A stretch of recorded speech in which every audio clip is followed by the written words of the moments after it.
the best of 5 it feels like all rounded up in the finals versus FlyQuest. They lose those moments, so it feels like in clutch moments, and then you're even seeing, of course, the regular season performances that they regularly have versus the playoff performance. Jorkin, what are we doing today?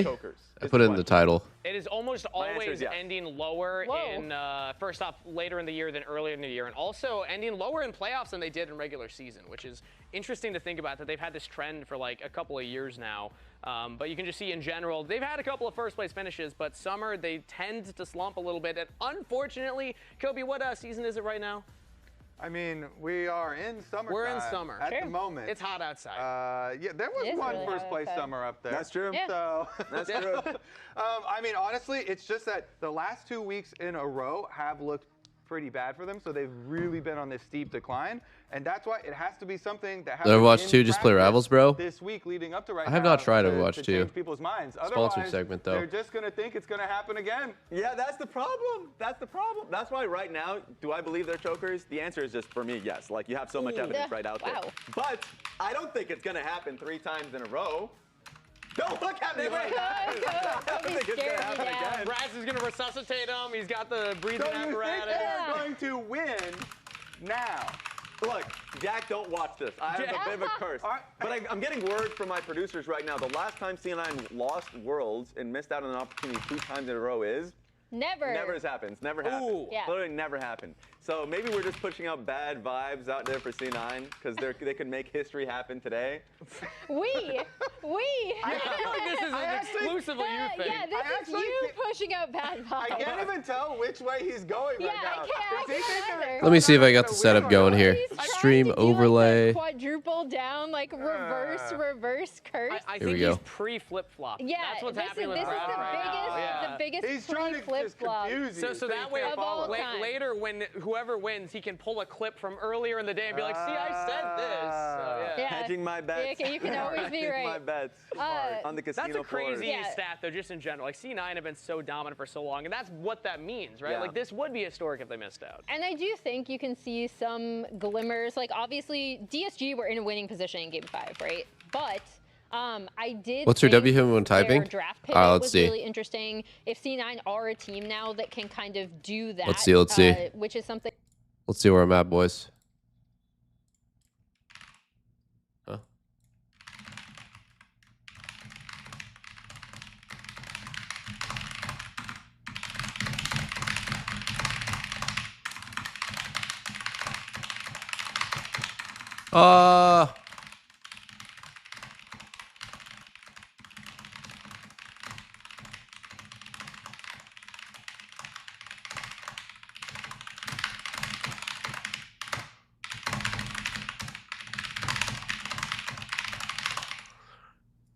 Dude, this is my first. Dude, I could do better than this. I could do better than that. That says it's a LeBron draft. Holy shit, I'm like so out of it right now. Holy fuck. Not only am I sick, but I just woke up. Jack's like responses in chat when we would ask like how well an arrow did. Are you taking the day off after a sore throat? And yeah, that was their first loss. Was when he said it was a LeBron draft. I'm interested. That being said, I'm also interested in Azale. I feel way better today, actually. With the next, my voice is pretty shot up, but it'll get better because I literally just woke up. Ahead of the match against 100 Thieves. So 100 Thieves has been pretty hot in the best of 5 stage. You know, they're 6-1 over their last 2 best of 5s, and you guys haven't really been living up, I think, to the expectations that people had for you coming into playoffs. Are you guys still feeling confident, you know, given everything that's happened in the best of 5s? Yeah, I mean, we're just stage matching. You know, getting most best of 5s we can get, so it's all good. Everything's going according to plan. 5 games against DSG, just extra practice. Yeah, I mean, honestly, last week would have been 3-0 if Nick Smith was taking it serious in draft, but it's okay. I think we had good practice, and how am I feeling today? We'll get there. So good, just good. Coach I need to Gap, drink right? something, you know, though. he said he's the My LeBron voice James is gonna drafting sound 30% of the time. What is he the other 70% of the time? Brutal. I don't really know enough about basketball to give you a good analogy, but yeah. Okay, so, but something not good, I'm taking. Okay. So coming into today, you know, what is it that you guys were focusing on, you know, this last week to kind of, you know, make sure that you're, you know, as prepared as you can possibly be after the DSG series? New command, Overwatch. I think in DSG series we were drafting a little, I wouldn't say cocky or something, but we just had the wrong reads because we were winning too many scrims, and then we get like bad reads on like what matchups are actually okay to play on stage and which are not, and we were like losing matchups that we thought were winning because we were playing them in scrims and winning, so we had like a bad read, I guess, and we also gave them some champions that we wouldn't have given to any other team because we thought they wouldn't play them. So just some bad prep, I think. I think we had good prep in the first 2 games, and then we adapted poorly to how the series went on. So are you feeling confident about your prep, though, this week? Yeah, obviously we have to like prep for a lot of teams simultaneously because winning this one is the most important, but it's not as important as the next ones. So I mean, it's like everything, but yeah, we feel confident. So yeah. Awesome. Well, thank you very much. Best of luck. Yeah. All right. They have a good idea of what they want to play. Look, these 2 mid laners know what they want to play. I think the main thing I wanted to point out, and something I already set this up now. Thank God. I'm done. I was setting up to do Overwatch 2. Quid has been on a tear, not like so image assets and whatnot. At the same time, 100 Thieves have been doing well. Meanwhile, we already talked about the Loki Zeri, right, and how that. Are you gonna play the hamster character with nipple rings? Quid is that he's playing more melee champions, well, actually, maybe. Which I think he's really, really good at. I don't know if you guys had anything you wanted me to point out. The Galio as well. I mean, if we want to include the melee actually, champions, maybe. I would include that maybe I could be interested in that. I feel like there's a misleading nature in this because even though this is shared, I'm putting straight this towards like the Loki side.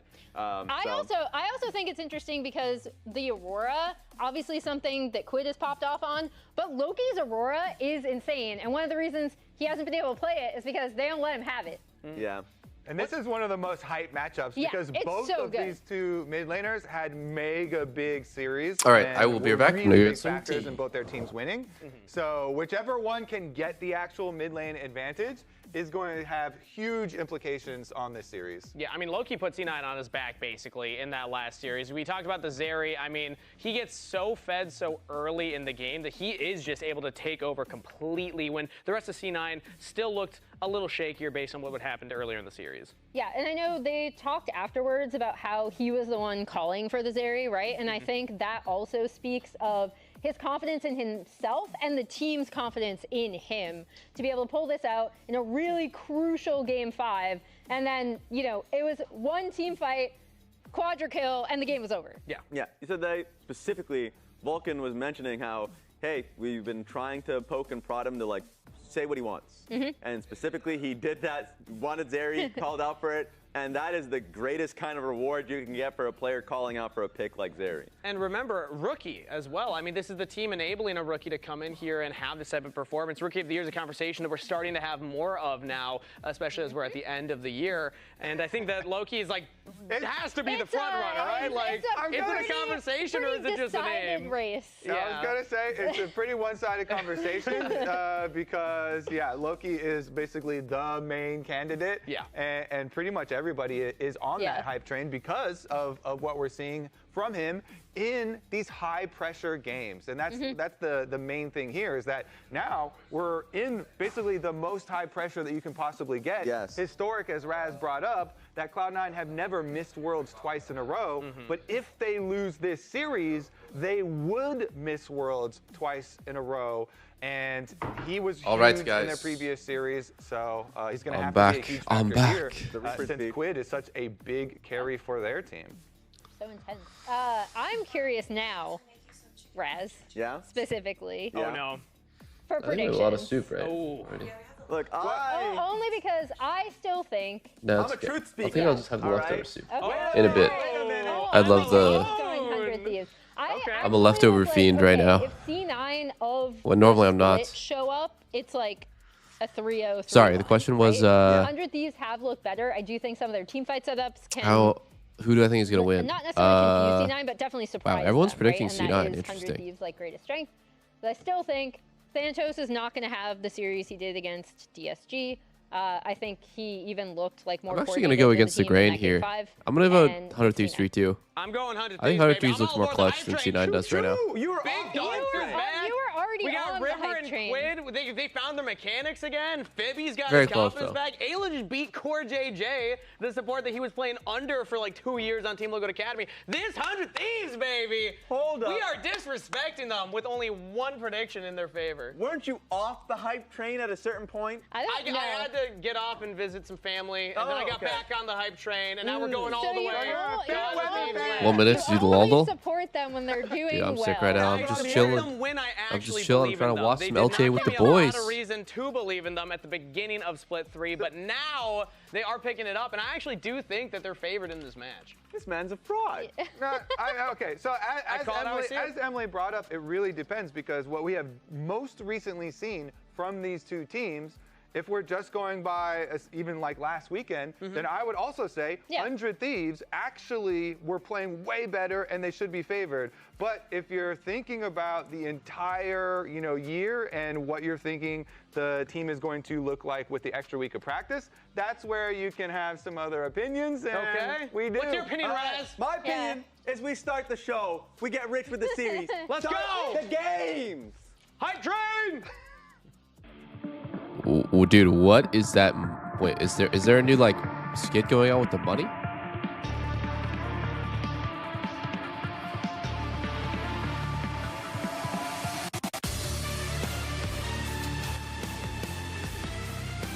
I know Doublelift's better, but I'm a sniper. Yeah, I can understand that. Sniper was really positive, exciting, and just like a good-natured guy. Obviously, he was not playing that good. So it does feel bad to see a rookie kind of just get his career stopped, but the team is looking so much better with Dokla. They are reborn, actually. Ladies and gentlemen, welcome back to the LTA. This week, we crown the North Conference champions before our competition against the South teams starts next week. Today's competitors face a fierce challenge. Win today and Yo. chance at Dallas and Worlds. Yo, what's up? Spend the rest of the year on the sidelines. Not much, dude. Ready to watch some League. Wait, didn't you get sick like 3 days ago? But their recent performances haven't inspired faith. Like last week, beginning of this week, yeah. Have the opposite story. A shaky year overall. Wait, it but a was? lot of It was last week. recent surging performances. Dude, time Yeah, it was just like Sunday, flies. Monday. Dude, I got sick like 2 days ago. I was fucking cooked. I'm fucked, bro. What is going might have on got in it LA? for me. Is this super spreader events? I took a COVID test. I'm Captain Flowers, joined by Jat and I legit was just in fucking going from my bed to the bathroom for like 36 hours straight. I didn't do anything for like, I basically just didn't have a Sunday. Oh, like, what were the symptoms? Just fucking, I don't know, normal flu shit, puking, feeling like death. Oh my god. Oh, puking? Bro, I don't puke when I have a flu. What the fuck? What? That's like what the flu is. Huh? Wait, is that normal? Guys, when you have the flu, you puke? I thought you just have like headache, whole body fatigue, you know, obviously runny nose, chills, sore throat, etc. Yeah, I was really surprised to see the lounge. Okay, so some people said that they do puke, but most people say no. Just last weekend, I think 100 Thieves. Most people. No, literally. Like, what are I don't think I've had the flu? Over on the other side, 100 Thieves paying the red side tax with Pantheon. Less comments. Yeah, I guess vomiting's not as. Huh, that's weird. I always thought flu like mostly meant vomiting. I think just giving Loki something that he can. I mean, well, yeah, regardless, that sounds plus, yeah. completely miserable. Like, that sounds terrible. Yeah, I mean, I wasn't having a good time. Yeah, dude, I if I wasn't like feeling well, I'd probably still like co-stream, but I was like literally fucking out of commission. It was bad. Yeah, dude, I have a terrible sore throat, like so bad. But today I like felt okay enough, but no, my throat's still fucked. Who fucked your throat? And 100 Thieves are kind of already showcasing I don't know. the same with Could have been you. being drafted. You know, you can't just pivot. Yeah, we don't know. C9 don't choke. That's a crazy sign. Not the last heist. I like that one more. It's more more cheeky. I feel could be quite difficult to navigate here against a Galio. Yeah, you like it because a girl was holding it. Out of your smoke screen, You got me. which makes You dog. really, really tough. You I'm diggity sly dog. like that. It's also something that Quid loves to play. It was I play that ADC for the first time in months and get in their sick. Coincidence? Riot best of True. well. It was actually the I first saw that. champion he'd played. I just You didn't finish your jungle climb? You gave no, up? I think I might give up. I'm not 100% on it yet. Like, Then last week he played great on I'm range gonna game, so I'm gonna let this week play out. with his Akali game. But holy fuck, playing jungle, I can't do it anymore. It's just too unfun. Yeah, I feel you. Also, ADC is just very fun right now. I think I'm at like, here, let's see. Yeah, and it just seems like a lot of targeting in towards Vulcan. Obviously, Bard has been getting popular in general in the league, but Vulcan, one of the best. 506 LP Master. I'm stuck in Master Low, bro. That's not far off, is it? It's like 300-400 LP. It's 400 points. It's not crazy far off, but it's far off enough where I'm like, dude, winning 20 games with how the games are going right now. Yeah, and it's game 1 with no AD carry ban, so like I'm not like carrying majority of games or anything. I'm just like a champion like Kai'Sa I'm does struggling. Well in these dive compositions yeah. push you over the top, but with Yunara being available, wouldn't be surprised if they lock it in here. I think it's probably Rel. I mean, to me, the Alistar ban just screams Rel, so it's kind of what I am expecting them to go for here. Okay. But definitely could be paired with it Yunara on 5 if they want to. Zen has been playing a ton of Corki. Okay. What have you been up to? Corki. He has been playing a lot of this. He hasn't been playing a lot of not much. Crit marksman that a lot of other people have. Same shit. I was trying to get Diamond in TFT, and I'm just win-loss, win-loss. You can go something like Yunara, but how could it be that hard to hit Diamond in TFT? You know, the Nautilus as well. Like I like forcing some bullshit every once in a while. I get too bored playing like normal comps. I see. I think it makes a lot of sense just based on the composition that they're showing. Like, there's no ability to outplay Nautilus. I'm thinking about Diamond in League specifically is like, I don't know, top 20%. So if you take 5 players, they're like the best player in that room. 20%? That doesn't sound right. I don't think that you're playing too cautious. Is it not? Here, let's see. The easy way out here, locking in the Ezreal. It feels kind of mandatory. I think it's way higher. The thing I always it's way higher than that. Is when both comps are aggressive, top 30%. Yeah. Safe, but you have the true shot barrage to be throwing in on that. Here, let's see here. Target, right? Stats. Obviously, both teams are going to be kind wait, of what? Am I stupid? Rankings. Like oh, rank distribution. Here we go. Oh fuck! It's Sven Corki. Never mind. I'm God stupid. Damn it, dude. It's actually sorry. Diamond is top 3%. Whoops. That's exactly there you go. I was gonna say 20 did not sound right. Yeah, okay, never mind. Whoops. Emerald is 20. TFT is also like because they do a hard reset every season. It's like it gets a lot easier to climb the later on in the cycle. Yeah. Low octane, I would say, and I don't know. It's a pretty fun set. And then they heat up as things go forward. But with these two compositions, I don't know anything about TFT, but I was talking about how the game's so fucking popular that it's like Riot's most popular game. And like, I'd believe it. Dude, you should try it. It's actually hella fun. Yeah. I've been thinking about it. There's so many games that I want to play. Like Doublelift with Lina. I don't think Lina likes TFT. I don't know why. I don't think she's even tried TFT. I mean, you reviewed. Just try it out. Try it out? How can this navigate, just going blind like that? Yeah. Get turbo stomped. There's so many answers for the smoke. I don't think you'll get turbo stomped. Everyone starts in irons. You play against like fucking turbo noobs. I see. Guys on their tablets on the toilet or something. It's a long toilet break if you're on a tablet, but yeah. You also don't have to play ranked immediately on your first game. Oh yeah, they have this thing called Talker's Trials, where it's like basically a single player TFT, so you can like learn all the units and shit. It's like no stakes. It's like fight PvE mobs. Oh hell no, that's some pussy shit. Talker's Trial. Talker's Trials. It's like legit the best way to learn the set. When did that get added? Never heard of that. And counter pick or answer depending on how you look at it. It was like a temporary mode, and then they added it as a permanent thing for learning. I don't know, a couple sets ago.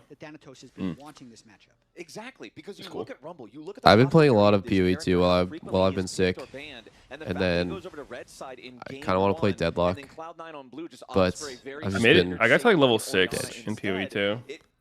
Nice. That's what is that, a PR? I want this matchup. I know I'm going to win. Yeah, I don't know. Like, I log in and I want to have fun with it, but it's like something's just preventing me from having fun with it. Game 3, 4, 5, it is very hard to actually predict. Maybe I can twink you out. It's not worth spending a ton of time on Maybe that'll be fun. No, but like, that's like part of the thing that makes it. I think that's part of what's sucking the fun out. Is like I don't want to have to get. Like I can go on the trade site and buy some shit, but like it gives me the ick. Like I don't want to have to do that. The ick. They predicted the picks and they already have their responses that they've discussed. Trade site, my dude, it's all in game now. No worries. It's actually not in game until Act 4. Knew what their response was going to be, and that's why they Oh yeah, that's true. Well, I think actually, you can't interact with it at all, right? yeah, you can look. For some reason, you can look, but you can't when you says like go you can't travel to hideout. Yeah, it doesn't work. To make sure that that is going to be taken care of, so that our AD carries can lock in. It's already a hard game to be an AD carry with these two drafts. You don't. Is it still like 90% of people playing Lightning Arrow, or is there more shit? I think like 30-something% are playing Lightning Arrow Deadeye. Yeah, that's crazy. No. I think it's just a softcore trade thing. To be honest, people like to play the fastest, fastest mapper with the best built-out guides. I just yelled it when explosive shots, Witch Hunter, and it's going pretty good. Don't have a tanky top laner. You have, like we were already talking about, this Akali that if she's pulled out of the smoke, she is immediately in danger. Nautilus ulti to mark her. You pop the smoke, then you're immediately taunted. It doesn't even matter. Like, you're just dead. Yeah, it's really difficult to play against these kind of compositions, but if you can play it really well and be able to Quid is getting fucking owned. He's already half HP. I think that's just how it goes, bro. When you have Doran's shield, second one. Oh, he's getting legit shit on. Wait, what? I think 2 Loki's minutes into the losing game, this. half HP. Is he a noob? Yeah, yeah. Okay. No, Loki's legitimately gonna lose this from this point. A lot of value in these fights. Oh, that auto is big. And Quid coming off a great series last week. Yeah. These guys really please, Van Corky, please. Anticipation. Dude, when will you stop flaming Sven on Corky? He's had a few unlucky games. This is going to be the one. Come on. He's looked really good on it, except for the last 4 games on it. Outside of the laning phase and like mid game and sometimes late game, it's not bad. On the first minute 15 before minions spawned, he's looked clean. No mistakes. Wait, Loki's already TPing back. Would McDonald's manager do this? You kind of have to, yeah. Or he always runs out of mana. She literally just always runs out of mana before you can kill somebody. You see them on opposite sides of the map. Bottom lane it's super weird. Some champs. So if TP was gone, she would be horrible. Yeah, she'd have to go clear. Remove TP, bro. Remove TP. G. Did you guys see that fucking clickbait ass announcement from FlyQuest? Crabs are still gonna get split. No. Yeah, I did actually. They had some shit last night that made it sound like they were gonna leave the league. They made some like post that was like, with all these like teams leaving the league, it's made us like have to rethink. Blah blah blah. Announcement tomorrow at 11. And then I don't know. They just didn't. I don't even know what the fuck their announcement was. I looked at it. It was like some sponsor or something. I don't know. It's like a collab with a fucking brand. I don't know what the brand is, but they made shirts. Yeah. Clothing brand. Is the thing. Yeah, you can still have to qualify later on to get there. That's like fucking dirty boy who cried wolf clickbait. I don't like that shit. Especially considering BDS hates fun. That's not fun. I feel like we've been talking about FlyQuest versus C9. Oh, that's the I'm actually the kind of guy who likes fun. But with the recent Cloud9 shaky performances and this 100 Thieves that You're a fun guy? Oh, really? Yeah. Well, honestly, the beginning of the year, it's feeling really close. Sombrero? Flash Sombrero? He's level 5, buddy. He's level 5. So? What is Loki doing? Like, literally, what is he doing? Is he winning this, actually? Fucking on Quid? Ooh! Take it. Take it. Take it. Is Quid a pussy? Wait, God, you're a pussy. Loki's actually going to lose a cannon here? Yep. Really? He didn't even hesitate. I feel like I never would recall like that. I think Quid hit 6 on this wave, too. So he would have died if he stayed. I think So. Yeah, David 100 Thieves was clear to point Take the the cannon and die. well, so That's like shout an out to even him for the trade. stat. Actually, yeah. 200% win rate for 100 Thieves so far against Cloud9. Cloud9 is yet Loki's to beat down 100 Thieves. How much C9? I think C9 Fuckload of remember XP. What? Is that a real set? What? They fucking showed. They said 100 Thieves has beat Cloud9 every game in 2025. But like, one, is that real? And two, like, the format has just been dog shit. Like, have they ever even fought? Did they lose in the first stand tournament? I don't know. I said the entirety of 2025. Ayla has to defensively crash down to get away from Vulcan, and Sven It's like they played one other time, probably. Continues to hover around mid. With a 2-game sample size. Or no, 100 Thieves beat Fly. Dude, is Loki supposed to just be fucking down in CS and levels in this matchup and dead? I'm gonna be completely honest. Did you see the part where he just stood in Akali's shroud and let Akali do Q auto 5 times in a row? Like, yeah, that's weird. Like, of course, he had a plan. Of course, pre-level 6, the only time that you take damage from Akali is when you actively want to take damage from Akali. If she puts W down, you can just walk away at any time. Well, it's actually really interesting because So yeah, he definitely like egoed it, and then afterwards he's like, oh shit, I'm 1 HP. He's gonna be 6 on this wave. Got a base, and he's just so dead here. So the shared XP, I think, actually meant the difference between him getting level 6 or not. Blabber had no camps. Loki lost lane though. I mean, this is new. The last series, he was just completely destroying Palafox. When you look at the experience, well, unfortunately, he has leveled up. He's been getting experience since then, but he was a hair away. Wid is another level. I have to wonder if him covering there did actually leech just enough XP to prevent Loki from getting 6, and I think it did. It's definitely possible, but I was also watching the earlier laning. You do not see going Fiendish Codex very often. That's kind of like a Warhammer. Like, it's probably better just to go 2 Amp Tomes or get a Ruby Crystal. Fiendish Codex got tight up slots though. Oh wait, you're right. Holy shit, you're right. He's full build. Didn't even notice. I mean, I guess he didn't have to have the pink. Yeah, dude, don't buy a pink. It's really bad. Dude, I only buy pink wards when I play AD carry. It's actually so weird. Thank God. Two pauses. Wait, you said you only buy it as AD carry? Yeah, it's because I'm so confident that when I play AD carry, it doesn't matter what I do, that I'm gonna win anyways. But when I play like jungle or mid, I never buy pink wards because I'm like, well, that's 75 gold. I might actually need it for an item later. You know, I kind of do the same shit, not gonna lie.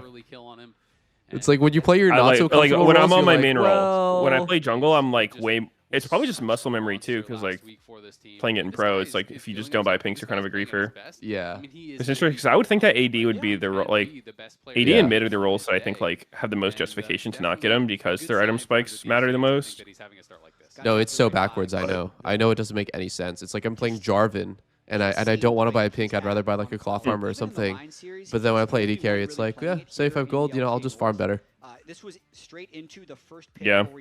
That I've just noticed that like games where I don't buy pinks, this jungle just feel fucking awkward.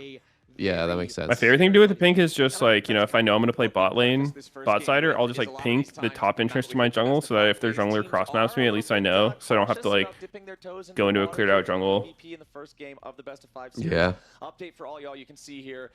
We do have some league officials once again working. I love pauses. The same issue from before is once again played. A pagoda pause. They replaced some of the extensions on the cables earlier. Now the entire cable itself. The pagoda pause is actually good value because the only that's like what we talk about every time. Because we're saying the name. Yeah, I mean, the pagoda pause. Well, Loki's got 2 cups. What do you think he's got? Water and coffee? And lean. 1 cup of lean. Holy shit, lean? 1 cup of lean? Holy shit, he got lean, that purple actually? drink? Yep. Like, actually lean? Holy moly. C9 has seemed to kind of struggle in the laning phase with this Corki, though in a lot of those. Wait, guys, who here has ever tried lean? But it is interesting to see, how high of a priority. Not me. It's cough syrup mixed with alcohol, right? Let me look this up. It's cough syrup and alcohol. Yeah, you're right, Medius. You're right. Wait, hold on. Lean. Everyone's probably had it. Experience on Loki. I guess we're not actually. So it looks we're looking at Blabber's experience to see if it goes. Okay, but like a long ass time ago, it was actually when me and Lena first started dating. She took too much cough syrup and she was acting super funny. And then I was like, wait, I did not realize that cough syrup. She was sick. Did she mix a little something with that cough syrup? No, but like cough syrup is actually like a drug. I didn't know this. I thought cough syrup was literally just like for what I have right now. You have a sore throat, you have a cough, you take cough syrup, it helps you, but like it is like a drug. Either way, I think they had the jump, right? Dude, isn't cough syrup like a fucking main ingredient of meth? Like, wait, really? They won't let you go in and buy like I mean I could be wrong on this. I thought it was like if you go in and try to buy like a shit ton of cough syrup or some shit, like they just won't let you. They have been the star duo, right? Even when the rest of the team hadn't. Drugs equals drugs, guys. I thought that cough syrup was something that was just gonna help you with your cough, not like fucking make you loopy. Like that's a pretty normal assumption to make. You think of that as like a harmless, like it's like taking a Dayquil or something. There's no like intoxicating effects. They're absolutely terrifying to have to deal with because Quid can be that guaranteed cannon, that guaranteed damage, and River is such a good playmaker. Looks like we're going to be getting back in the game. There's so many drug experts out there. Okay, I found out what it was. There's a guy in my chat who said he's on the way back from class, so he had to ask for them to pause. Oh, okay. He didn't want to miss the game, so you just got home? Is that why they unpaused? Yeah, I think he's pretty much back. I mean, look at just the score lines. 23 and 30 is absolutely ridiculous, and we don't actually have his damage per minute. But so can someone explain to me the significance of this match? I'm employed. Like nearly 1,000. This match, the loser cannot make it to Worlds. They are eliminated from Worlds. The winner will at least get into the NA versus South tournament thing. The LTA split finals. Get it right. Stop disrespecting the storied rivalry between the LTA North and South. Wait, this guy's just dead. Why didn't he What the erm? use anything? What the erm? Why didn't he flash or Q out? What the erm was that? He just soaked What the flip? What the flurp? I was gonna say with the client right actually, what the River was flurp? being super greedy, but his flash isn't actually up. He burned it in the first blood kill for Loki. I think his flash wasn't up apparently. Oh, it was like a millisecond off. The pause desynced it. Yeah, it didn't Yeah. flash, but did still elect. You know, he had the early charge up, and he decided, okay, I want to stay. Okay. Maybe there's an angle for a fight, and then I Check you guys the cup. trust Check the Cat, cup. really? After everything he's done. Now we're gonna engage. Now you're gonna get punished here. So. You know, yes, Jet, you piece of shit. Call out because, that spectator is God, how does anyone have fun playing Corki? Look at his items. Phage tier dagger? Are we joking? That's not what AD carry's about. It was the same thing. No, it doesn't have the dagger. It feels way better to not have the dagger. I know, but like, who is having any fun playing AD carry and buying these items? These items are the worst items in the whole game. Getting the Drake off the back of it isn't actually that. I mean, Phage feels fine. I don't know. Fine Did on he get buffed or Corki. something? Like only, but like I swear I've been seeing Corki do better in recent games I played, or not played, but like watched. Do you guys watch LCK last night? Yep, you can see very, I didn't very know. modest gold leads here for I was watching TI. Every game was an hour long. Oh, that sounds sick. 78 minutes is one of them. Oh, fuck yeah, dude. It was actually a banger. It was just constant back and forth. Clearing out some vision here, both supports. Yeah, that sounds great. Where they want to be able to roam around, try to influence some of the other lanes. It's funny as fuck. Did they have like raids to get to or something, and they queued up like 15 minutes beforehand? Yeah. I mean, Doublelift is so interesting because. Did I tell you about that, Doublelift? One time we had raid. And Sneaky literally queues up for a Dota game like 5 minutes before it, and we're just all sitting there for. He had an hour-and-a-half long Dota game, and we're all just fucking sitting there. I literally queued up like fucking the raid's at 7. I queued up at like 6:10 or some bullshit, and then I was stuck in game till like 7:30, 7:40. You wouldn't just want to leave that game? No. That's what I'm saying. Just leave. So you're gonna make 20 people wait? Are you gonna leave your league game? I was going to leave my league game. I had a PoE2 like race thing, and my league game was going 40 minutes. And I was literally about to leave. And I said, I gotta go. We went for their Nexus, and we won. That's for money. That's for sponsorship. I'd fucking leave for that. Okay, but not for your homies. Oh, so you care more about money than friendship? Double signed a contract, actually. These people have followed you blindly for years, and you're just gonna fucking leave them out to dry? I'm making for a penny? Yep. You're fucking sad. So were you feeling stressed out in the game? Like for the last 30 minutes, were you stressed? Yeah. I get so stressed when No, he people are was waiting taking on his me. fucking time, dude. Leaning back in his chair. Okay, let's not. He had Let's farm multiple him. chances to end, and he's like, nah, dude, I want to fucking play with these guys. I'm gonna farm in the fountain. Throw the game, die. Oh, shit. Rinse and repeat these ultimates exactly how you want to play Nocturne. What's Sven doing, by the way? Waiting for Trinity? It's chilling for Trinity. Package. Oh, the package. Okay, he got Trinity. Holy.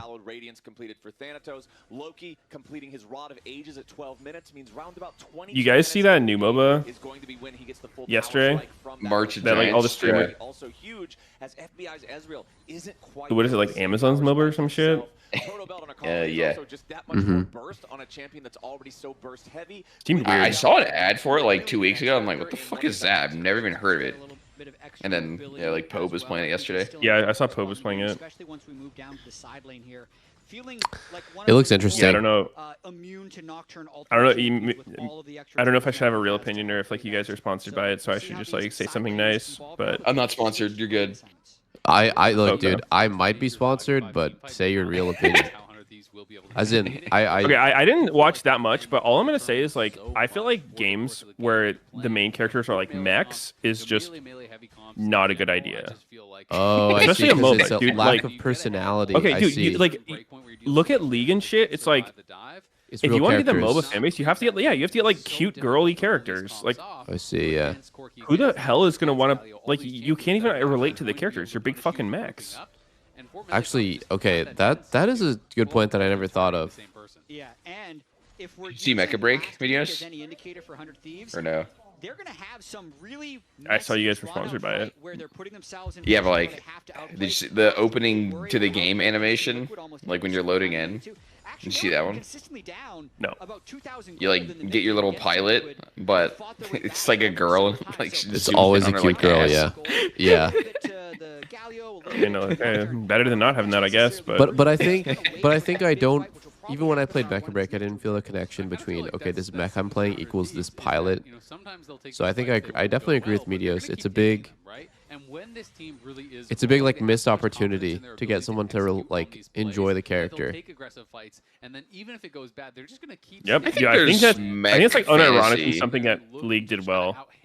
Yeah, they made characters that Compared to like people- Dota or Han and shit. It's like, is there even cute characters in those games? Like, is there something that like the stereotypical like enchanter player would want to play, like the one who picks Janna because she's hot or like that kind of shit? Like, is there anything for that in Dota? Well, Most okay, of the you're talking characters about are like cute ugly. girls and stuff as characters, which for sure does sell. But I'm thinking even just like Jhin and Lucian are fucking sick. I think they look so cool. So like having like a cool character that you can get behind. Hold on, big fight. Big fight. Oh, do they have damage for River? Oh, nice shockwave. Okay, C9, we cooking. Quid going for the assassination on Vulcan. Okay. It's all right. Nice. Just 1 for 1. All right. Pretty crazy that only ended up as a 1-for-1 because I thought the start was so good for C9. Now I guess the one mech game that sounds kind of popular, but I don't know much about is the Warframe. I don't know if you guys have played that, but that game I've heard about a decent bit. Is that mechs? I think so. No. One of the critical things though is the shockwave's a full No. whiff here from Loki. You know, he What? tries to hit this shockwave. It looked like onto him. And It's definitely not a mech game. I mean, misses onto the Vi. I'm not even sure how. I mean, maybe they're Is it robots. not people in fucking mech suits? It's not really like a mech They're suit, like it's just kind of like humans. if it's like a during fear thing. It's like a frame for with the dude inside of it, right? For war? Like a frame for war? Well, no, but like it's literally a war frame. Yeah, it's like I mean, when you say mechs, I'm thinking like some large fucking hunk of metal. Yeah, I don't think Warframe counts as a I'm not mech talking suit. size. It doesn't have to be a fucking Gundam, but I'm just saying like when your character is like a machine or it looks like a machine, like yeah, it could be like a person inside a robot or just a full-on robot. Oh, okay. I mean, for me, that's pretty different, but if it's a gigantic fucking Colossus-sized mech with a tiny pilot inside versus like a guy in a mech suit. Someone said it's souls in the mech suits, not even people for Warframe. And that lead is still going to climb further, or at least it should by expectation. And it's a Twitch chatter. It's only a one guy though, so like maybe it's right. Could mean anything. Have you seen Liza P? I've seen you play it. That's about it. The characters are mostly robots in there, but I mean, you know, they're made to be very human. With that top lane chirp being pretty low. Yeah. And we'll see how Medios hates on clankers. Nothing new. Whoa. You can't say that. Shift it, right? Because it comes out right before you're arriving, like it's in the air. Clankas. So even if you shift during that time, okay, it's not getting better. Exactly. You're just snap back and the Nocturne still arrives. So the timing has to be really, really good. When AI takes over, let the record show. And Sven's dead. Wait, is Blabber dead too? Because he's looks like it. Okay, no, he flashes out. No, he's fine. Holy shit, Vulcan's getting smoked. Well then, that was not very chill. This looks like the C9 Sven Corky that I know. Takes the somehow gate. Fucking caught. Takes the gate. Instantly It's just dies. one of those things, man. Really well done. They spotted Sven going through the portal and From the outside, it's just like, bro, why don't we put Sven on like crit carry? The one Xayah game he played this split, just absolute drops a fucking nuke on him. I don't think Sven is normally someone who likes to play crit carries. Sven is someone who normally likes to play casters. Yeah, he plays it, but I don't know, man. Like, why? And potentially a dive was happening bottom lane, Oh. but then they were moving up really slow to cover the dive and just catch Sven taking that portal backwards. Immediately, everybody commits to that kill with 100% effort, and as you mentioned, Azale Dokla then taking away the God, dude, I fucking Nautilus, who's behind the play with hate how hard Twitch is cracking down on viewbots. My viewership's just never been lower. It's so fucked. Yeah. It's pretty cringe, yeah. Like, are they even gonna give people a refund? Like, I invested a lot into that shit. I hope so, man. I really hope so. Dude, I was thinking about this for like back in the day, like a year ago, let's just say a year ago, everyone thought about how Kick has a lot of viewbots, right? Like that was they're like known as like a huge negative for the platform. Now the only thing people talk about for Twitch is viewbots. But like, isn't that crazy? Because yeah, then all they say for Kick is people keep getting killed on stream over there. Like crimes and people getting, but like I feel like it's more equal now, where no one talks about Kick viewbotting. Everyone talks about Twitch, but it's like self-imposed.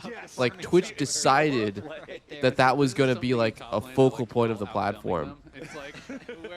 I don't know. It's just very strange. They probably had to. I mean, I can't imagine it's like in Twitch's best interest to try to bring attention to it. But yes, exactly. Didn't it start with fucking RayJ, who was just like straight up, like just openly saying on stream, like, yeah, if you bought, like, why wouldn't I? Yeah. It's not illegal. And then they're just like, God damn it, man. Yeah. You fucking idiot. I think it's crazy that there's literally no punishment. And like the logic is like, well, how do you know they're not that someone else? How do you know doing it's it? not a Like, super all right, fan? bud. Yeah. I mean, yeah, man. You could literally get someone's channel banned if you just start botting them, and then like that was the condition, right? It's like yeah. Yeah, I mean, okay, like wait, this doesn't look very good for Ton of time. Thieves. Holy shit, they just sent that shit. Loki's so tanky, bro. Oh my god! Quid just Vince fucked said- on him. Quid just legit fucked on him. Oh my god, man. What are these insane? Wait, they're down 2K. What? played that fight out beautifully, flying into the backline, drawing so much pressure. After winning that, they're down? So even when the Nautilus ult I lands, think they were down before it. no ability to follow up on it from Cloud9. Yeah, but I thought it'd be way closer to even at least. The fuck? Back over the wall, help to finish off those Sven got booty blasted. They get the fight. I'll say it. I think this is a game where Hex Drinker would be a good purchase for Sven. Not usually a fan of the item, but I think here it would actually be quite good. Oh my god. Is that the Nocturne combo we wanted, boys? I still didn't quite catch it. Did it get goofed? It got goofed. Oh my god, dude. Akali does so much fucking damage, dude. Yeah, what the fuck? It's hard for me to believe this champion's not strong when she can fucking do that. Dude, she scales so bad. First Orianna ult was a bug in the dragon fight, but this one definitely looked like just a whiff and a really nice shattering strike there from Ayla. The stun comes in denying what I think you're calling out. Probably a combo. Exactly. They're trying to go for that combo, and this time just gets stunned right when he wanted to go for it. Well, right now, you can see who's on the map, who's arrived on the Summoner's Rift. My favorite objective. The Harbinger of all doom has arrived. Otacon is on the map. I mean, he is the action man. There's usually some kind of crazy action that happens with him. That top lane tier 1 turret, thank you, observers, 12 HP out of 5,000. Still standing on this thing. Oh, as now immediately filed. Holy in shit, after Blabber's Blabber. getting They smoked. put a ton of damage and complete the kill with no response yet from C9. Thanatos teleports in, but he's immediately met by River, who stops him from being able to find a valuable taunt. Oh my god, 3-man by Ayla, that was so sick. This is so bad for C9 my Otacon. god, that This shit was is so Joe. nasty. It is legit full-on Joe. Holy shit, that was so nasty. Exactly what we saw from 100 Thieves last Oh week. man, Down a little bit in the early dude. game, but they just keep I'm gonna say it. I don't think C9's winning this series. I'm not even capping. I was worried beforehand, and now I'm still worried, more worried. I predicted 100 Thieves 3-2 because all the analysts went C9.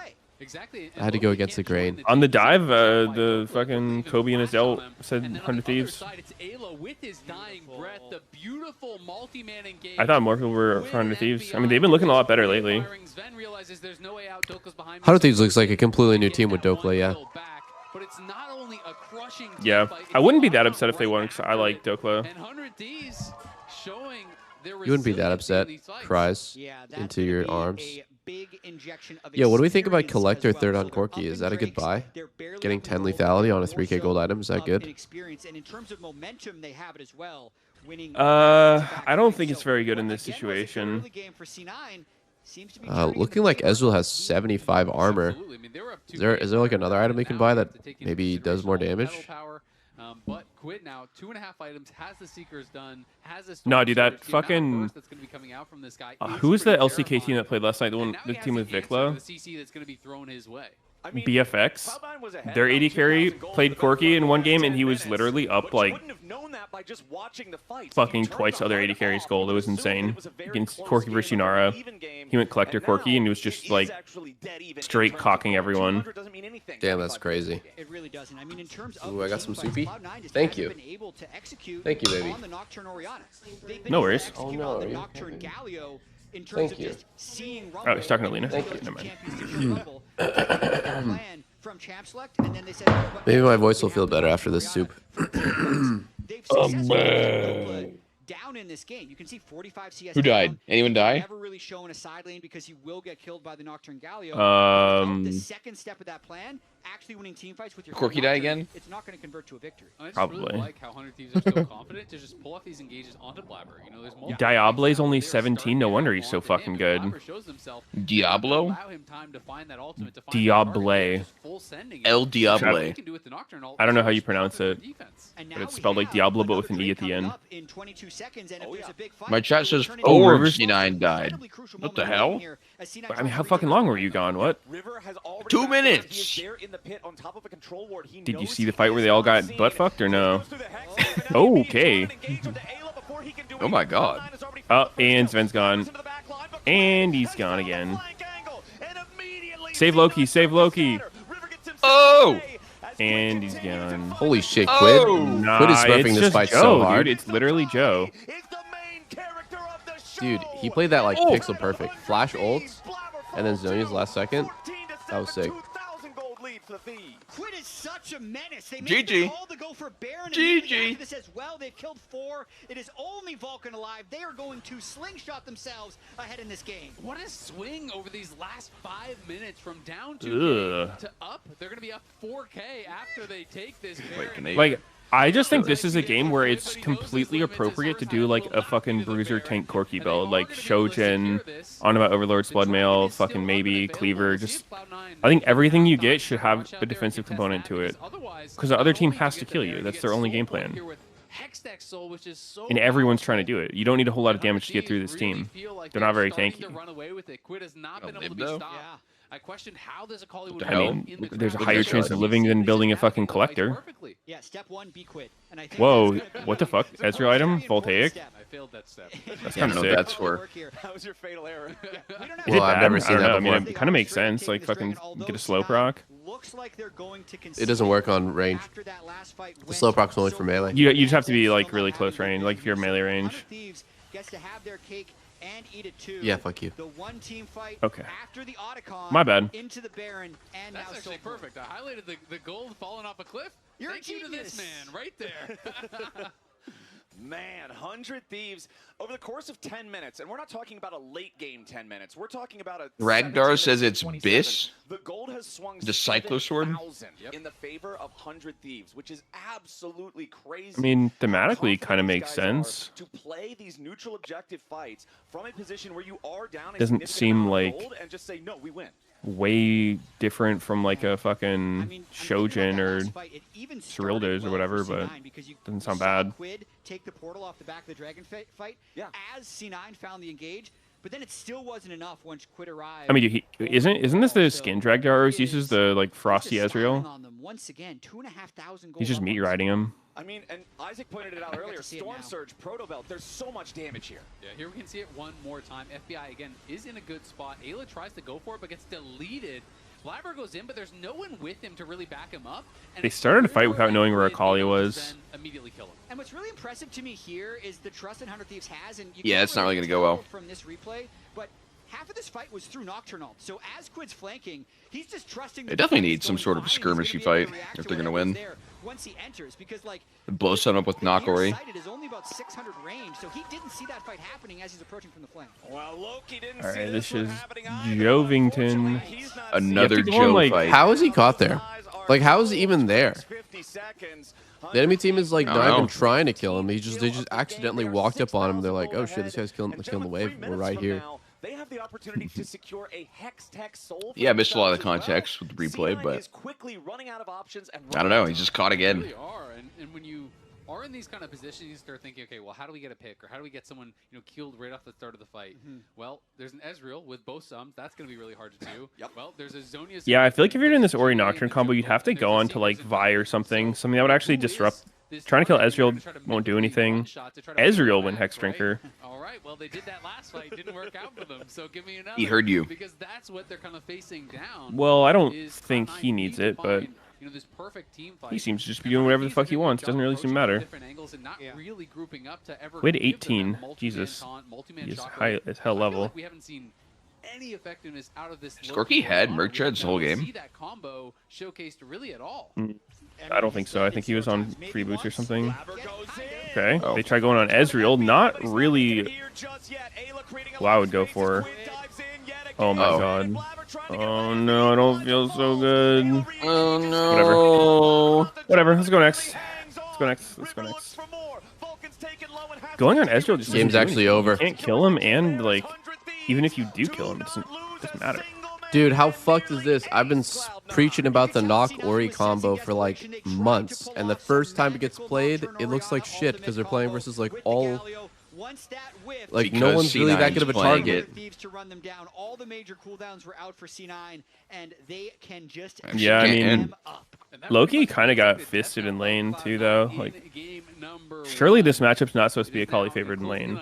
I feel like Ori should win lane. Yes, they're not going to actually finish the game, but or at least not so lose it. Off the map, stealing away jungle camps on their way. I think Ori should not lose. Yeah. Ready for this soul fight here in a it should be even unless he gets camped. Or I feel like he should be like a bit ahead. Ready to seal the deal. Speaking of that goal, What absolutely should never happen is somehow you get chunked to 1 HP before level 6. There's no way that should ever happen. Yeah. There for Quid in the mid lane. Oh, not the headwear, man. This is a. Also, River just because he. Oh my word! What is the fuck is this call your items? This will be crucial, guys. Seekers strong. That's some nasty work. Dude, he just Sonya's Cloud9's entire mental. Like, you are just using that to boom them. I feel like you're saving that for the screenshot at the end when the Nexus is Turn dying. yourself into a golden statue. Yeah, exactly. You cast a spell and then you just ult. That is crazy. That is Honestly, another thing is like if I play AD carry with this kind of team comp, I want to play something that's more of a hard carry. But Sven, he just died every fight. It doesn't really matter what he's playing. No, nothing. I mean, honestly, This should have been a good Kaisa game. I mean, I didn't really pay attention to draft. That's probably the best thing. Ooh, that would have been, yeah. Nautilus or immune the shockwave or something like that. Hey, Galio. Kaisa destroys Akali. This is pretty much the last Yep, chance. exactly. Counter to Well, Akali. like Xayah. Was Xayah open? The massive lead. See, weirdly, I don't think Xayah's that good against Akali because you're not going to react to anything she does with ult. So it's kind of... Sure, it's good against Vi. All right, Sven and Vulcan got to be careful here.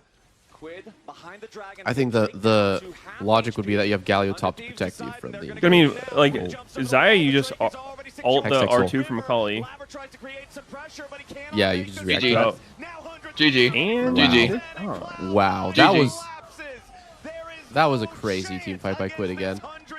GG. I think Quid's literally just making a montage. You know he's 22 KP? Jesus. Yeah. That was... Because like last week we saw Loki mid-gapping so hard. They looked so bad this whole split until Doko came in. Yeah. Actually insane. I think the fact that they came back from mid-game, which is historically their weakest points, just looks like a different team.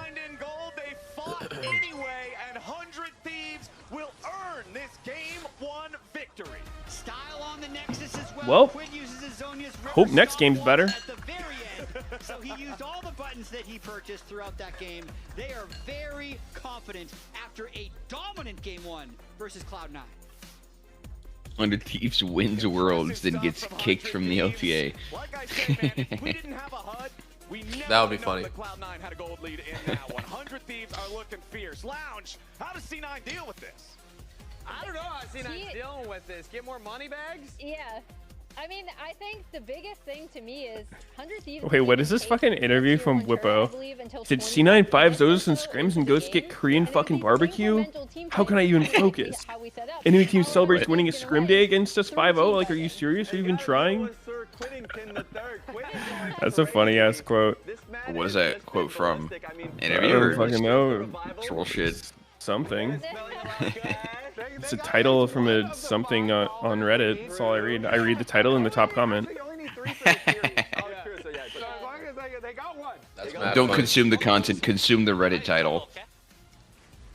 I got good. I think I get the angle. There's hit pop now. Hit pop. Take slow. We can't chase that. Says we don't even get Korean barbecue for 3-0ing a team on stage. The amount of mental hoop these teams go through to try to pretend like they're equals, whatever, is just crazy. My bad. I don't know. Okay, honestly, I think he's being a bit of a hater. It's fine to just... The vibes are good. Okay, guys, let's go out for Korean barbecue. It's not like a... All right, as a reward for going 5-0 in scrims today, you guys get a little cookie and a little snack. I think it's just like, wow, what a great day. We went 5-0. You know, everyone's in a great mood. Let's go out and have some team bonding. I mean, they also Whippo's taking planned it the as, dinner like, such a before the offense. scrims. They didn't like celebrate in response to winning scrims. They just were going out for Korean barbecue and then had a good day of scrims I beforehand. think those comms and those calls are super interesting, and They could have been 0-5 and got the barbecue. on it. Yep. You know, recently. Yeah, I think the big thing for me is whenever they recognize they have an angle, they go in, right? And I think the big game-breaking fight, because up before the Otacon fight, But we won't know the context of the quote. Media's just read the title. Like, dude, this is actually so big. This is probably the one you missed, Sneaky. Yeah, getting caught off just trying to pick up a ward, and then immediately you get to see the Vi combination. Nocturne went up to clear vision. You actually can't do that with Nocturne. Like you have to play Nocturne like Master Yi type shit. Like yeah, you can't get out. You cannot let them engage on you. So I felt like they played out the situation really like just let your support bait. If they do that to the support, you just hard win the fight.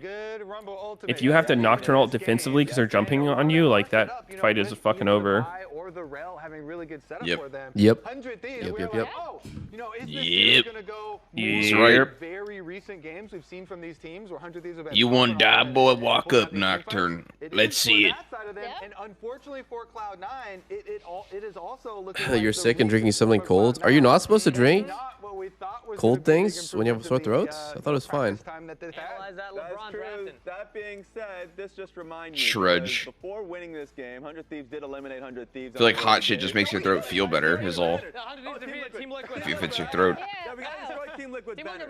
We gotta destroy. I've been drinking tea with honey, like hot tea with honey. Did Doublelift hit Challenger on jungle? Yeah, I saw him playing AD carry yesterday, so he must have finished his goal. No, dude. Impressive, Honestly, he's done I've two just roles been, now. I just been in such a bad mood when I play jungle. I just really do not enjoy playing jungle. Actually, it's just so AIDS. People who have no game knowledge are just like flaming and griefing. I think like part of it is not even just the fact that people will. That sounds like 100 Thieves. It's not even the fact that people will like lose lane or like type. It's a combo of that and the high likelihood that they're literally just gonna grief. Like as in like they'll just go AFK, they'll double jungle, they'll like sit AFK at their turret while just like typing the whole game. And it's just like after like so many games where it's just like, okay, I'll report this guy, report this guy, report this guy, because he like sold his items. Okay, this guy double jungled. Okay, this guy went AFK at like 8 minutes for no reason. It's just like, dude, I don't want to play jungle. Like fuck this role. I'm so conflicted between feeling like I'm understood because this has been the experience for jungle forever, and repeating the stuff you used to say to me when I would say this thing. Trauma dumping. Or you get here. Trauma dumping? Trauma dumping. Jungle therapy session. Get over it, dude. Everybody has to go through stuff. Wait, you're kind of right, though. Oh. No, yeah, I mean, you know what? You're right, Medios. Junglers are the most misunderstood people on this planet. Tarzan deserves another chance. I mean, dude, the role just fucking, it sucks. The role literally sucks. It's like, okay, so then I start like trying to be like, okay, well, maybe I'm farming too much and I should look for more ganks. So then I like look for ganks, right? And every single time I'm there, the opponent's at 100% HP. There's like, okay, so then I leave and then my laner gets solo killed, obviously. And it's just like, dude, there's no winning. Like people just don't know how to play around like a jungler that's pathing towards them. But if I path away from them and they die, it's jungle gap. But also, I think in general, I just enjoy, okay, like all this like player behavior stuff aside with the griefing and like the just perma chatters, I just really enjoy playing lanes so much more than jungle because like I'm actually interacting with another person. Like there's like fighting from the first 2 minutes of the game as opposed to just purely looking at like how fast I can clear my camps so I can play the game. So yeah, I just enjoy laning so much more. I got kind of tired of jungling. Yeah, I mean, I get it. Trust me. But I do. I remember when you were starting and you were talking about like the strats and stuff. That's part of why I find that the games go best for me anytime I'm able to like start invading and counter jungling and like killing the enemy jungler. Because that's like the one way to not get behind while also making sure that their jungler's not like killing everybody. Yeah. Like if you can actually fuck their jungler, but then again, a lot of these things get like turbo amplified by the fact that you're streaming. So a lot of plays that would work, like, you know, camping for their jungler because you know he's gonna like walk into his topside jungle. Oh, you know, all of a sudden he just didn't walk into his topside jungle. He just decided to blind invade, and oh wow, all my camps are up. No, yeah, I mean, there's so many games where I'm getting blatantly ghosted, but plausible deniability, I'm not going to say anything, but everyone notices it. It's like, oh, why don't you put a minimap cover on? I'm like, okay, what happens if I put the minimap cover on as the fucking jungler? What changes? Yeah, That's I mean, the only thing is like they can't see what camps are up or where wards are, but like they still see you. Yeah. So yeah, that was kind of pointless. Yep. I don't blame you. I will say I was impressed with how far you've gotten. Like whether you keep going or not, watching it, I think you did good. I think I could. I like this is Cope, possibly, but I think I could hit Challenger with enough games and probably playing off stream. But I don't want to do that. And also, when I went back to AD carry, what Tyler 1 did. Yeah. When he jungles, he does it off stream. I'm not gonna play jungle solo queue off stream, but I was like, okay, break week, right? Just break week and play AD carry. And holy fuck, AD carry is so fun right now. It's just so fun. I think Kraken Slayer is like probably the best feeling item. The race for Kia Rookie of the Year is a tight one this year because in just my like opinion, there's really two big names that come to mind. The sound. So the first name that comes the to mind power is spike Saint just feels so Online. good. He's been turning heads since he arrived, and I think the best thing you can say about him is actually what other pros say about him. It's hard to lane against. He's a top 3 mid laner. He's just a threat. Did you not go Kraken on Viego? I thought you did. I did. That's why I like playing Viego so much. So fun. Oh hell yeah! What other junglers? Kraken Slayer, Belveth, Kindred. Yeah, I played Kindred with Kraken. And he's just got that clutch factor that you don't have in a lot of players. Dude, I played Zeri with Kraken yesterday. Shit felt so good. It's so weird. Diable played a Zeri game yesterday as well. Fucking, that guy was like turbo stomping every game. Seems pretty giga. That's sick. He's only 17 and he's just like smurfing LCK. Yeah, people are saying he started playing during COVID when he was 12. I don't know how believable that is, but apparently that's the narrative. Yeah.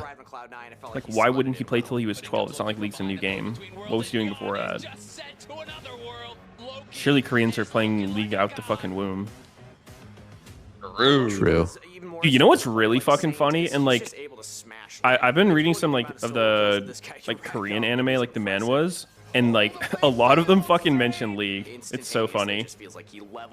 It's funny. Yeah. Huh. I haven't seen that. And I've been reading those. I mean, like, usually they don't say it directly by name, but they'll like, you know, be like, yeah, you want to play Legends of League or some shit? Like, you know, it's literally it, but they're just like, they change like one letter so to avoid copyright or whatever. Yeah. Full 5 games, pushing the #1 team in the league to the brink, and one team fight away from closing it out. I've seen it in like multiple of them. And then they'll just show their monitors, and it's just clearly fucking League. Really standout performances there. I mean, that shit's I did so not big in take Korea, you though. for a manhwa enjoyer. It's a kind of recent development. It was like, dude, all this started from movie recaps. It went from like movie recaps, then I started getting recommended anime recaps, and then there'd be like manhwa recaps, and then sometimes like I'll be watching one and I'm like, huh, that was cool. I wonder what happens next. And so I'll Google it. I'm like, okay, you know, like a lot of times they'll say like this was chapters like 1 through 100 or whatever, and then I'll see like, okay, how many are out, and if there's a lot more, then I'm like, okay, you know, I'm kind of invested. I'll check it out. SQ. No influence from when we talked about when I was reading them. No, I'd been reading them before that. Oh, okay. But we haven't read the same one yet? What the fuck? Wait, Pornhwa I haven't read that recaps? many of them. The one, I haven't read that many. Let me see my list of the ones that I've like actually. The ones that I've read like a significant amount of. One's called Weak Hero and one's called Teenage Mercenary. Have you heard of either of those? No. I have not. Apparently, Teenage Mercenary is getting an anime. Uh-huh. I don't understand how could these like Korean webcomics be so fucking popular? You know what I mean? Like Korea's not even that big of a. It's not even that big of a country, population-wise. Is it just like exported to the whole world? The whole world reads the translated versions of these manhwas? I don't know, dude. I find it weird how like it doesn't seem like it's real to even buy them or like pay for these purchases of fucking reading it. and they had the Rumble, and they How could anime be so big when Japan's so small? Well, okay. I guess I didn't realize how big manhwa had gotten. 400 Thieves, but they have also shown versatility, and so we're going to get a more split push look here with the early Rise pick for them this time around. And as we see the picks coming out from C9, wanted to highlight that Aurora, they can flex that between Loki and Thanatos. Loki in particular, we called out. Anna reads like fucking like romance, like girl romance manhwas. So I guess that shit is like crazy popular. Dude, there's a fuck ton of those. Those don't appeal to me. Obviously, yeah. I need some like isekai power fantasy slop. But like, is the slop ever like? Is there something unique about each one, or is it always the same? Just like, I'm an 18-year-old fucking, you know, like high school student that got reincarnated into this world with like elves, dwarves, goblins, and orcs, and now I'm gonna be the strongest warrior in this new world and have like a super hot princess wife. Like, is it like always the same, or is there something most of them cool don't and have unique like a about each wife. one? More, it's like a harem, and they like have to act disinterested in all these girls that are just like swarming them, and then the girls like hate each other, so they're competing for his attention. Yeah, he's too stoic to settle for one. No, that's pretty much it. I don't know, dude. Like, isn't Unk a little bit too old to be reading I said those? this the other week. Was like, I wouldn't like recommend it to someone. Be like, yeah, dude, this is some good shit. Read it. Like, let me know what you think. It's more like, you know, yeah, I realize this is like pretty fucking slop, but like, you know, okay, it's entertaining. Yeah. Okay. I don't have that feeling that it's just slop that I'm reading. They all feel very unique to me. The ones I've read, that is. Which ones have you read? Give me a clip and a summary of each of them. A summary, you said? Yeah, give me like a descriptor. Like, which ones have you read? What are they about? Well, I told you about the beginning after the end. Yeah. I mean, it's that one's cool. Like cool guy, premise. yeah. It's a king, and he gets reincarnated. He's like a baby with his memories of his previous life. He's gonna be the strongest warrior. Isn't that like the most popular manhwa or something? Like the biggest one? It's the highest rated, maybe the most popular too. Yeah, and then okay, Omniscient Reader. That one's cool. It's like this dude read a comic, or I guess I don't know, maybe his own manhwa or whatever, and like it was like this disgustingly long one that no one else has read, and he finally finishes it, and then he gets like put into the world, and he's like, wait, like I've seen this before, and he remembers things about it the whole time to like, you know, be like spoiler, like I understand what's happening here, but then like things are getting twisted within it, so he kind of knows what's happening, but also there's new stuff happening that he has to like adapt to. Okay. That's all. How long does it take you to get like to read these? I usually just read them before I sleep, so I'll do like 10 chapters a night, and there's like 200 or something ish usually. Dude, I am shocked at how many people in my chat have read these manhwas. I'm like taken aback. I'm like, whoa, these are way more popular than I thought. Yeah. I mean, League, right? Like, it's the audience too. League is like super popular in Korea. Yeah. Probably a lot of overlap there. Yeah, like that one's unique. There's this other funny one. It was like, fuck, let me see if I can find the name. It's like the. Hold on, let me get the exactly. We do see the I'm currently reading Infinite Gacha. That sounds like some good shit. That sounds like right up your alley, bro. Okay, I'll describe it. The Infinite Gacha is like the dude gets sucked into a world where like everyone around him dies. Everyone just gets like slurped into like the higher starred units. Except this guy has played the game before. It's like literally a game. And he's like, wait, like I played this shit before. There's 100 levels of this tower. Like we need to survive, and he so basically just tries to like get really strong and control. He doesn't know every exact level, but he kind of knows how to like play the game and understand like the town. So he just tries to get everyone leveled up and then complete the levels. And like every 5 levels is like a boss level, and they're really fucking tough. And he's like almost dies like every time. go for it. It's pretty cool. I mean, it's a strong AD carry for sure. Squid Game? Gacha? Holy. Like, not a lot of safe AD carries available. And Where do you read it on? So there's so this Aurora plus Nico let me see. combination is going to be called 2 carries here that don't have dashes for comic.io. Rise and the Varus. So Is it an app or a website? Website. I do like how 100 Thieves have some split push strengths. We mentioned Rise early on in the draft, but also having comic.io. What do you think about these drafts? We gave Varus. The team with Yunara is probably gonna win, bro. Yunara is so broken. It's crazy. Yunara is so broken. It's crazy, man. Dude, she's getting actually fatty nerfs next patch, which is interesting because she was like viewed as like the most balanced release they've had in a while, and you know she wasn't touched, she wasn't B-patched. She's definitely overpowered. I don't care what anyone says. Did you see the nerfs? She's getting some big fucking nerfs. I think I'm excited to play her after the nerfs because it'll just mean that people are not going to ban her or take her away as much because she's just so fun.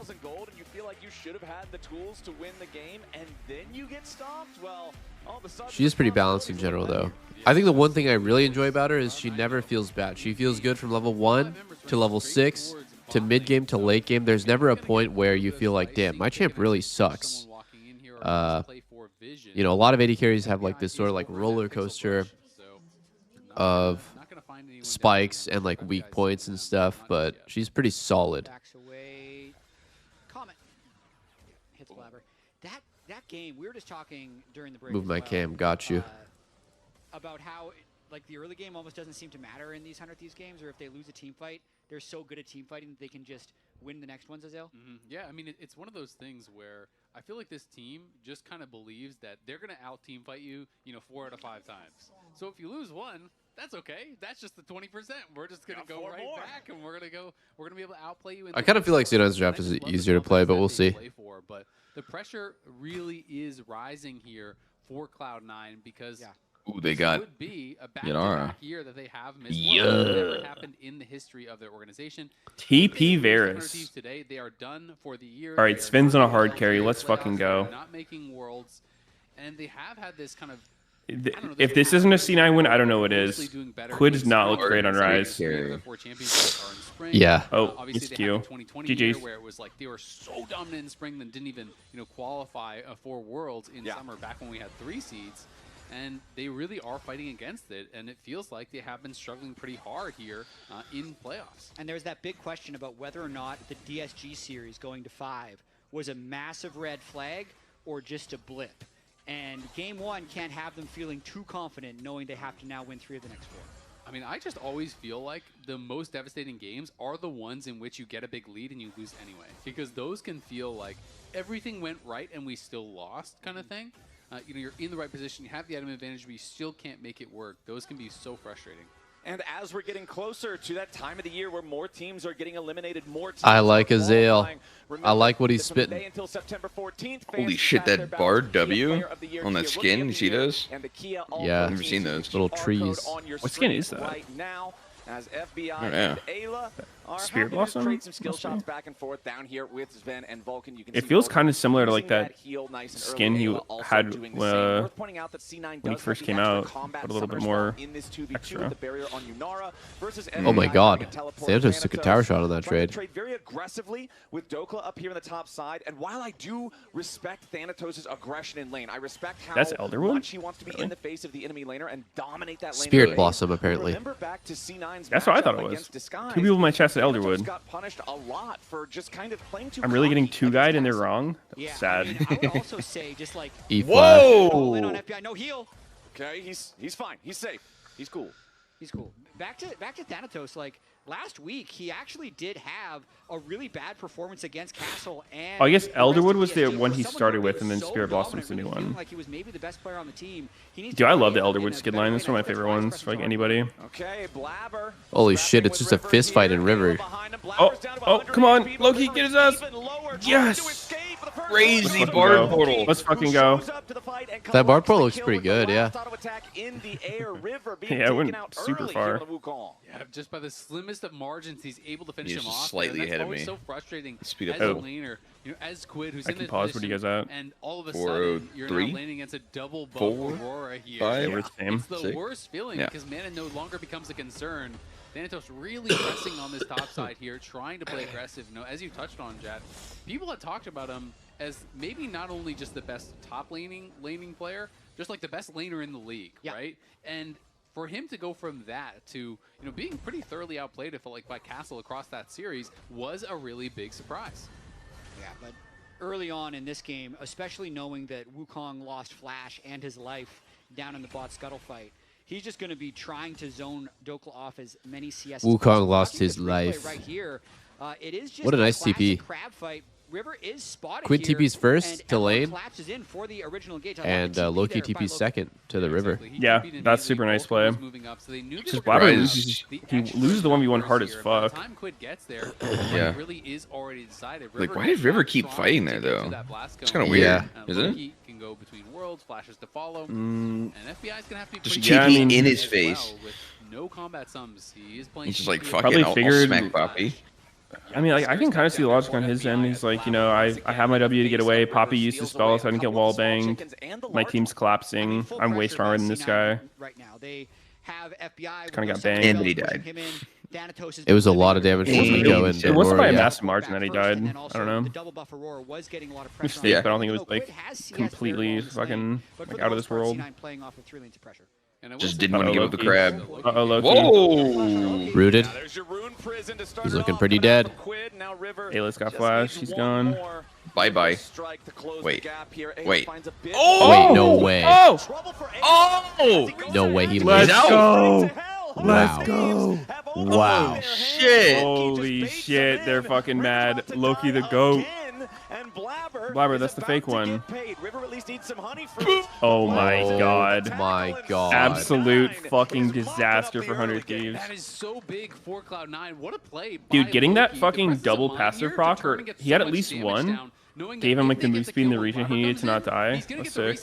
So he gets procs passive on Rise. Oh, dude. He greeted this so hard, actually. Jesus. Yeah. Wow. I'm not gonna lie, I didn't know you got grounded from Poppy W from a Bard portal like that. I would not have expected that. Oh yeah. Whenever you get Poppy W, you get grounded. Well, yeah, but I'm just saying I wouldn't have expected Bard portaling into Poppy's W to like trigger it. I would have thought you would just go by. Oh. Because to me it doesn't feel like a dash. It is kind of weird, unintuitive. I feel like everyone who's been playing League of Legends for any amount of time has had that reaction. I think I've experienced it though. Poppy versus Bard support is pretty common, honestly. Or like it was, not anymore. At the start of this one, C9 already off to a good Yeah, I don't really play either of those champs or that lane. I'm sure I've seen it before, but I wouldn't have expected that interaction. 5 seconds until the grubs are going to spawn for the first time. Ayla taking a ton of damage here from Sven and Vulcan, down to 300 HP here on the Bard.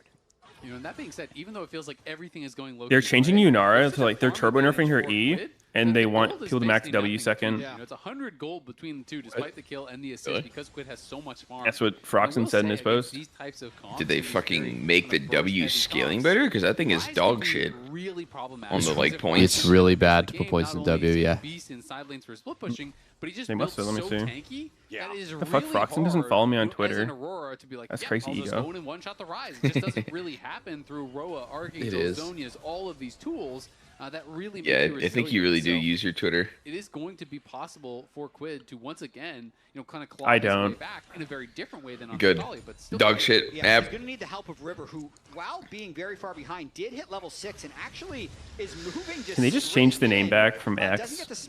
Like, and remove all the bots, and remove all the fucking rage baiting, and all the cringe posts. 22 stacks on his pet item, whereas Blabber has hit 20, so he and the ability to make money. However, he doesn't facilitating all of it. So he has to back away after securing that first grub. Should mean the River. What do you think about Bork Yunara? Asked Pinkboard.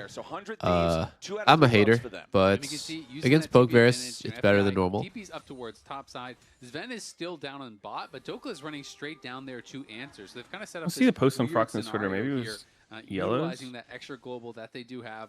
And we'll see if they can actually kind of lane lock Thanatos, keep him in this 1v2, put him in a difficult situation. But looks like for now, Ayla's just This game's looking so over, so, by the way. we should be able to see a reset from Thanatos. I think C9's comp is easier to play, scales better, and their head pretty big early. In mid lane, as you've already mentioned, Quid, he's completely I don't believe in Quid to carry on Rise. I actually don't believe on anyone to carry on Rise. It's not really a hard carry type of pick. Major item means he's not really manifesting the power so far from the 2 kills. So 100 Thieves should actually be feeling pretty free to go and make plays as long as they're not on an item spiked Blabber. That being said, though, item spike Blabber, like Sundered Sky Poppy, is really nasty. It's a very good item. Yeah, it turns out it's one of the best items in the game, and especially when you're on this Poppy that is so very effective against the front line, against the engage mechanisms of 100 Thieves. The Pobe? It's a terror to fight through. Honestly, of though, course, the Pobe would carry. Really greedy. None of these weakling LCS mids, though. All my camps are up. So he needed to full clear. Did he get challenger on AD carry? He gets his Sundered Sky. He did, yeah. Yeah. Giving this Drake straight over to 100 Thieves. Damn. Feels like a bit of a miss. He's already done it on. Is he gonna do jungle again, or is he counting his earlier one? Because he got it not even that long ago, like a year or so. I'm sure that he counts. That was it was very recent. So he does complete that. Is he gonna do support? He needs to do support, and that's it, right? That's literally it. Because that's what he's looking to do. He might be goated. He should do mid. Items right now, obviously River has yet to base. You know, he is the strongest person on the I don't know if he can do that one. Wait, what? Did you see that? He couldn't go through the portal. What the fuck? Yeah, it didn't work. It didn't work. That was a weird bug. That was weird looking. Down there in the bottom lane, 2v2 scrap. As now Blabber's coming in, looking for Quid. Oh, he's Damn, shit on. Boom. Loki picks up the 4th kill of the game. Okay, that's pretty good. Blabber's able to make use of the item. Knew that even Surprised? if it was out there, wouldn't matter. Did Quid think he would be able to ult out there? Yeah, I'm surprised too, right? Because Poppy has so many ways, 2 different ways of stopping him. And now, for the first time, it feels like Loki is opening. Did he start it before he saw Poppy? I don't know. Dude, I don't know. I feel like nothing else could have happened. He has so many ways of getting out there with Flash. You could phase rush, Flash out. Up 2K, but this time it's a kite lot right. earlier into the game. And we'll see, Jeez. Can they actually make good on this advantage? Because I do feel like it is so critical that they win this game. You know, Pobelter said 80 carriers are bad at the game, too passive, scared, and no macro sense. If you lose a game like Damn, that's pretty base. That's bad enough. If you lose this one, where it's 11 minutes True. over 2K up, He's right. I just don't think you're coming back from that. I agree. It's also like the number No, dude, of like, games that 100 Thieves has it's probably true in their. after bad That's a starts. problem with like how much can only they playing actually one do role or in like an one early style game? of the game. And You just then miss out on so still much other outplay shit. It's like you can get by as an AD it's carry getting a little bit ridiculous. by just farming and I then completely agree. If team you fighting, lose right? This game after Yep. this start with what happened in But- mid lane, I think your mental's toast. Yeah, spring split doesn't matter. Old, busted, Oh no, I just think like the more you play every part of the game, the better overall player you'll become. 100 Thieves. Good. They, It's good when people try their shit. I think it really helps right now that 80 carry is just like in a good spot. Looks for a pop blossom. Not going to find that on River, who can just pretty easily dodge away from it. What changed? I swear, like recently, there was all the talk of like 80 carry being fucking horrible. I guess it started with like Dante's. Okay, dude, why are we listening to Dante's opinion about the game? 80 carry's been pretty I mean, solid. I don't think it's people echoing his opinion because he said it, but it was like he started the narrative, and then a lot of people were supporting it. Interesting. I think people love to cry about their role, but from what I understand, like most 80 carries, I feel like the role is like pretty decent right now. Especially in a game like this where one team has I don't really. very I would not say. early game lead. The other side could just I can't handshake and think say, of "All right, anything whichever wrong one with you it want," right and now. it'll probably be the Like, Herald. We're going to it's a take good the other role. one. We'll take the Drake as long as we don't have to fight just yet. People love to be big babies also because it's like 100 good content, you know, to cry. Maybe they'll find an angle. Maybe River will do something strange. Normally, he has a little bit more of a lead or is a little more even when he's doing something strange. It's kind of hard for him to make plays, but with Trinity Force baiting. never I know. mean, for some teams, 2 objectives Yeah. is an opportunity to trade objectives. For 100 Thieves, that's an opportunity to have 2 team fights. Fight twice. Exactly. Why would you go Actually, the other just one? overall, Go just the thinking about the same game one right now, twice I think in the a row. game is just in a good spot, balance-wise. Thieves Mid feels good. Jungle feels good. Completed here for FBI on the Varus with this poke. That's at least in solo queue. Watch as this game goes on. What do you mean? Did you just say you quit jungle? Okay, but I just don't like it, right? Like, but like the role is strong. The role is strong. It's great. I fucking hate it. I'm not gonna say jungle is weak and that's why I don't want to play it. I'm just gonna like literally. It's just like I'm not having any fun. Really difficult to win. I'm not having fun on this OP-ass role. Ow. Sven? Huh? Holy. Also, Bork. Hold up. Pause. The FBI puts a lot of pressure on there, GG. but it does mean he will not have his ultimate for... We thought he was going crit, and look at him now. Life steal. It's one of those things where, like, if we lived in a perfect world where like everyone was mad chill and people didn't grief games, jungle would be awesome. Like, yes, it's strong, and when the game's played properly, it's a lot of fun. But it's just not the reality at all. It's like the stuff outside of the game that's like making me not have fun. It's the griefing, the ghosting. It's the permatypers. Have you tried chat off? I know you wanted to keep it on, but like, I should have just done chat off. I mean, you still could next time. Still could. I feel like it's worth it. I think it's worth at least trying it without chat on. Yeah. Before fully quitting. True. Because that part of the reason I like chat off is like, if someone on my team's having a bad game, but I don't know that they're like a fucking psycho, like it doesn't bother me as much. But like as soon as I know my teammate's like a complete fucking freak, then like it just, I try not to, but it just like subtly kills my motivation to like try super hard in this game. You know, it's like I know exactly what you mean. Yeah, it's like I don't want to win. Like, damn, like, do I really want to fucking bust my balls? Dude, what the fuck is FBI doing? Holy shit! What was that? Aggressively in the face of Sven once more, but this time Blabber's ready to respond. That was an FBI gets punished. This game's going more as planned for C9. They just completely control River. Last game, he was pulling off too many shenanigans with that Fi. They're just targeting him super early. They stopped him at the crab early on in the game.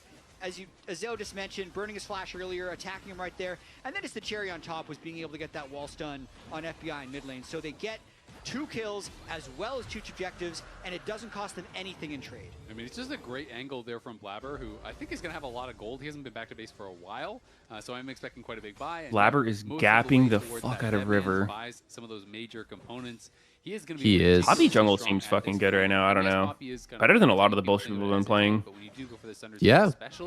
Poppy's good. Is so incredibly high. Pretty solid damage. Great utility. All the damage you have, but that's often enough damage to the ulti too. Just, you know, fucking.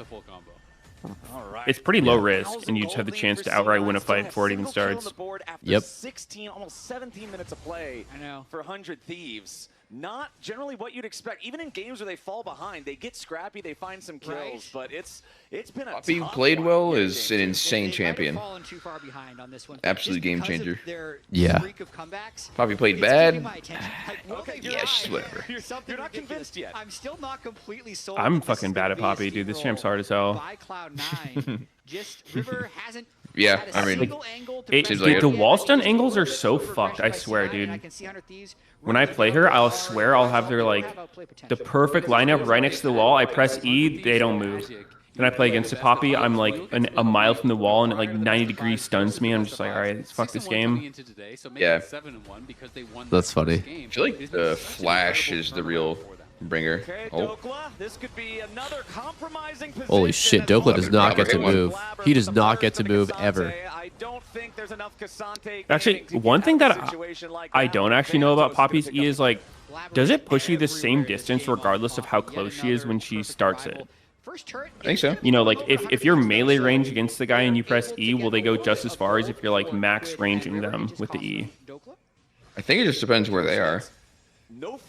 I think it pushes you the same way. It pushes you the same distance no matter how close she is. Okay. As in, if you're melee, it'll push you however many units. If you're max range, it'll push you however many units. I think it does not change. Ooh! Holy shit, they're trying to catch Blabber and he just says, fuck you. Yeah, dude. What the fuck? He just turned around, wall stun. Ran away with phase rush. That'll be the objective. Redemption rush on Ayla. I feel like if I'm LCK supports have been doing this more. Seems strong. That item's pretty nasty. It depends how desperate you're feeling, right? Are you feeling like the game is completely screwed?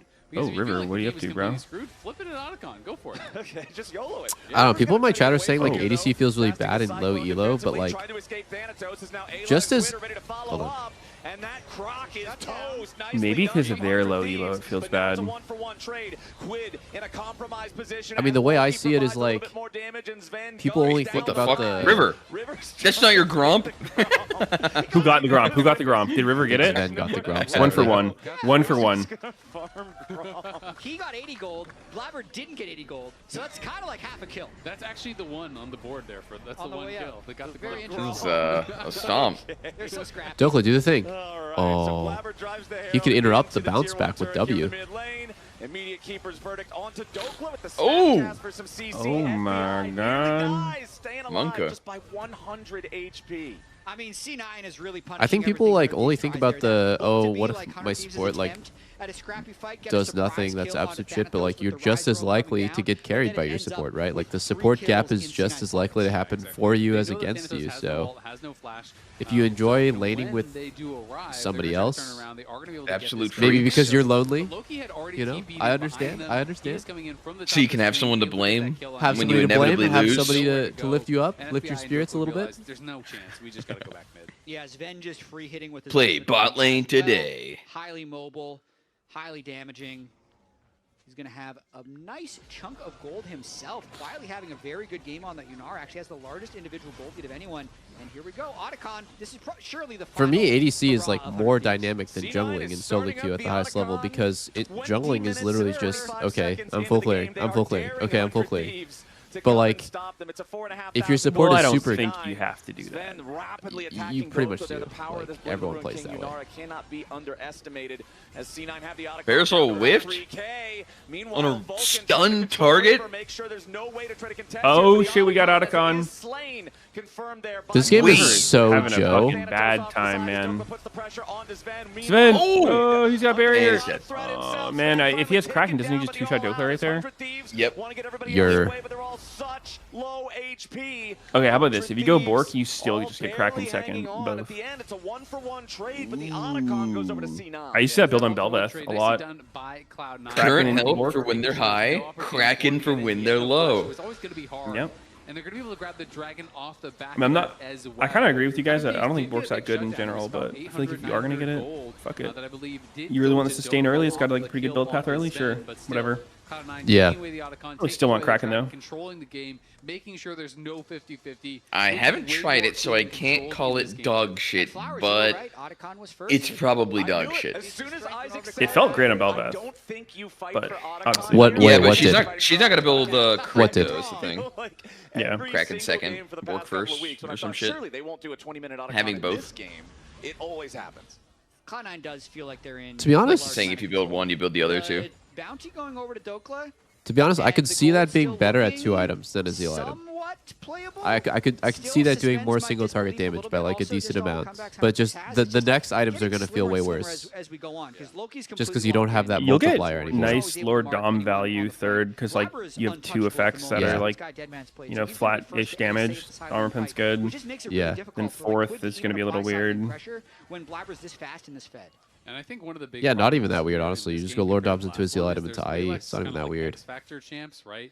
You know, Varus is very. I could see that being good. Slow standard. You just hit poke or you don't. When you're really behind, it's very difficult to, I think, get a lot done on this poke. I was playing Jinx and Zeri with Kraken PD, and I just can't believe how insane 14% move speed actually feels. Like, it's just so unbelievably broken to have 14% move speed on 2 items. I think you're hoping that Ayla can hit a great Bard ult, that River and Dokla can follow up on that, and you can somehow get a kill right off. Yeah, obviously there's games where Runon's better too, I think it's just a lot harder. You know, FBI and Quid are just not on champions. The fact that you run faster than everyone in the entire game. And meanwhile, on the other side, I think one of Yep, the big I mean, reasons why makes it so any engage they try on you, if they don't one-shot you, you can just run away. Yeah, and just the amount of frontlining you can do too, right? So like, just like move speed allows you to just kind of play forward and bait out an ability or bait and engage. He is playing to the level that fans have come to expect him to play at, so and good. he's so ferocious when he does that. He really is. It's crazy that Quid is Sven on mid wave. A lot of that is I don't think he's going to die this game anymore. while things are happening on the other side of the map. Feels like this game should be Jover, but it's so Jover, yeah. I'm freaking out. Mage machine gun in team fights. It's just pretty unlikely to be. I think if they want to win, they need like a shutdown on Sven or Loki, Bardalt into fucking. We get like Bardalt and then Rise ult in Wukong. Wukong gets a shutdown. There's no easy champions. I think Wukong this game is just kind of useless, to be honest. I think that Wukong has very, very low threats on Aurora, especially with this build, and basically no threat against Poppy. Poppy can shut him down so easily. It's just like the gold 5.5k is a lot, but if you look at the actual items on everyone, it's still kind of like 2 items to 2 items. Then right now would be 100 Thieves' best time to fight, because before the enemy team gets 3 items, you want to take advantage. So we'll see if they can find some ways to slow It's hard to actually get a fight. Like, there's no objectives. Yeah, I mean, this is just the... be trying to bar ult to carry with no flash. The idea of like fighting over nothing, right? Like you have to like fight this crab or just like fight over literally random shit like a pink ward, because if you wait, they're gonna have 3 items ADC. To maybe claw your way back in later. And level 16 Camping. They're trying to do it. They're looking for it. And there's nothing. And then, you know, from C9's perspective, it's like, let's make sure we don't fight over nothing. The problem is he's hanging out with the wrong crowd. All of his friends are not a good influence. Push the lanes, disappear. Ayla and the River will try to sweep through some. That's like the basic way to play. That's like the default. I think though the best teams they'll challenge you between objectives.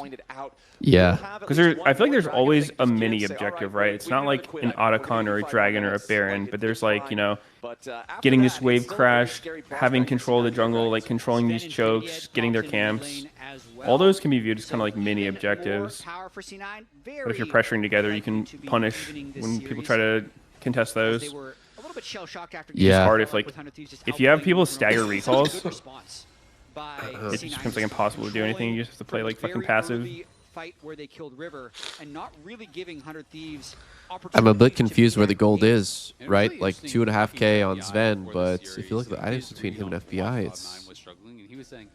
I guess FBI is very behind. Yeah, I would take the Yunara here, personally. Whoa! This is a crazy attempt. This is a crazy attempt. Because Loki TP bot. Loki TP bot. Look at him.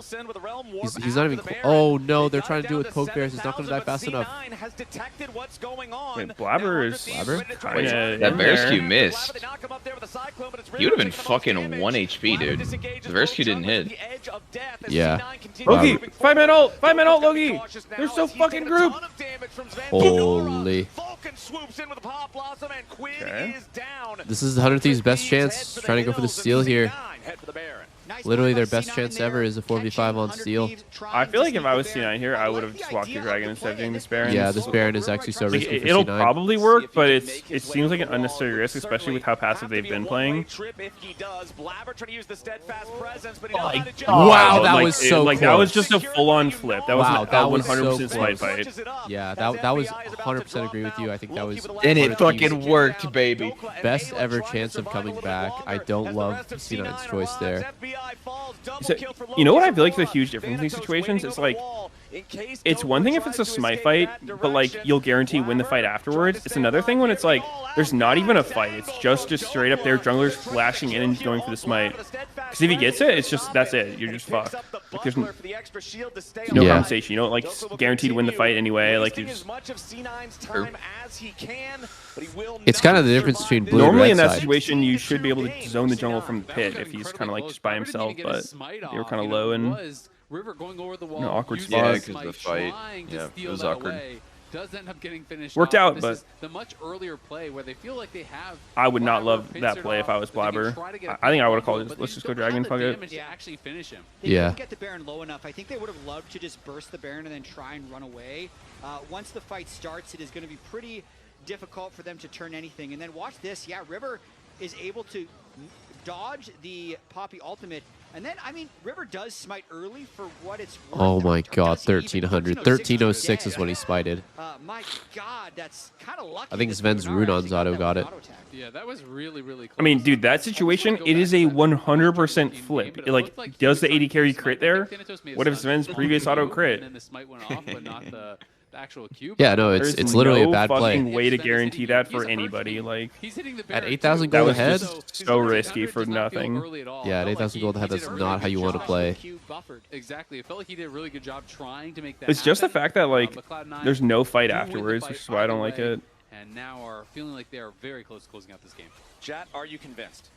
Yeah. Okay.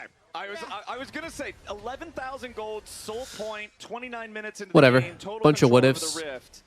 They got it, so it was a good play. As much of a winning position as you could have. The Baron play was pretty creative, though, by 100 Thieves. 5 head. They keep finding windows to try and make things happen. It's just in this game, like in other games, even if they land like 40% of their plays, sometimes that's enough to. We'd rise, Ellie Jiggle. Windows, they're just all steel. Yeah, jumping into the window, it's not breaking. All right, you know what? I think Pokevarus is dead. I think it's on hit or bust. Well, C9 is going to force down this tier 2 turret. You can see 100 Thieves stepping up, thinking about trying. What if you versus Yanara? But the only players Go on hit, I don't care. targeted were Blabber and Thanatos, and He doesn't care. So River is now deep in enemy The territory. Varus getting mad pressure, putting Yanara to 1 HP. You know, Sneaky, I think that Varus could actually be a very strong user Uh-oh, it's been on a mid-wave. Of what? Of Kraken PD instead of Borginsus. Yeah, that's great. They get both his. I think Kraken makes a lot of sense on Varus. Varus does game percentage back HP just damage yet, and but it gets is them low pretty something that easily, will buy a like little 3 bit of time. autos It's and the then best play they WQ. can make in a horrible situation. So Kraken is like But really like- strong. just have not stopped Would you rather have the? for those winning plays. Oh my god. My word. Oh my goodness. I also think that Varus has low move speed. Where you go Borginsus, you have 0 move speed, but 14 move speed is going to feel insane on him. I don't think it'd be horrible. I think it'd be fine. Because, I mean, I think Bork is pretty dog shit on range. It's horrible, bro. It's legit terrible. My only reservation about that build is usually when I see Varus, like on hit Varus do well, it's because he's like also kind of durable. Because he doesn't really have that much range. Yeah, that's what I was The gonna builds say. that I usually see go well is like you run Ghost on him, so you can actually hit people, and then you just do like Bork into like Gwinsu, Terminus, Jack Show shit with like tank boots. So like, Yeah.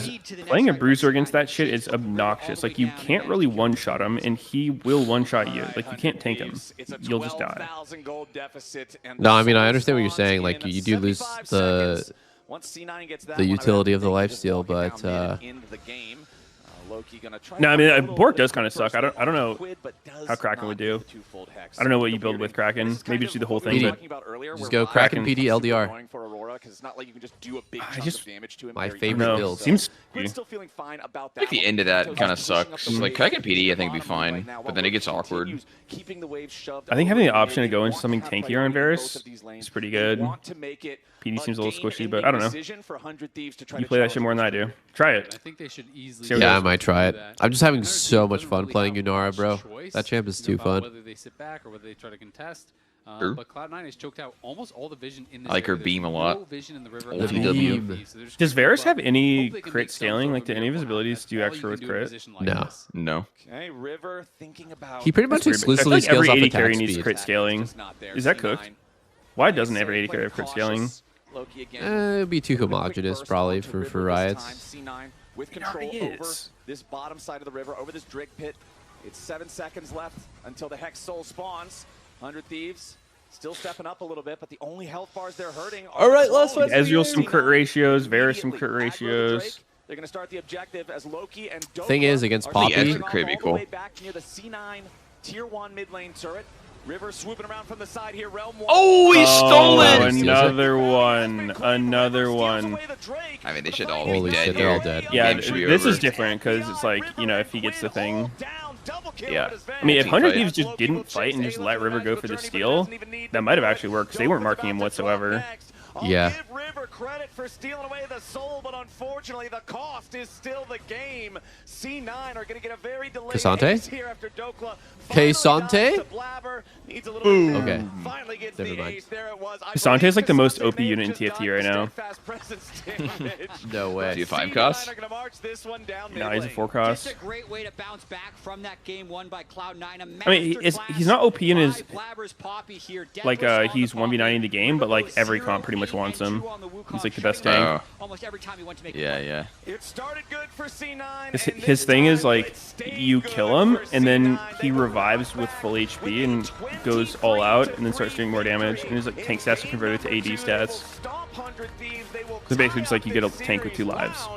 What are we looking for in the next one? DCC in the first version? I'm looking for River to not go away again. That was I don't even know what his abilities do, to be honest. His His ability is not super impactful. It's just the fact that he comes back and he's durable, and then he shares traits with some of the really strong units too. Yeah.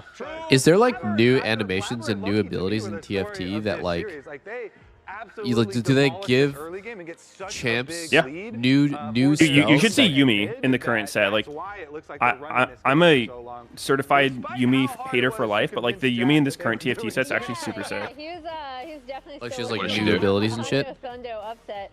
But Yeah, I mean it's not like her in League whatsoever. It's Sinky, did you play the music set with like Disco TF? Yeah, she basically has that ability. She just like shoots out a shit ton of pages that like fly and hit everyone. Oh, that's cool. And then like every time she casts, she shoots out more. Yeah, I'm looking, guys. So she's like a ramping carry. I like that. Yeah. Yeah, she's super fun. It's probably my most played comp this set. I wonder if they'll ever like put the TFT version of champs into League temporarily, just to like give them crazy new abilities and stuff. What you doing, Rad? I think it'd be super fucking sick for them to do like a rotating game mode of that. Like the item, it would be so much work. So there's no way it would ever happen. But imagine there's just like a version of League you could play that's just TFT. Like you have the TFT abilities, you have fucking TFT items, fucking you have like the traits. So you could pick like full trait comp. I don't know, it'd be funny. That's why you need custom games in League, man. Some fan could just make that shit. Yeah, that would be cool. Huh. Goofy modes, but they're controlling all of it. Doombots. I love how you showed the Scryer's Bloom setup. Doombots hype. You know, Blabber, he gets the vision and then he like calls his. Apparently TFT started as a passion project from like one dude at Riot. That was really good. He's like, After seeing auto chess, yeah, makes sense. Yeah. It was like some dude just came up there and he just worked on his own. Showed it to people and they were like, oh shit, it's pretty good. Came up with it. Like it's obviously same genre as auto chess, but like there's a lot of differences. Well, those have just developed over time, though. No, like to become its actual own thing and like way better. Yeah, I mean, there was always some from outside, like the carousel shit, like the hexes instead of being a chess grid. And so Thandithos says, yeah, this next wave, I'm just going to come here for the Herald immediately. And so Quid is going to be a little bit disconnected even with this control war. It's the Riot Flare, just yoink something, make it way better. They're going to be moving up here. Meanwhile, FBI is on this wave, so they actually just have to wait. They have to play slow. Meanwhile, you're seeing Quid recognize he can't come through the side, and he could ulti, but they recognize they want to play slow for this. But Vulcan's already on the attack. The reasoning why he's going for... Be right back, I'm going to play Loldal. You guys should too. Guess what? River does not. So it is just a free pick here. C9 does not wait for 100 Thieves. They do not wait for the play for 100 Thieves to catch up. They just attack immediately. Also, I love, if you remember why does that Wukong not have flash, it was also Vulcan. Shit, I forgot I need to download Overwatch too. Forced the flash with his previous Pop Blossom. So Vulcan really good, like. What do you guys sponsor? On the same play, yeah. Punishing the, are you playing the arena mode? Is that what it's for? Cloud9 were so much better this let me see here. So. Yeah, Vulcan had a really good Nico game. I'm happy that you're hyping him up so much because it let me see. Really Vulcan finding a lot of these opportunities to put River behind. Haven't really read the brief. Let's see here. Just says Overwatch 2 season 18. took over early. and then Vulcan and Blabber working together to make Jump into Stadium. I don't really know what Stadium is. Maybe that's the new mode. Yeah, I think it is. It's pretty cool. It's legit, like, kind of like a MOBA. I mean, like, you get gold and you buy items. Remember this guy. Apparently, Luka And they, like- Doncic plays Overwatch. Well, they still have the promotion tournament. They still have the pros tournament. They're looking great for the promotion. The baller. Doesn't Luka Doncic also play League? Isn't he the guy with the solo Renekton only shirts? You got this. Oh yeah, watch your hands. Don't put your fingers He's top 5. Wait, he's top 500 in Overwatch? There's toast. It's just Wait, what the toast. fuck? That's perfectly done toast. This guy? This isn't he like one of the greatest players in the NBA? You gotta stop throwing toast around the studio.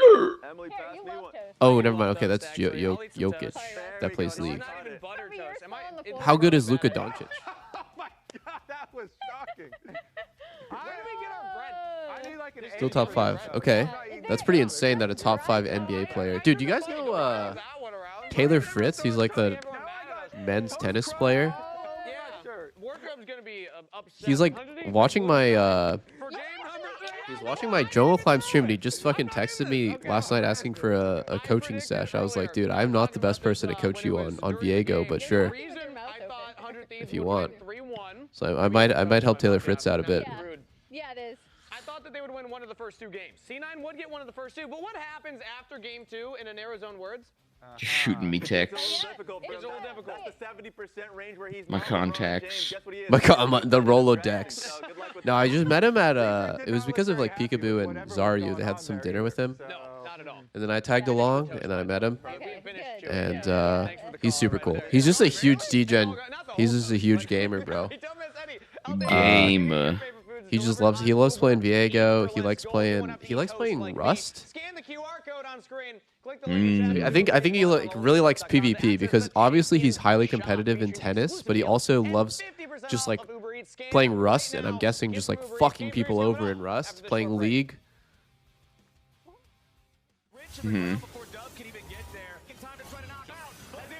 Oh yeah, he plays WoW Arena as well. He just loves PvP.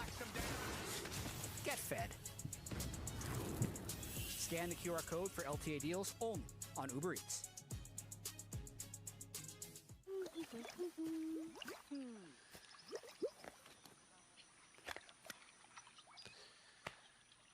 Okay, so this is what the thing. Oh, go ahead. I'm just like yapping. Apparently, what's new in season 2 Overwatch? Sorry, Overwatch 2 season 18 is there's a new hero. Stadium. I don't know what that is. Gonna try it out. Luka Doncic has builds that you can play in the game.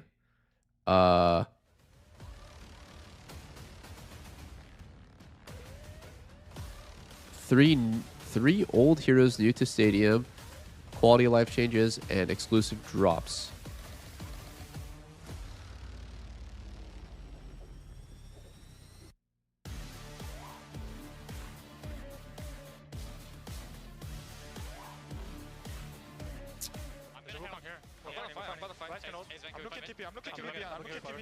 Okay, we're going good. I'm coming. More nodes. Yeah, I have Sarah. Poppy's counter 4. I'm going. Yeah, but Var's never there, guys. Yeah, Var's no flash. I'm playing Var's. We'll come first. Var's dead. Flash. Guys, I'm playing Var's. Looking nice. No, have flash. Yeah. I can check back here. I'm chasing Wukong back here in jungle, guys. Yeah. You know, guys, I think it's like pretty normal these days for like high-level athletes and stuff to just be like huge gamers. It started good for C9, and this time it stayed Like good for C9. They will bounce I don't know, gaming just got super big. It's kind of I feel like back in the day it was like pretty insane. You know, I remember like WoW did this campaign where it's like I forget who it was. It might have been Mila Kunis. But like it was like all these like random celebrities played WoW. And I was like, holy fuck, like how crazy is that? You know, like mainstream A-list celebrities and stuff playing my favorite game. This is super cool, but just become more and more commonplace. That's how it feels. Yeah, Mr. T, Yao Ming played WoW. Yeah, there was God, I'm like blanking on their names, but there was just so many. There's like the guy who has like dwarfism or whatever.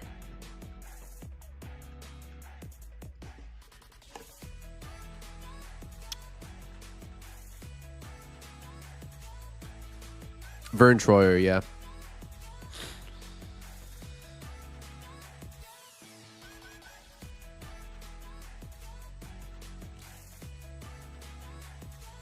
What's this?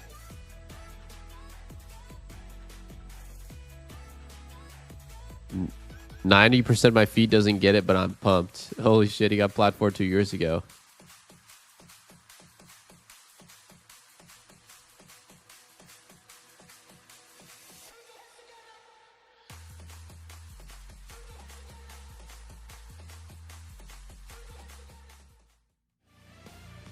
Ladies and gentlemen, welcome back to the LTA. We're about to head into game number 3 here in our best of 5 between 100 Thieves and C9. We're all tied up 1-1 after 100 Thieves bounced back after falling behind in game 1, but then C9 thoroughly stomped game number 2. And I'm really curious to see now what kind of a draft 100 Thieves wants to come out with in game number 3. I think 100 Thieves, to be honest, they play the best when they play dive comps. Such a huge difference between game 1, where they're playing full-on, everyone go apeshit type of team comp, to game 2, where they're playing more of a standard front-to-back, poke comp, kite comp. You know, they had poke Varus, they had Rise. It's not really their style, to be honest. 100 Thieves, melee mid is their style. A little bit. I would expect Cloud9 to probably just very, very explosive, very mechanically difficult type of team fighting is like where they shine. I think the really standard formation-based team fighting is not for them. Yeah, I mean, the 3 melee champions that he has played is Akali, which is gone, Galio, which is gone. I got farmed by Loldl. It was a tough one today. I would be expecting really? Okay, don't spoil. I'm gonna do it after this. It was hard. They're gonna double ban the Azir and the Yone then, but maybe they just feel like, hey, if we ban the Azir, you can't first pick. You're not gonna be like just like blinding a Yone. So it'll be interesting to see if they want to actually leave it up. I just feel like attack quit as much as humanly possible. I think so too. Jokeless champions. I mean, he still has Scion of the ones that he's been playing. He's just been playing, you know, perma-locking the meta champions, and that's what dude, this guy loves that license plate. He's perma-repping that. And they're just fine, man. That guy's super friendly though. I've met him at some events. Absolutely, and I mean, I think for it's cool. That is the style that they are. He just loves Jarvan. They are really strong meta players. I was gonna say Thanatos, you know, famous. Yo, Ambussy first pick. Let's fucking go. Renekton's out. Poppy's out. Sante's out. What are you picking to it? Gwen's nerf. Dude, Ambessa is one of a very fucking cool design. I'm really curious to see how Doka will be able to perform. Have you played her? And what the answer will be from Thanatos. No. Played against her a lot. You should play her. She's actually so fucking fun. I believe it. I just am not very good at bruisers. Dude, I mean, I was complete dog shit at her. I played like 100 games of her, and now I'm like passable on her, but still not great. But I don't know, dude. She's just so fucking satisfying. Like, my impression of her changed so much when I actually started spamming her versus like what I thought she was before. It's so rewarding to like hit the fucking sweet spots on all your shit and like plan out your passive autos. Because what happens when you start is like you just fucking run out of energy. Like, you have to actually weave in the passive autos to not just run out of energy when you're trying to combo. Yeah, she seems like a very high skill ceiling champ. Buffering CC with ulti, just all the little things that you can do, like timing on your W. Because it's a damage reduction, right? Even though a lot of those were fun hovers, they need range. Yeah, and you just don't really want to play melees. A lot of the melees, especially into the. I just love playing AD carry too much. Actually, is what I've realized. It just feels so natural. It's like fucking like breathing. Like I played this type of champ for like 15 years. I thought I was gonna be really bad when I got back into it after like a 3-month break of not playing AD carries at all. But no, dude, it's very refreshing. It's like breathing. Like riding a bike, baby. Now, I was thinking more like, I think it's cool that they made essentially like an old lady, right? Like feel like such a badass. Absolutely feel that, but I also say we should Ambussy? them for their pick Yeah. of Talia and the Skarner because those are two. I don't think she's Matriarch old of in War. League. Like, her League depiction is before her Arcane depiction. This is like from her peak. Oh, okay. I think the white hair. At least that's my understanding. That's what I was told from Like I heard writers talking about that. The fact that there's nowhere to put him for 100 Thieves also makes Alistair a safe blind pick in this situation. She's more how middle old status is in she? game. Okay, it's like confusing I mean, because she her doesn't hair look is literally young. white. I think. Yeah, I mean, I think she's still like, you know, somewhat more mature. She's not like 20, but I don't think she's as old as she is in Arcane. She's in the mature category. Okay, got you. How old is she? She's about our age, 50, 50s, 60s maybe. Okay, guys, question: Do you guys think that like in 20 or 30 years there will be like very popular 50 to 60-year-old streamers? Like, you know how right now the popular streamers are like 20s, early 30s? I think so, yes. Yeah, For sure. in 20, 30 years, do you guys think there will be like very, very massive content creators, you know, on the level of like fucking, you know, like Asmongold, XQC, just like the biggest content creators out there, but like they'll be like 50s and 60-year-old people? Yeah, for sure. I mean, the way I look at it, I actually thought about this somewhat recently, so it's like very topical to bring it up. It's like, I feel like for me, I'm still going to be playing games when I'm like 70, you know, assuming like my fucking wrists and arms and shit don't give out. Yeah. So always hearing the like, you're old narrative since I'm like 24 years old in League, I'm like, that shit's so dumb, right? It's like everything with gaming is completely unprecedented. And I don't see any reason why I wouldn't keep gaming for my whole life. Yeah.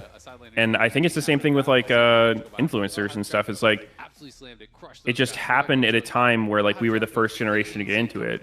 But I don't think it's something you like necessarily grow out of, unless it's just not around. I think that's the only reason why you wouldn't have it in the future, is if it just like dies off. But okay, when we're like it is 50 or now, 60, like we are gonna be washed. Like if there's League of Legends 2, if there's a very fast-paced reaction time-based game like in FPS games, you know, I'm gonna be washed. Like I'm gonna be like. Sure, I mean, slow. you probably won't be like a peak performer by that age, but like you'll still have fucking like tons and tons of experience and shit, and probably better than a lot of people still. Now these days, Yeah. people are playing it with a lot of Like you probably won't be playing in the fucking. I'm just saying, like, I don't think that there will be like a 60-year-old. Like, I don't think like 60-year-old people are going to be playing in like fucking. Sometimes working together. Maybe you will be in League of Legends 2 Challenger. I don't know. Like maybe it's so unprecedented. I don't know. I don't think so. I don't think so. Here's an analogy, right? It's like, look at rock stars, like some of who like the fucking old ass like classic rock people. They're still touring at like 70, 80 and shit, and like that's pretty taxing. That's probably something that like when they were 20s, they seemed like a young man's game. Rolling Stones, fucking Bruce Springsteen type shit. Like, I don't know all the groups that are still going at old age, but I know there are some who do it. Ozzy Osbourne did his last show literally as a fucking husk. It's amazing. I also will say, yeah. FBI. I don't know. Husk of a man. I just think that like constantly hearing the narrative of like being old and like decrepit when it's like, dude, we're gonna look back in like a long ass time and be like, why the fuck were we saying that shit back then? It's so stupid. That shit doesn't bother me, dude. I mean, I know where I'm at. I'm still better than 99.9% of people who play games, but when I'm 50, I won't be, you know? Like, the kids are going to be better than me. Who knows, dude? Maybe you will. If you keep playing, who's to say? It's so unprecedented. It's just a fact of reality, bro. Look at Mike Tyson. Like, you're not in your physical prime anymore. Yeah, but you're also not getting punched in the head repeatedly every league game. How do you know? Maybe I am. Junglers are. I mean, the truth is, like, everyone, like, I've already accepted it. Everyone is going to get older. You're going to be less physically attractive and you're going to be less physically capable. Like, that's just what it is when you get older. That's okay. Yeah. I think right now my reaction time is still pretty good. Some people scale. Some people scale. Sometimes like people peak at like their 50s or 60s for their attractiveness. George Clooney, Steve Carell. Oh. Dude. Midi's is naming hot 160. dudes. Let's go. Let's. I mean, it's probably more likely for 10 guys years. than girls, but like. Yeah. We'll test this in 10 years, guys. Think of all I think the I'll be hot in the dudes 200s. I could name. 10 years after that, I'll be in the 300s. I'm just not a believer in the like. Yeah, it's all downhill from here. We're old. Like, how confident are you with this group of players? Well, I remember Tony, like Zix, told me that there was some study that shows like on average, life gets better like every decade. Like people on average get happier each decade they age. So that makes it seem like life's just gonna keep getting better. Yeah, I also noticed you went really. Bro, that's not even what anyone's talking about when they're calling you old, bro. They're not telling you your life is downhill from here. They're just saying like, damn, bro, like old Medios hits those. I mean, dude, in age in League is definitely like has a negative connotation. Yeah. And I just think it's dumb. Well, I think here's what I do think though. Like I agree with you in League specifically. It's pretty dumb because like League is not that mechanically hard to play. I know that that's like a crazy thing to say, but like compared to like Counter-Strike, where it's literally just all about how pixel perfect and how fast you could do stuff. But like, I'm just glad that we don't play like shooting games, you know, where like every single year after the age of like 25, you actually literally are a ticking time bomb of getting washed. I do not think that is literally the game where like the oldest pros have been in the game. The oldest people are still playing that game. Counter-Strike? Yeah. Well, they're not fragging out, right? They're usually they have the IGL rule because they know they're not going to put up huge numbers anymore. Dude, somebody in my chat says most CS pros are mid-30s. Dude, you actually have no idea what you're talking about. That is completely untrue. Mongol's average age, fucking Vitality average age is nowhere close to 30. Yeah, I feel like Anero does a good job of Donk is 28. Yeah. Donk is 17. Team Spirit has like a 30-something-year-old IGL, and like everyone else is either early 20s or lower, like younger than 20. About Daigo in Street Fighter, isn't he? He's like washed as fuck. Still really good. He's unbelievably washed, and I'm a huge Daigo fan. I mean, he's like mid-40s. Tokido, yeah. He's when you say washed, do you mean like he's not winning tournaments? Because like surely he's still better than out like by Randy's. Wait, what is Blabber doing? Blabber? Oh my God, he's deep. Wow. Sean. That is a bit of a Gappington. How did he see him around that wall? He threw the Q over the wall, so he knows he's there. Okay, like let's just zoom out a little bit. I actually like I am technically washed compared to my like when I was completing, but I do not think it has to do with my age by itself. It's just due to the fact that I play a fraction as much and with as much focus as I did before. Like I played twice as much when I was younger because I had the hungry young motivation to play, and I enjoyed the game a lot more. I fucking grinded the game with a smile on my face 14 hours a day because it was all that I loved. But like, so I don't think that age by itself is going to make you turn to shit. I just think like League's not like a reaction time based game as much. At the very least, I think he's thinking, I think League has quite a bit of reaction time stuff. Yeah, so the Q only hit the Gromp. The Q didn't reveal. He had some lingering vision from the ward that they had. Like, if it wasn't a reaction time thing, then, like, playing on ping wouldn't be as much of a problem. There's a lot of, like, snappy shit. Like, playing on 0 ping is such an advantage. Like, there's, like, flashing abilities and shit, like, flash engages, like... I mean, throughout the history of League of Legends, Jarvan there's has been one quite a of bit those of champions reaction time so stuff. aggressive and so creative with very early on because Yeah, that's what a lot of people say when they compare like Dota and League and shit. It's like I would say Dota is a lot less of that, like, you know, really technical skill shots and like, you know, super fucking snappy like one shots on people. It's more like on the strategy side. He gets in his opponent's face, is able to really put the pressure on, and gets way more than I think he was hoping he would. Yeah. You know, gets way more than he was expecting. Like I said, when he EQs over the wall there, when you see that it's... Yeah, I don't know. I mean... I think all he's thinking is... I guess my opinion is just everything's so unprecedented that, like, there's no reason to do him. Maybe Faker will still be winning his 30th World Championship at age 60. Who knows? It's possible. I wouldn't bet on it. I wouldn't bet on it either. I also wouldn't bet on him winning 5 Here's by the another time thing. he's 28. Here's another thing that I completely forgot about, but I think is very true. I think every single generation of gamers gets better than the previous one. So Faker is he is an anomaly of like this generation, but I think 10, 20 years from now, there will be more like prodigy level gaming talents than Faker. And I think that even in like sports, that seems to be true. Where like how does that work though? Because like being a prodigy is usually a comparative thing, right? It's like if there were multiple Fakers, then they wouldn't be Faker because part of what makes him unique is his level of dominance. Like there can't be multiple Fakers. Okay, but what you're saying is like you wouldn't be surprised if he's winning worlds at age like 40 and stuff. I think the next generation's Faker is going to have a way higher skill cap than Faker could reach, just because it just feels, I don't know. I mean, the like, average level. I don't know how to like explain it, but I just feel like every generation just gets better and better. They follow in the footsteps of like that Faker made. Like he paved the way and gave them a head start. So their starting point is just higher because they have so much history to build off of, and the process of getting better has been more well studied and documented and stuff. But he gets level 6 off the crab and then can again. Yeah, then that's definitely the case. Off of wherever Blabber wants to go. Yeah, exactly. And you can notice that even though it's like what Donk is doing in Counter-Strike, for example, is like so crazy that if he popped up a generation ago, if he popped up 10 years ago, people would 100% think that he's cheating. Like it just does not look like a human being is like playing when you watch him play.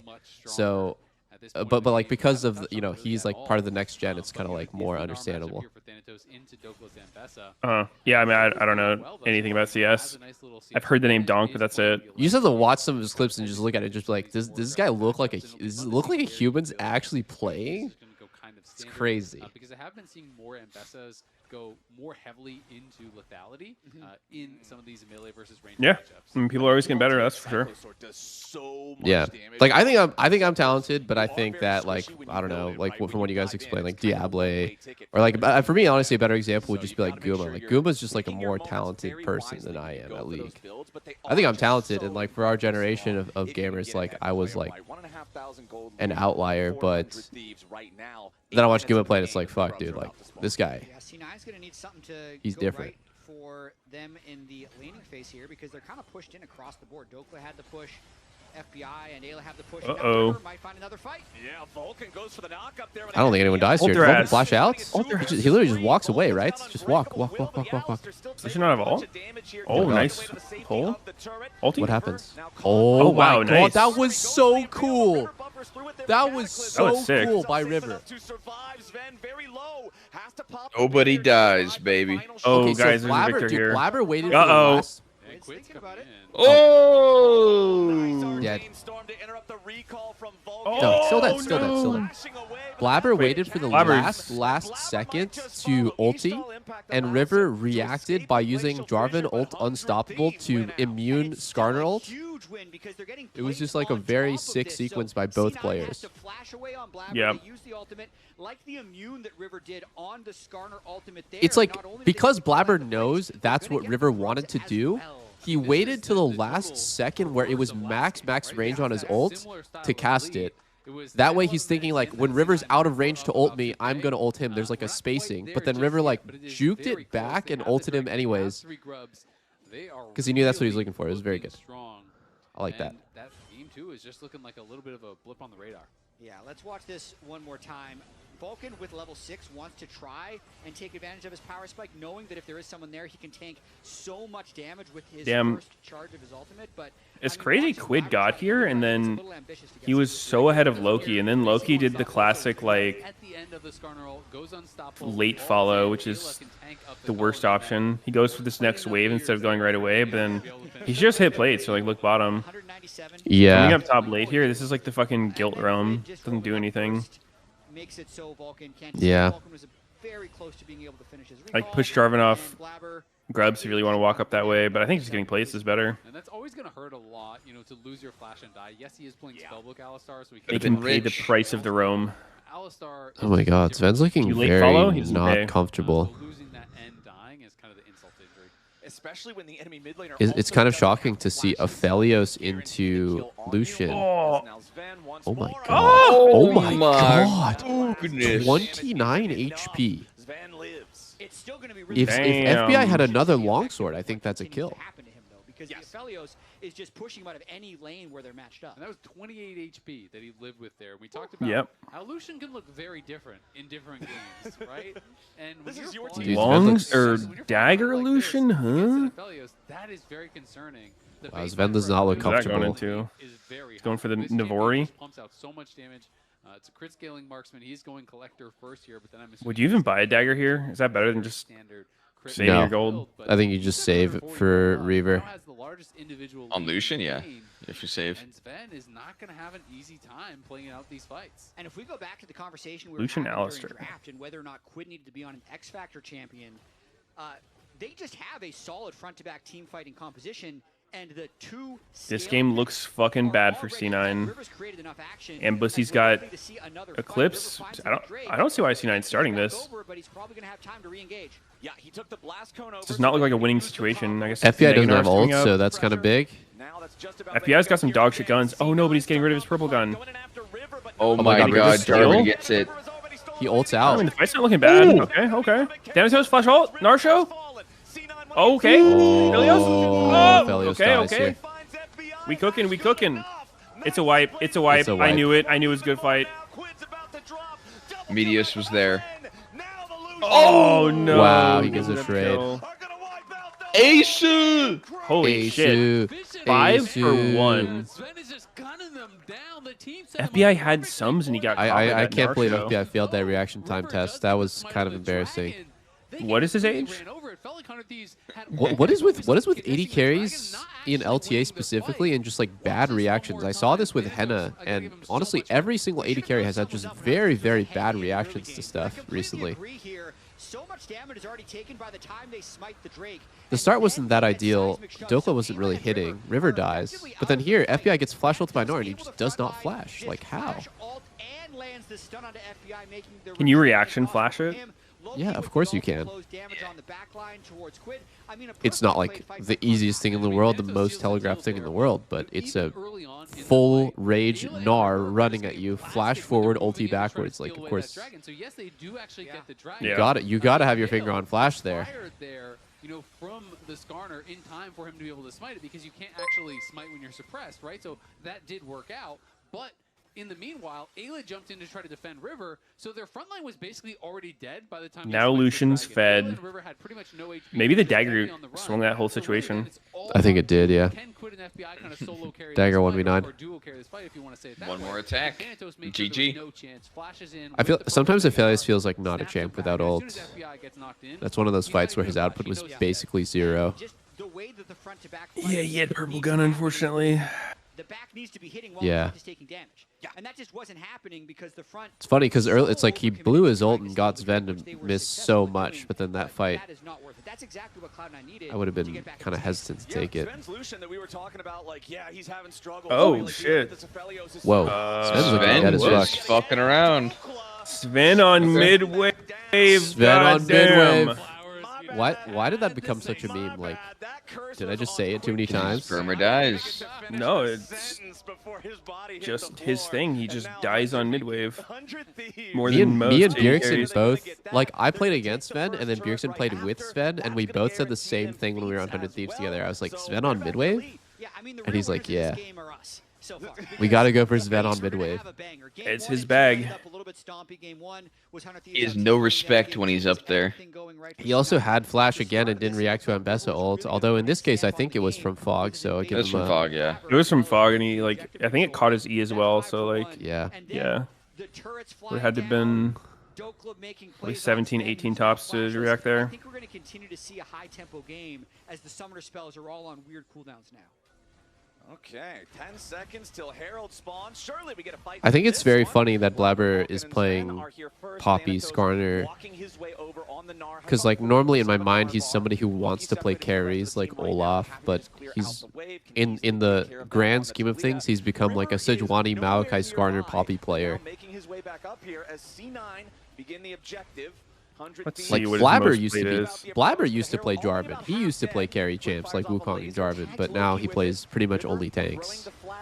Or like he at least looks very good on tanks. Right there, I'm very glad that Most Ayla did. played the split is Skarner, then Trundle, Vi, Wukong. Yeah, 100 Thieves want to contest, but Vi is kind of a carry, kind of so. By the time he arrives, Herald's already gone. So at that point, you probably should have just been pushing other waves when you realize Doublelift is not going to be in a position. But River always wants to look for that steal. The team does look better with him on tanks, though. Would have been better to just kind of play the map and actually just get. Yeah, I mean, I think part of it's going to be like who you're playing with as well. Like Thanatos isn't the guy who's going to lock in Ornn. You kind of want to, if your top laner's really good at carries, just play some supportive shit for him. Always going to look for any opportunity to fight. Yeah. It just wasn't quite good enough. I'd also say having all 5 of them die the last time they started the fight probably made them a little more hesitant to just fly in there before they had everyone. So I'd say it's consistent with the way that they've played all year, even if it's a suboptimal play there by 100 Thieves. I do feel like Blabber's not Blabber. FBI is not dumping his purple ammo. He's keeping it intentionally. He wants it. Would put a lot of pressure on C9 going forward. I really hope he doesn't want it. 5 roots off in this fight. Yeah. For priority will continue to rage. Herald summoned up as the distraction before the He's got like 10 bullets. Surely he'll dump it here. Go ahead and hop in there. We'll see if they use this for PvP. Where are we going? Huh? The hell? Yeah. Okay. Really? Just to River. So Thanatos is in Mininar. If 100 Thieves wants to try and move quickly, he just ran. All right. 100 Thieves is in a 100 Thieves is in a better Dragon position fight. here. 100 Thieves is more has more angles to go in here, C9 and doesn't have a- C9 is on the crab. They don't have pinks in the bushes. Oh what? Oh wait, who is Oh that? my God! Oh, What that's to quit? that's a one-shotted Victor. Never I mind. thought it was Jarvan, dude. I couldn't even tell who it was. Jesus. Nice Large engage from the stick bush by man. C9. It's a great pick there from Vulcan, but also have to be a little bit critical of Quid. Alistair rushed Rush is Zeke's. death to walk That's up to if you do not have vision in it. And they uncommon. actually had a ward over by their red buff, so they knew that they weren't going to get flanked from there. You can hug the bottom of that wall. You can play a little bit further from that, and you should not be the person that's walking up first in that spot. Vulcan doesn't even have to commit his flash, right? He just straight up walks into combo range here. Yeah. And they had even seen Vulcan right there. jumping in and out of the brush, right? Like they saw him on vision, and he just kind of walked in and died. So, yeah, I mean, it's C9's chain CC is so easy to play around. Alistair Talia, so good. Your Victor ahead of the rest of the team to be engaged on by the Alistair. So I think that's one part, Quid thinking they need to do something, but it's the other part just not being on the same page with his tanks. All right, the Otacon will be our next objective spawning here in under 2 minutes. C9 going to go ahead, secure themselves this top side Scuttle Crab, as it's still a very close game in terms of gold. But for 100 Thieves, I mean, you said it right. Frontline, backline, you've got to have everybody in their proper formations. Victor, Oh no, it's a mid-wave. Sven getting away from this one. He'll just go ahead and create a little bit more space between him Die. and 100 Thieves. Doing a good job with He's alive. How did he do it? the mid-wave as quick Beast. as he can. Didn't have anyone He there to just help, walked but was still away? Drawing pressure, so Sven had such a strong recovery after that big fight, and now they're just pressuring the map the best they can. Yeah, Dokla's still in a pretty good spot, and obviously we have to talk a bit about Dokla. And how Why is my chat saying that, like, do you, like, they're saying, like, you have, like, an echo, but I don't hear it at all on my end. He has been a difference maker. The whole Who? team has They been do? talking Really? about it. Medios does, yeah. The games are better. I I don't have an hear echo? anything. Yeah, from, like, I don't hear you having an echo at all. Maybe it's, Able to dude, play I a don't lot know of what it champions is. that Sniper was less comfortable on, right? Yeah. You know, they're bringing out things like the Rumble, the Cryo one, that they weren't really I haven't been hearing it. go to before. Correct. I don't know. Rumble in game 1 of every series that's available. We were joking about. Do they have two streams open? This series because they've been focusing on denying Thanatos' champion pool.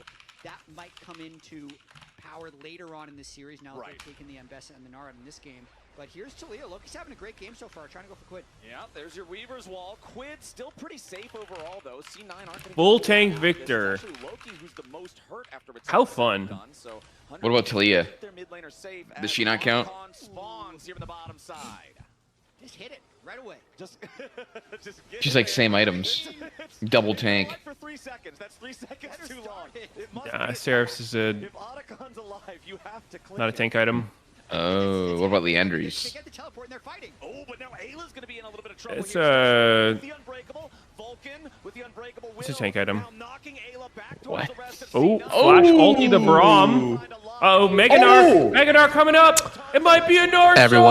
Everyone up against the wall. Everyone up against the wall. Did you flash? Oh. Flash ult. What the fuck? Nah. Oh my god, it's like he pressed flash before he got comboed and then it went off afterwards. Yeah. That flag and drag from River saved FBI though. It bought him The joke. Dude, that looked like it was going to be such a fucking insane Gnar angle. It's like on the side. They can't run away. He's got his Mega with flash coming up. Puts up the unbreakable, nice sidestep, dodges. Could have been good. That seismic shove as it's coming back in, but they're getting hit the whole time by Sven, by Otacon. Actually really crazy, the flash forward by Blabber as the Infernum Aphelios ultimate. Him and Bessa got rolled. Yeah, he really did. Oh no, as he flashed in, he got fucking comboed. Yeah, he basically flashed into the EQ. The fight probably gets even worse because C9 would have Otacon for sure. Yeah, I think they kill him there absolutely, and then they get Otacon. And a big reaction there as we're back to live, and it's C9 now. It's their turn to hit Otacon. Come on now. They're smacking it. Here we go. Why are we hitting Otacon again? Because it needs to die. It's up, and if the objective's up, we just have to hit it. It's our turn to hit it. Oh no, Mega's falling. Guys, what the fuck?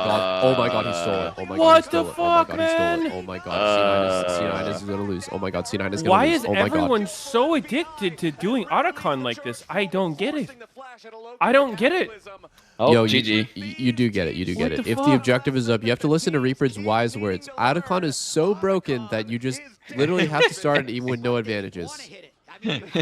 Dude, that's why he's the GOAT coach. So crazy. It's not even just team. Dude, every team does this with Otacon. It's so wild. Now we're coping. They're just now bored. we're coping that every team does that. FlyQuest doesn't do that. FlyQuest doesn't do that. Yeah, they do. Everybody does.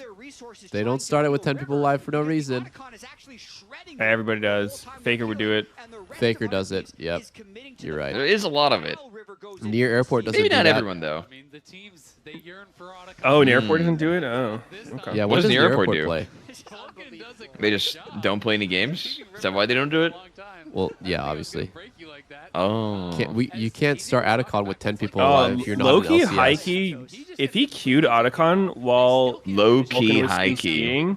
Really did? High-key, low-key could have just killed it. He started queuing Braum instead. Yeah, they were 200 damage off of, like 500 damage off of being able to do it.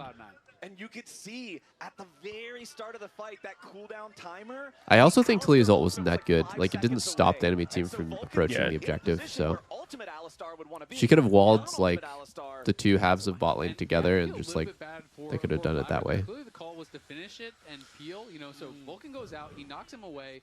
Wow. Thanatos is looking for a flank. People are kind of doing different things. Wowza. Otacon's up. Let's throw. Yeah, I don't know. Look like 100 Thieves win. Yeah, I'd also say that happened last game in the earlier in that Skarner. We're like broken records with this shit, bro. Because it's like so obvious from a viewer perspective that it's bad. So to put ourselves in the player's shoes is actually kind of hard. Just a split call. I have more respect for Sven and Vulcan. I feel like they should know better. Very unpredictable. Now 100 Thieves with that extra Otacon boost. Something is mind controlling people to think that's a good way to approach Otacon. Yeah. What happened in solo queue there is the jungler would get pinged 20 times for missing the smite. AKA me. Especially with the super close state of just the economy. Dude, why didn't you just smite it? Then that was a good play. That mountain soul could be a big swing. Yeah, exactly. The only thing I can imagine, like from the team's perspective, is just like, I'm sure they know about pushing out, taking control, whatever, but they're like, oh, but like, what if they're not here right away? Like, we can just bum rush it so fast. Like, if they're not immediately ready, we can just take it. But that's never the fucking case. They're always ready. They're just sitting there. What if the enemy team disconnected? Yeah. I mean, that's a good assumption to make sometimes. I mean, people will start it if they think like, the AD carry's recalling, he's not going to be here in time. I'm not saying it's good, but it goes back. Oh shit. Okay. I don't think so. I think Vulcan's hoping to find some What? type of nice engagement. Sorry, I need to fix this echo issue apparently. But they are a little bit purposeless right now, it feels like. Just getting the crab, that'll show them the ward and allow them to threaten a little bit. Echo. I think it should be better. So people are only hearing an echo from my mic on your stream. It's because it's like your voice plays out of my speakers, and then I think it goes back into my mic. But I think I just should have fixed it. I changed the mic settings a bit. The speakers, huh? The speakers. Yeah, exactly. Now the question is, does 100 Thieves want to pull off another? Is the echo gone? Try to start something up. They don't actually. Yeah, I don't hear it. You're good. Okay. Is coming back from base alongside Vulcan. I don't think it's going to amount to too much besides some vision being reclaimed in the Baron area. Why doesn't Lucian just kite all 5 members of 100 Thieves with a Lucian culling like Doublelift would? Dude, here's what I don't understand about Lucians that go Infinity Edge third. Isn't a huge percentage of your damage your abilities that are completely scaled off of pen and not crit, like IE? So like people do this because it feels fucking insane when you're hitting minions. Like you feel like you're doing crazy damage, but then I think I would argue that like maybe like half your damage in a fight is like Qs and ult, which Infinity Edge barely like. It does have an 80 ratio, but like I think Lord Dobbs is a way better scaler for your abilities. It's 40% more damage. Dude, have you played against a fucking Lucian in Arena with Jeweled Gauntlet in IE? That shit is fucking disgusting, where like your abilities can crit. Because then he just double dips on the ult crit scaling as well. It just fucking one-shots tanks immediately. It's so insane. What's like 10k damage instantly. Dude, I'm not gonna lie. I didn't even know Arena was still in the game. Is that crazy? I thought Arena was rotated out. Permanent right now. No, it's not permanent, but it's back for like a year since they re-released it. I don't know when that was. Probably. I've never really been a huge like alternate game mode guy in League. Like I never played ARAM much. I didn't play Arena that much, but I know it's like really popular. Oh shit. I like Arena a lot. It's good this time around. Oh god. Oh my god, it's Lucian versus Victor. It's Lucian versus Victor. Dude. They're cooked. Whoa, that was a weird looking Gnar show. Dude, why did it look so weird from Gnar? Because he did E mini so double deep. bounce R backwards. That was so cool. Yeah. He did a backwards ulti during his double jump from mini to Mega Gnar. It's like a we call it the Darshan combo, to be honest. Shit, On this CLG, shit's GG. the Darshan combo is like your 99 rage, you jump mini, turn Mega, and you ult in between. And I feel like Quid was a Never seen the Darshan combo. Been named that. You've never seen the Darshan combo? Been named that. Yeah. Well, I mean that was like what me and fucking Link said. And the Moo. That's a fast fucking Victor. He's not moving his ult. Does he know he can move his ult? He chucked the Damn, rock. it's Jover. Soul, Otacon.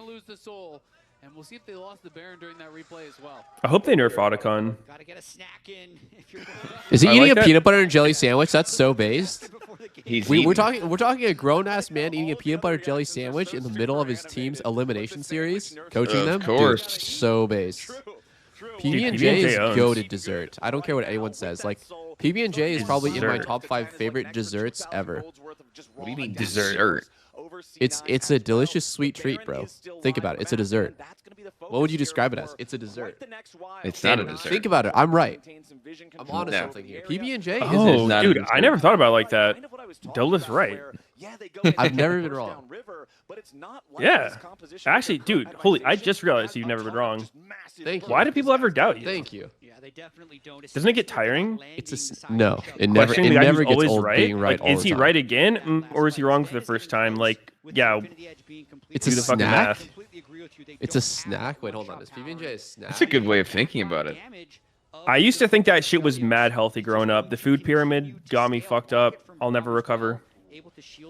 It's got No, I protein in it. love You're good. PB&J, but I'm just rage trading. Not It's good fine. for dieting. It is not good for dieting. What are you talking about? It's got all of the healthy things in it. It's got fruits, it's got grains, and it's got peanut butter. Sugar and calories. Calories are not the enemy, bro. Calories are your best friend. Yeah, they are. You actually need calories to survive. Sugar is. You want to your lose enemy. weight? It is all just expend more calories than you consume. Wrong.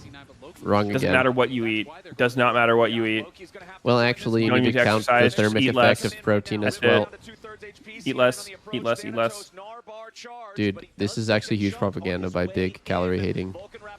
Oh wait, 100 Thieves found Vulcan on the flank. Oh wow, Vulcan is Oh. just so fucking deep. He is gone as hell. Dude, holy shit. Vulcan, can you 100 stop being Thieves, so this deep, is what brother? C9 hasn't been able to do. They weren't able to find flanks. Can bro They found stop being Vulcan. so goddamn deep like that? Oh. Can he just stop going so freaking deep into the enemy team? This is crazy. Yeah, not going to be able to do anything about it, so Cloud9 will just be giving up the Baron. Sorry, were we talking about the game? Vulcan wanted to try to look for some sort of a flank, try to find Okay, Yeah, a PB&J sandwich is 1,000 calories. No, it's not. You're trolling. Yep. Yeah, nice one, dude. Good one. It is. With 5 times the fucking peanut butter of normal, then yes. With three layers of bread, fucking giga peanut butter between each. Extreme jelly oozing. Holy shit, we need to do a peanut butter and jelly stream where we just make a Dude, giant we one should out of do French a loaf. video of where are they now with PB&Js. Oh my god. So base. Like, eat Yes. a PB&J and then see where it is now. Then we can like record the toilet after. Yeah. We found it. There it is now. Their early game didn't even get that much better, but just He's grown up so much. team fight after team fight has just Hot ones, but PB&J instead of spicy food. Oh my god, the embassy damage. 100 Thieves just looks like a completely different team with Baron and Mountain, so they might Why is Sven doing 0 damage, by the way? I thought he was It supposed is to carry a on the crit 3-item carries. Mountain Soul Embassy. I thought he was supposed to carry on the crit carries, by the way. Oh, wait. What the fuck? Wait, How did how the Victor get there? fuck? What They the? seem to have gotten Skarner pulled. Wait, that's a full ammo. Herb? That's a full ammo purple gun fight. Aphelios is not a champion. He's not a champion. It's Oh my really God. not. Oh, he's kind of Wait, killing he's- them. He's kind of Wait, owning he's them. cooking Despite not being a champion. This doesn't fit my narrative. I hate this. Did you hear that? I hate this. I hate Dude, it. the crowd that shit has like 3 people. I mean, who's cheering if C9's losing? What do you mean? They were cheering for the C9 win. And Loki just straight up didn't have the damage. Fuck you. He stands, he fights, and he just wipes them off the map. Okay, I'm watching Quid. Oh. W'd into Skarner roll. by Blabber. Loki, I think, got the shove. Do you think diving double Nexus turrets is good here, Medios?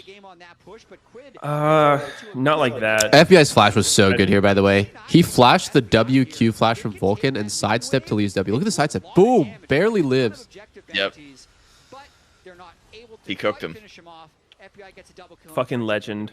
Exactly, you know, FBI able to stay alive. They had a wave. Oh shit! I threw. Ah, she-ball.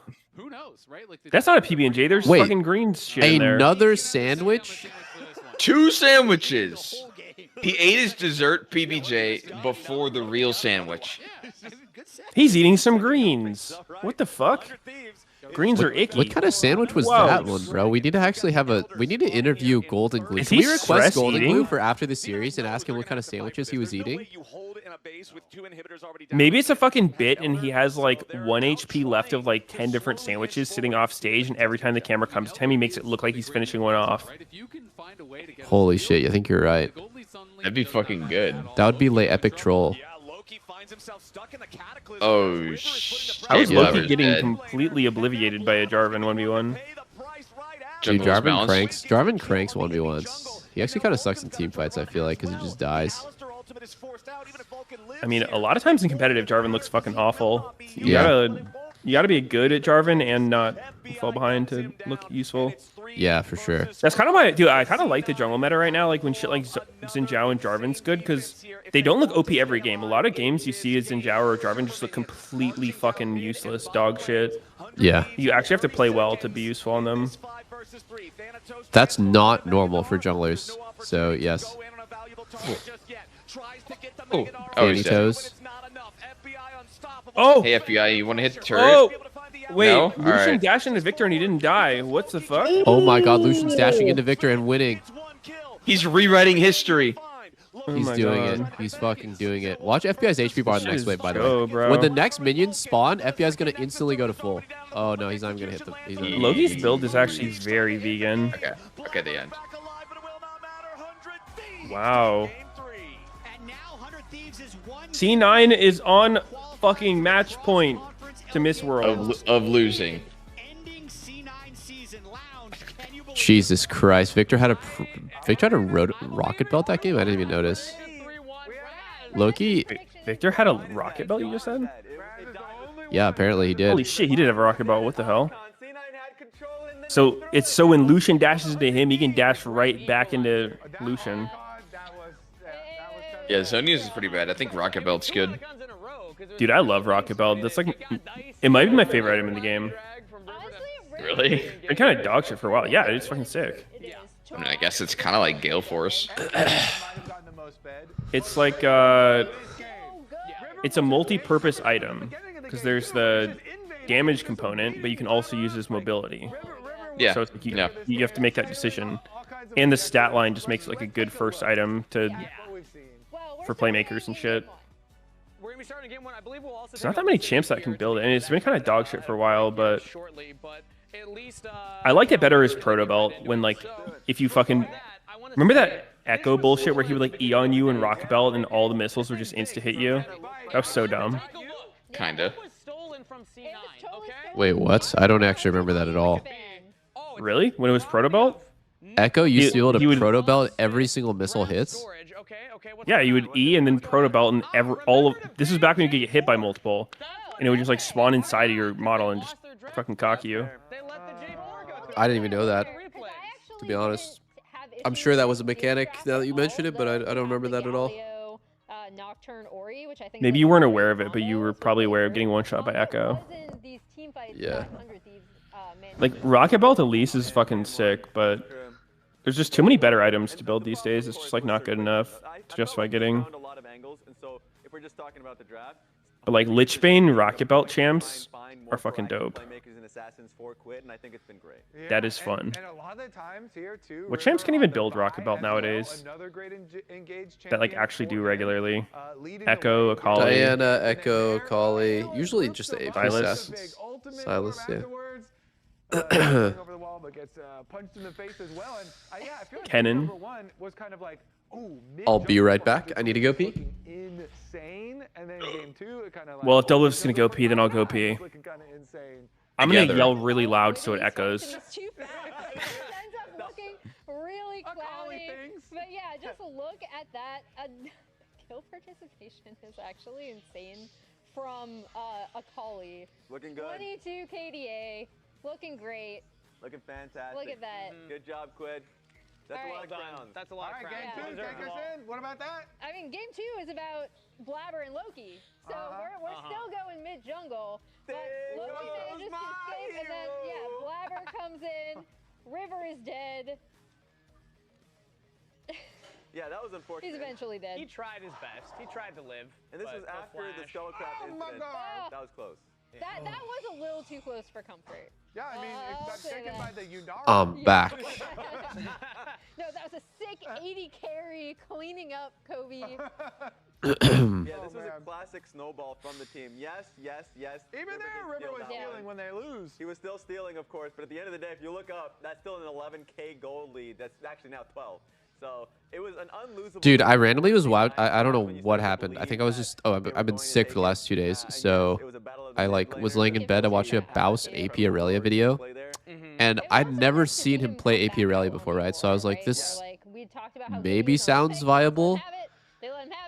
It was literally one of the worst things I've ever seen. Like, I don't even understand how he wins. Like, he won the game that he made the YouTube video on, getting completely hard carried. Like, it looks horrible. Like, it does no damage at all. The only thing about it that's cool is that you can one-shot the entire way with W. And even drops the ward on the other side in case he It's so weird, bros. Like, I don't know how he cooked that build, but it looks so bad. Within ward range, and so then he hits his gaunt, like actually just beautiful stuff from River. And Some of Bouse's ideas, though, are, like, not bad. the starter ultimate, and then still gets the Just that one in particular was horrific. Mountain Soul, right? Yeah, and that is really where the game comes to be pretty unlosable for them. And there were some pretty frustrating moments. This is a great example. Let's take a look at Thanatos during this fight, because it's a back and forth. Thanatos is trying to find an angle. He's getting Meganar here, so he tries. He looks at Quid just because he can see if he Guys, I think I'm going to invoke yet another theory where I think Kraken PD is fucking broken. So I'm gonna go Kraken PD on every champ that makes sense. So Varus, Vayne, my goodness. right? Vayne makes sense. I did it on Jinx and Zeri. Was pretty good on them. What are some other good champs for this build? That is something that they forgot. They learned the lesson in game 3 here, though. I like the Vayne, even though she's ass. Yeah, Vayne sucks, but like she would use the build well. Yeah, Kai'Sa and Trist. Okay, Kai'Sa's a little different, I will say, because Kai'Sa actually needs evolutions to be like feeling good. I like Triss is weird too, because she scales so well with crit. Yeah. And the call from Cloud9 for that Archon play. So I think it also wouldn't really work well on Xayah. Headbutt River away and then burst down the Archon. I think that's it. I think it's just Yunara, Jinx, Zeri, Varus, Vayne. A little bit too early. The Archon's not low enough.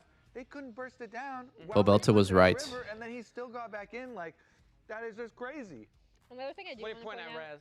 Just that red. Oh, yeah, I had that moment right there. Yeah, sad. Actually sad. And just like Ashe, dude, I haven't played Ashe in a hot minute. Can Riot please just revert the nerfs to Ashe ADC?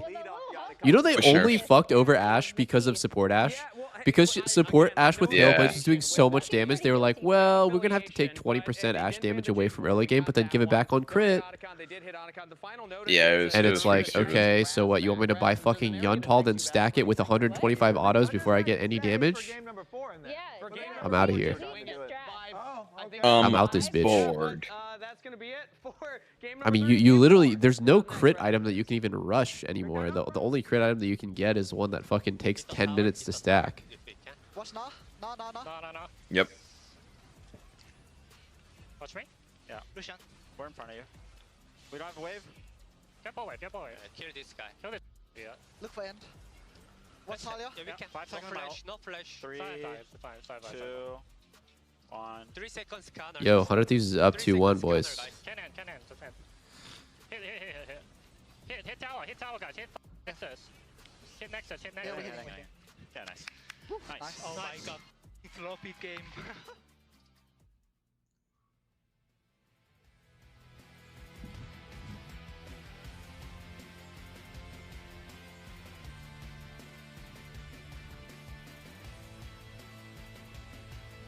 Fuck, I'm worried about doing a long stream today. Maybe my voice will be even worse tomorrow.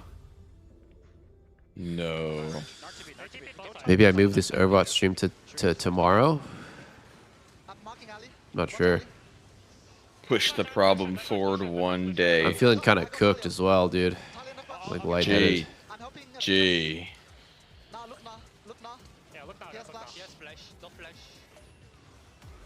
GG, dude. This extremely difficult task of watch partying the LTA is cooking me. Yeah, it's just mentally taxing.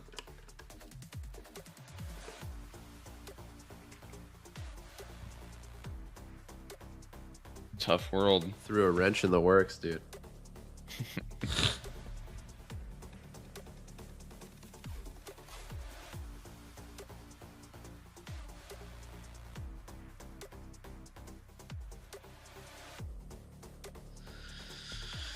Dude, Stinky, you know what you need, bro? You need to do a streamathon.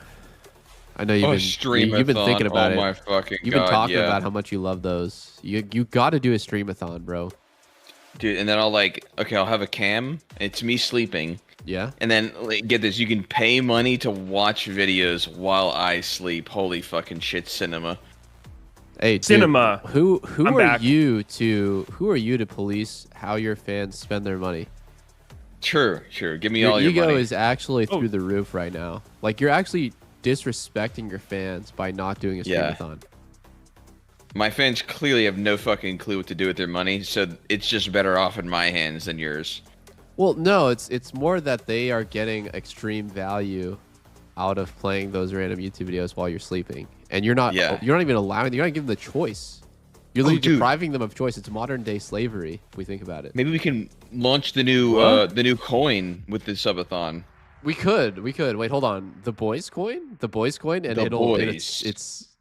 it's not a pump and dump. I swear to God, this is actually a real value. Yeah. Check out this white. Well, I mean, we'll just make it like public that it is a pump and dump, and that we are here to take all your money, like all the other ones. Well, no. We have to. Come on, dude. We have to at least pretend that there's some sort of underlying purpose to our shitcoin. We just get straight to the point. We get straight to the point. Bullshit. Okay. We'll build trust in the community by letting them know we are here to take all of your fucking money. Oh, that's not a good look. Uh-oh. Thanatos. Why Thanatos? Is Thanatos? No. Someone check on Thanatos. That is not good vibes. That is depression. That is the worrisome. Hashtag cum coin.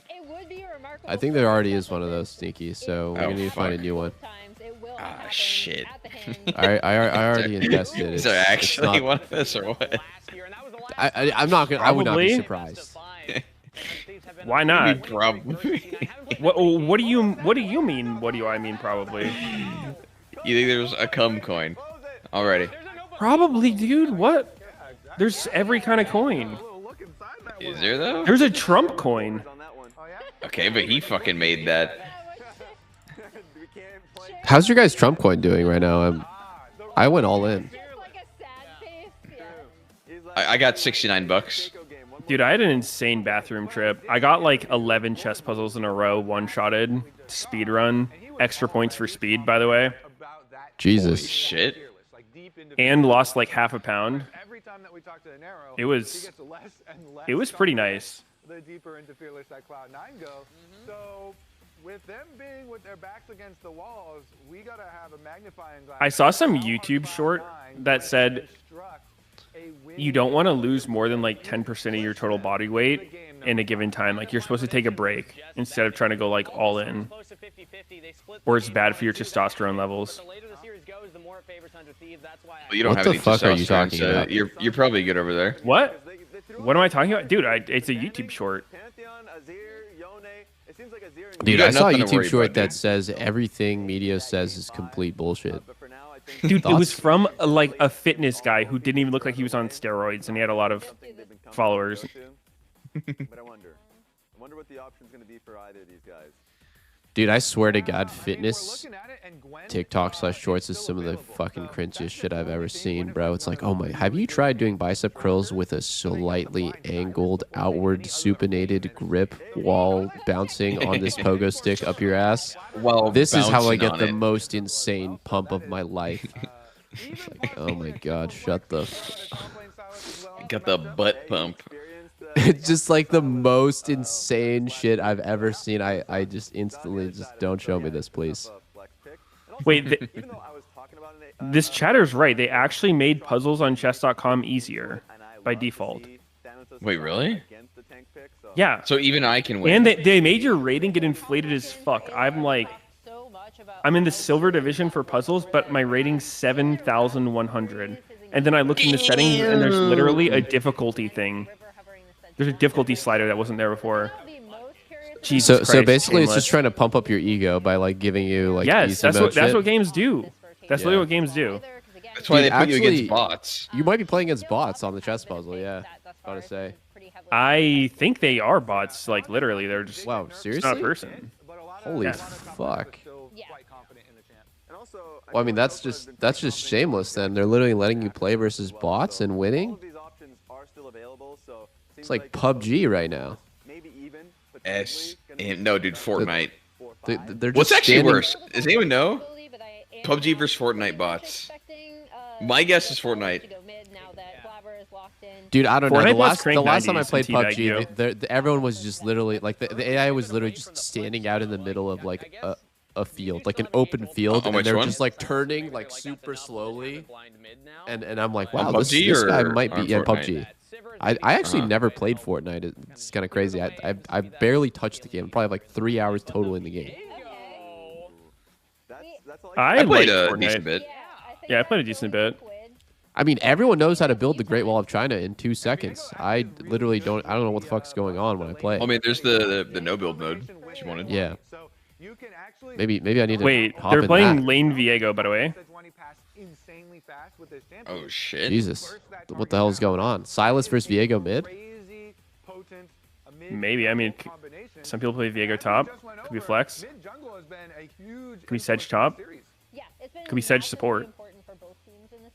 Or Con top. Again, we talked about 100 Thieves drafting strategy, and I feel like even when I disagree with No, Fortnite was actually cool, but I stopped playing it because it felt like a game that's like it was too hard to play casually. People got so good at building and shit, and like I didn't want to put that much time into it. 'Cause it came out like what 2018 or something. It was when I was on 100 Thieves the first time. Dude, every PvP game for me is all about who I'm playing with. Like, it's hard for me to solo queue Valorant, Counter-Strike, any of these games. PUBG, didn't really want to play solo, but if my friends are playing, if you're playing in a squad, it's always a good time. I played so much of the finals. You guys play that game? Yeah, no. A little bit. Got a shit ton of hours. It's so good, man. It's so good. Is but it like, still out, or is it's that one of only those ones so that came out good and when died? you have friends to play with. If you Still solo out. queue, it's Gwen is taken off the table alongside the Jax, and so alongside the Jace. it's like a very fresh and unique take on shooting games, to be honest. Like playing, the objectives are like super unique, and the way the fights play out is super crazy. Yeah, you're a WoW one trick, aren't you? WoW TFT only. No, I play other shit. I play some PoE too. Level 6, by the way. Yeah, Do you, level wait, 6. do you still play you know. Hearthstone? Lena's asking. I haven't played Battlegrounds this season. Like they have like different seasons, kind of like TFT sets, and this one didn't interest me too much, so I haven't really been playing. Who's the biggest Hearthstone streamer or content creator?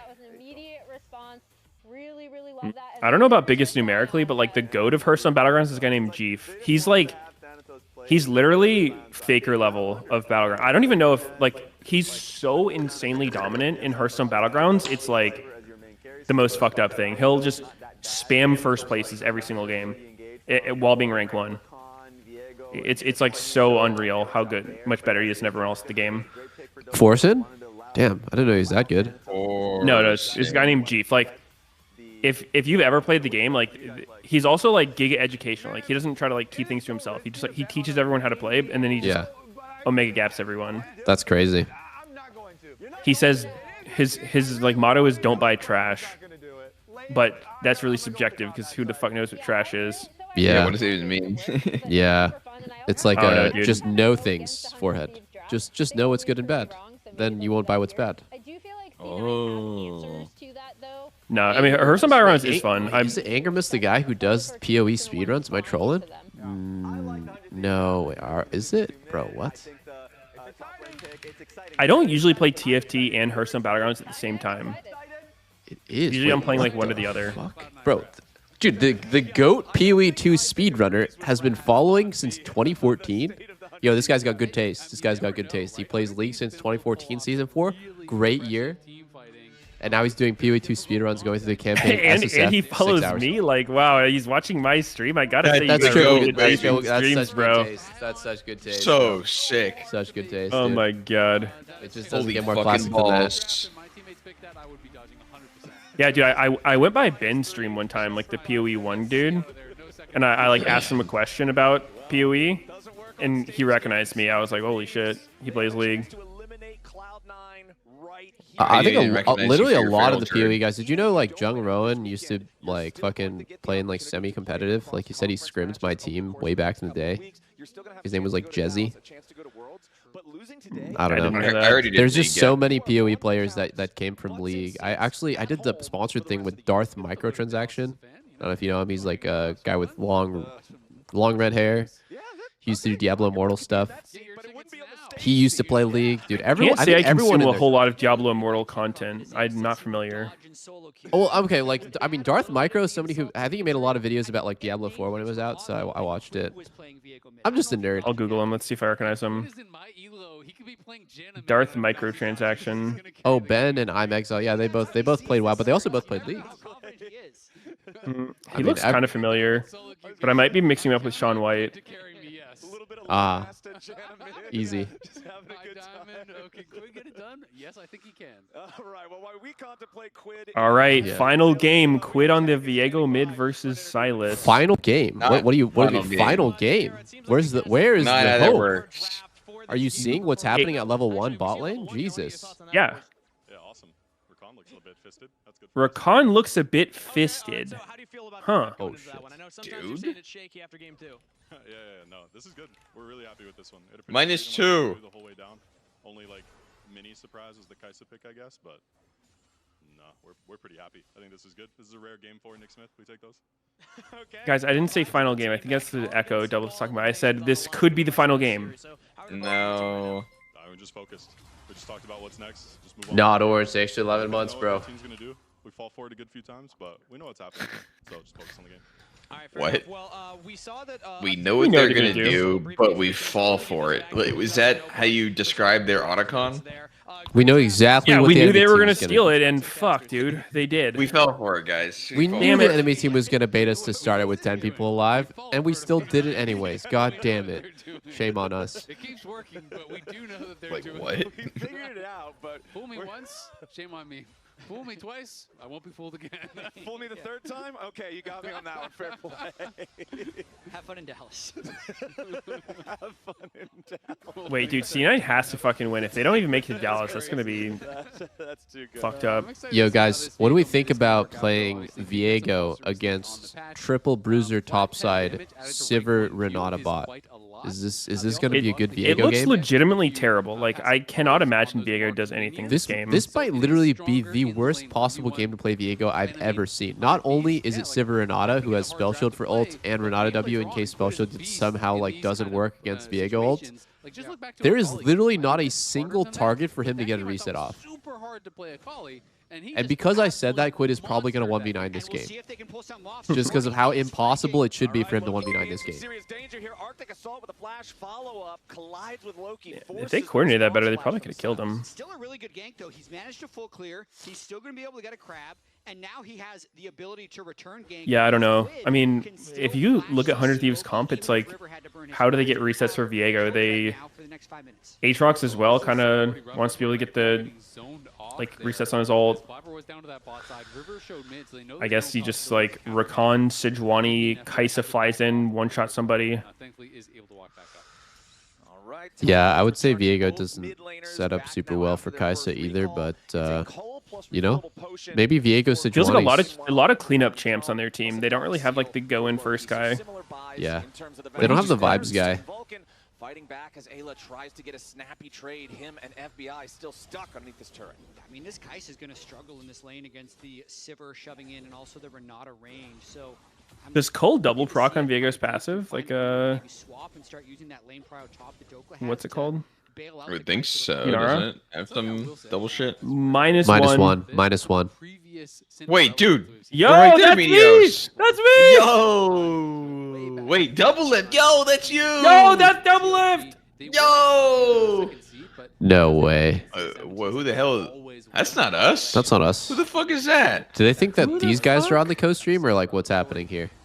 What the fuck is that? Ignar, why are they showing Sneaky's bully on stream? Ew!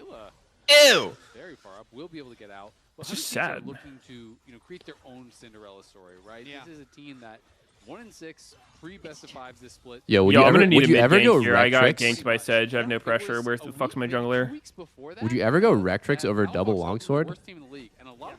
I would pretty much never do that. Absolutely agreeing. So this wasn't just like a Palafox thing.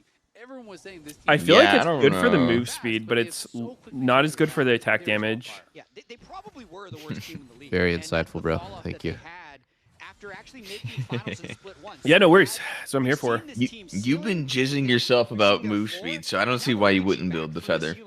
Oh, well, Okay, it's buddy? 5 minutes into the game, you know, laning phase. Oh, It's move a speed's little bit worse at different 5 than team minutes? fighting. Oh.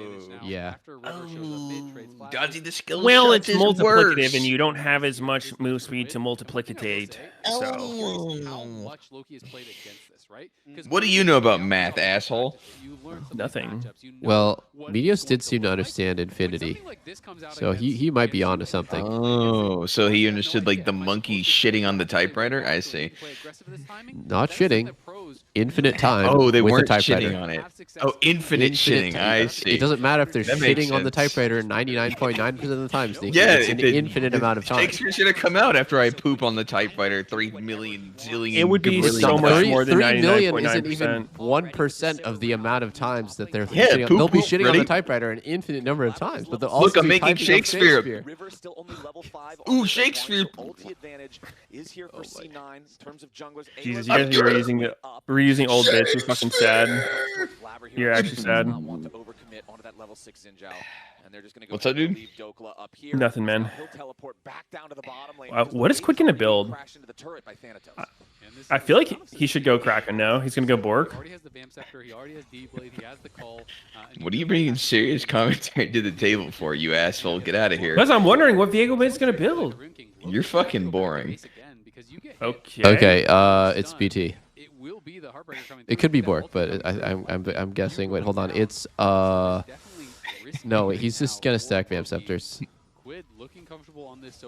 I always feel like the design of Viego's Q passive being like current health is so fucking weird because it's just straight up anti-synergy with Bork. Like, you don't really want both.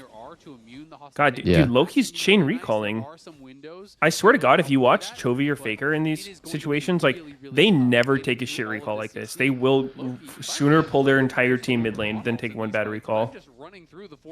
Yeah, I agree. I think Loki's too like fucking polite. dying on your own terms sometimes feels way better than taking the guaranteed loss. Because dying on your own terms has like some craziness that could happen, right? Like a trade kill could happen, or like they could mess up. Taking the guaranteed loss, a good player is going to run with that. So same thing happened in the Ori El Khali game. I think you should have just Look died, at the right? XP. The XP differential is so big. 2 plates for Quid as well. Jeez, half a level, 2 plates, 16 CS. I feel like that's something Blabber, because like Loki's like the, he's like the young guy on the team. He's like the young quiet guy. He's not gonna want to be demanding. So you kind of need the rest of the team to like. It's kind of the same thing with FlyQuest with Quad. They're saying he's not demanding enough, so they have to like force feed him. Yeah. It's like force him to take the ganks. But I will say, I feel like that's one of the things for me. Like when I played pro, I never had like the best synergy with mid. Like I can see why junglers like it doesn't always feel good to gank mid, but if you play with a mid laner who like moves a lot and shit, then it's OP as fuck. Like if mid and jungle can connect. Ooh. 2 OP. Also, I kind of feel like, in a way, like Bjergsen having like his like uncontestable mid situation for like 5 fucking years kind of warped the region a little bit, because no one would ever challenge. Like, essentially, like the idea that you would like try to win through mid jungle against TSM is kind of like troll, because they're the best team at playing through mid jungle. So you just try to find like an alternative way, right? Just like anytime mid is in a bad situation, Bjergsen's team like we did like play around helping him because it was a good strategy. But like, what is another team gonna do? It's fucking right? hard as hell to play the game if your mid's losing. Yeah, it is. It's like, why even fucking bother? Because you probably aren't gonna be as good. It's still on 100 Thieves to be able to execute in what I think is going to be a way harder comp to play. I really thought you were just going to go with it's just a Sivir comp. You press R and you win, but you're And yeah, I think Meteos hating high was a huge component of it as well. Agree. I completely agree with how far ahead The beef. Sven and Vulcan are and how they're actually Meteos? I mean, Mid High definitely didn't get along initially. basically permanent mid-prio. They'll have the spell shield. Dude, I still remember in the when I very first joined C9, like weeks after joining the team, and like I'd been practicing with him for a bit, like playing with High was like so rough because he would just like ask for ganks mid a lot, but then also run it down super hard. So I just be like, I don't think this is good. And be like really aggressive about it. I remember, you remember Yazuki, like their old top laner? on the other side. Yeah, sure. I was friends with him, and I remember messing with him. I'm like, dude, is this just what it's going to be like? Like, was this what it's like playing with High? I was like, I don't know. Like, should I keep going or should I just like not play? And he actually gave like hella good advice. He's like, if you want to go pro, this is your best chance. Just keep going. Wait, Thanatos is dead. Oh my god, he's baiting. Not yet.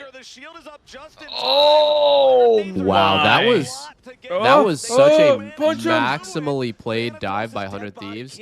That is literally the max number of turret shots that River could have taken, and the maximum bait that Thanatos could have done. Last second 1 HP W. Well played from People both get baited sides. by that shit so often against Sion. Yeah. The last second shield. I love when Sons do that. They treat their W like a barrier, right? So the enemy team like loses focus when they're 1 HP. It's really good. The advice was suck it up, and you took it. Yeah, just suck it up and take the abuse, abuse, it was realistic, dude. It's like, yeah, dude, like it might feel bad, but you gotta keep the goal in mind. Actually, like Turtle and Lemon, and I think once you join the team too, Sneaky would like usually support me. So I had a lot of support from bot lane. So like when High was being unreasonable, they defend what I was doing. To try and see if he can push him out. Dude, the fucking. I can see how it make it easier. I mean, dude, that's like so big in the team. It's like when everyone's involved with everything. I would always push for that on teams. It's like, yeah, I agree. Instead of there being like a 1v1 argument, it's like everyone should have an opinion on the situation. Yeah, of course. That's what a good team is. Also, everyone trying to learn from even stuff that does not necessarily have to do with their lane. And so this is the last slot available, and if you don't make it there, you cannot go. Dude, I fucking remember have to be able to qualify for on I don't remember what team it was. Like I think 100 Thieves one of the times. It'd be like, if I had like feedback for Sunday about some like situation where like I couldn't help them, and I'd say, and they're like, the coach would be like, do you think you're better at top lane than Someday? I'm like, no, but I think I understand how this situation can be played better. And they're like, yeah, I don't think you should focus on them. Like, just focus on yourself. I'm like, dude, what the fuck? Was it coach or what? Yeah. Yikes. Especially when you look back at the way that the elimination phase was. Yeah, it was. There were some whack teams. Dude, that's like the thing we've been talking about. Just like fraud coaches just have literally no fucking clue. I don't know how probably dealt with you, bro. With your ego. I mean, if I had to coach Medios, who thinks he's better at every player in every role, then I don't know what I would do. That was actually some good coaching. It's easy. You just blindly agree with makes them the best. Yeah. Probably very similar to honest, coaching Doublelift. W probably based coaching there. Oh my god, River just walks up and steals it. How come River just steals every fucking objective? Why are we just... But oh my god, no, Blabber's gonna get resetted on. Oh god. Oh wait, god. Renata. Oh no. Oh wait, Quid's resetting. Wait, hold on. Loki, what the fuck are you doing? Oh, just kidding. He's cooking. Oh, he's fucking cooking. He's going giga. Good shit, Loki. Oh my god. Let's go, Loki. I fucking go. Loki, baby. Clutching up. And we have seen this one before. Last time it was a Quadra on the Zeri. This time it is a Quadra on the Sylas. When his team needs him most. This is the difficulty that 100 Thieves. That was a weird fight. It was hard to tell who was winning at first. Look at the hostile takeover across so many. That Renata ulti was fucking insane. A ton of space. Yeah, Loki steals the Sejuani ultimate, uses that to finish the kill and lock up FBI, and then it's just chasing everybody down. It looked like he may have made a mistake flashing here, thinking that is how Quid's going to kill him. My frames. But he lands the E2, securing 1 the FPS stream. setting himself up for the Quadra. Yeah, that was so well played there by Cloud9. What is FBI doing? You can see what is Blood doing? I don't know. I don't know, guys. What did he do? He like ulted. He just kind of ulted in and instantly died and barely did any damage. Oh. Quid's going Bork Trinity. And so this is what I was talking about. Ooh, that's a piss build. That's a piss build. Solo carries the game on the Zeri this time. Even going up against this matchup where nobody would have expected Doublelift to come up with the goated Viego build. Holy. After this series as well, saying how they're wanting Loki to have more. What can I say? I would go Kraken PD on Viego too. He called for the Zeri in that game. PD on Melee champs. Has there ever been a Melee champ who likes PD? I guess like Tryndamere. Trynd, yeah. You remember when PD gave a Garen? shield, a Garen? lifeline? Oh, Garrett, yeah. Yeah, PD lifeline. That was sick. Okay, high key, wasn't that like a better niche for that item? Like putting a lifeline on a Zeal item? I feel like that made way more sense than... Well, it was unbelievably hilariously broken, right? Like, no way a yeah, Zeal but I item mean, should you can have tune that. it. You can tune it. I feel like that's where like the cool choices for AD carries come in. It's like your Zeal item, like you want rapid fire for range, do you want PD for lifeline, do you want fucking Hurricane for cleave? I thought that was cool. Good, smart play there by C9. Yeah, I mean, PD is just literally a static now. I feel like they would have been aced again. Just with the setup they have, it's going to be so difficult for them. As opposed to some unique effect. To set up on these fights because the lines they can You create. have static shiv for wave clear at some point. Yeah. Dude, Zeal build paths have probably been like some of the most changed shit ever. Any of the physical damage dealers who are trying to flank. C9 just has so Zeal does feel pretty solid now, though. Yeah, when 100 Thieves just see Thanatos walking over through mid lane, they obviously don't know. They'll get bought a decent amount. Runon sometimes, PD, rapid fire sometimes. And if you fully commit to that Navori on like actually Navori gets built a lot. Kaisa's Zaya, Lucian, Sivir. Oh, -1. We're really gonna -1 on stage like that? Jesus. Is Cannon's bad for Aatrox? Does he not like the gold? Yeah. He doesn't need him. What the fuck? He reconnelted. Holy. Is that good? It didn't look that good. Actually, you know, I guess Bork Viego does make him just completely buttfuck Sion. Like, Sion cannot walk up at all. I really like the way C9 is approaching this game. Quit. Yes, he had the good lane matchup into Silas, but the rest of the composition. Bork into a Giga Tank is like the most unlosable shit ever. With that being said, because you heal based on the Bork damage. One more 100 Thieves team fight and they could control the game. Thanatos is getting awfully tanky. That foundation's looking pretty sturdy here for the brick wall. Oh, dude, Mochi can tell when I'm sick, and she becomes very cuddly. It's so sweet. I think she can smell it on me. They could have waited a little longer and gone for the use it as a distraction before the Drake play that we see so often. Instead, my dog gets really clingy anytime someone else is ever around. Really? Should I come over and we test that? Yeah. So if we start cuddling, your dog will just like start freaking out? No, not. She doesn't freak out, but like, I don't know. Anytime I go to my mom's or something like that, and I come back afterwards, she'll just be like way more clingy. Like she always follows me around, but she'll like, you know, when I'm laying down, she'll like lay directly on top of me, or like, I don't know. The thing, my dog, she doesn't always let me hold her like a teddy bear, like that kind of cuddling. But when she's being really like in her clingy mode, she will, or if she's like really tired. That's sweet, dude. I love animals now. I used to kind of be whatever about animals, but now I think you kind of have to be a psycho to not, at least in some way, like I think you have to be kind of a psycho for animals to not like make you smile, like sometimes. I mean, it has to be people who like either had like some traumatic experience with an animal when they were young, or just never had one. Yeah. It just doesn't seem possible to like have like a really cuddly dog or cat and then not love them. Yeah, it's just it feels hardwired into us to just love that cuteness. I mean, when I called like Smithy my dog, it was legit a compliment.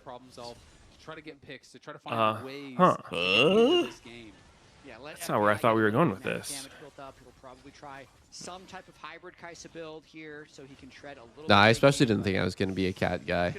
I still don't even think I'm a cat guy, to be honest. The cat hair everywhere is actually so triggering. I think, you know, a little bit behind. But I feel like you hate your cats, huh? No, I love our cats. I just really wish that we had like legitimately the rat ass hairless cats, because like their hair getting everywhere is just, oh my god. I don't have a single shirt that is not just completely covered with cat hair. You're going to be feeling really, really good. Oh shit! I don't even think I like my dog sheds, but I feel like I just don't notice it. Like I don't think about it. Probably not nearly as much as a fucking long, fluffy-haired cat. Okay, hold on. Atacon's up. Let's try with 10 people alive. C9, let's go. Yo, guys, Atacon's here. Yo, Viego's a little bit far. I think we can maybe flip it. I just want 100 Thieves to do the walk-up steal for the 10th time. Like, this shit is just making me cringe so much that this is how people play. Dude, Bot tier 1 how are they up. just gonna walk up and steal it again? Please play for bottom tier 1. Do not play for this. Oh, and it's stolen! No! G. God damn it, dude. GG. God fucking damn it. Why? Dude, our region is actually so fucking bad at playing the map. Like, I just cannot believe how bad we are playing. Bot tier 1, 1,000 gold. Fucking push them out first. Why do they have to get on it, man? I don't know. I don't know. Oh, they're like worried the amount of time it takes to properly set it up is like, fuck, we could have just done it in time. Quid was so far. This is just so unbelievable to me that they made the same mistake again. They don't think it's a mistake. They're just like, ah, fuck. Jungler didn't get it. Unlucky. Maybe Blabber hits the next one. Dude, it's such a stupid way of playing with your lead. Like, they're just actually fucking full flip. Yep. People don't do this shit with Dragon and Baron. No, you only ever see this stuff happen with Atacon. I'll never understand it. They're not even in like a winning fight position afterwards. Oh my god. They lose the fight and they lose the fucking objective. Oh my god, dude. Look at FBI. He's fucking meleeing the backline without any threat on him. Oh my god, man. It's just over. It's literally over. It's so unbelievable, bro. GG. I'm just baffled. Like, I know these players. We played against these players. They know how to play the map. They understand basic, high-level league. How are they just losing their minds on stage? Like, is it the pressure of the moment, like elimination match? Like, lowers my confidence that C9 is under control because holy moly. I was all ready to talk about game It doesn't make sense. I don't get it. How the fuck is Sven just getting hit by Rakan Q when he has flash up? Rakan Q? Damn. Who's RW? He got healed to death. Incredibly similar, where they can just set up in front of Someone in chat wrote that. Poke you, that was good. wait for you to come in, and if you do, throw out the hostile takeover and win the fight. That was the complete opposite. Uh-oh, there's a crab. What if we just got this crab? Uh-oh, 5 people here. Wait, we're winning. Actually, we can win a box. We win. Oh, Renato saves the day! God, Renato's a fucking high-value pick this game. All right, GG's. It doesn't matter that they got Otacon. It's fine. No, holy shit, they all died for 5 for 0. Loki put in some work that fight. Holy. Vulcan as well, man. He fucking Renata saves Xin Zhao. Renata's one of the most underrated picks, I feel like, in competitive. She's in the right spot. Renata is so fucking good. Look at that ult. Look at that ult. 3-man ult with a 1-man zone on FBI. And then Blabber gets the revive. Dude, that Renata W lasts so long. It's what, 6 seconds? On takedown, it stays, right? So, or like it extends. Oh, is that how it works? So I think, yeah, the first kill extended it. Okay. I'm going to say, that shit lasts forever. What are we fighting over? Crab. Holy shit. That's a banger from Azael. Otacon doesn't respawn, can't throw at it again. I mean, dude, how is Ayla down over 2 levels while having Otacon? That's crazy, no? So Otacon gives you increased XP, or sorry, roses, not Otacon. Roses give you increased XP based on your KDA. If you have a very good KDA, it's not going to give you that much more XP. I've heard about that, but I've never seen it be like actually that different on any member of the team. I've not seen that part. be a significant difference. I've never seen like one guy getting fucking like twice as much XP as somebody else because they're feeding their dick off or something. Yeah. Maybe a little bit more tank busting capability, but it's still so difficult, man. I just feel I'm curious what the specifics of that are. I wish it wouldn't just be literally related to your level in comparison to the game. Like, are you I above agree. average I or actually below? do not understand why they would base anything off KDA. In fact, like one of the things that happens the most as a streamer is people only look at KDA. It's just like 5-0 80 carry, almost lost 1v1 to 0-2 solo laner. It's like, okay, like that doesn't matter. Like don't look at score. Score is That's fucking just useless. items. Only look at items and levels. That's the only thing that matters in this game. Yeah. FBI dead. It is interesting, dude. Like, if there was an option in League to just, like, disable the noise, like, turn off KDA, turn off CS numbers on everyone, like, it would probably help a lot of people's mental. It's like that in That Dota. shit's, like, so distracting. Like, it is really hard to look at both of those. I mean, you literally can't see the CS in Dota, but also the people's scores are, like, impossible to see. Yeah, I mean, score It's is fucking such is so fake. I mean, you could look at Baust, right? Baust can sometimes just have like an 0-5 game where he's literally the strongest guy in the game because every one of his deaths was on his terms, and he's just min-maxing farm. That's an extreme example. Takeover runs through everyone. FBI doesn't have a chance as Blabber's able to execute him. You can see Quid just searching for something on the side. Yeah. Loki is fucking dude, Loki might be him. When they need someone to clutch, he kind of fucking pulls up. Yeah, he's been very clutch this game. I also think the fact that he's building Zhonya's third makes the reset on him impossible now. He's already pretty tanky. He already has Renata W, but like a Zhonya's on top of what he already has, he's going to be pretty unkillable. Wait, Sven items? With how he's been What playing, that red item doing? With how he's been playing, I respect it. No flame, Better but than it's a a good BT? item right now. Yeah, and small thing, I actually like the shield bow here by Sven just a little bit more. Jat's talking about, he literally heard me. Yeah. How about like, what a reminder. It's literally a 40% damage difference between this and Mortal, or like Lord Doms, but if he doesn't die, GG. Full reset comp on the enemy team. If he doesn't die, Is it, I think usually the comparison would be like this versus BT, right? yeah. That's Yuntal fair. IE into BT would be kind of weird looking. I don't know if I've ever I seen think that. Sivir's not the best BT user, to be honest, since the bounces don't, like, it's kind of hard for you to, like, stack your shields before the That's fight true. starts.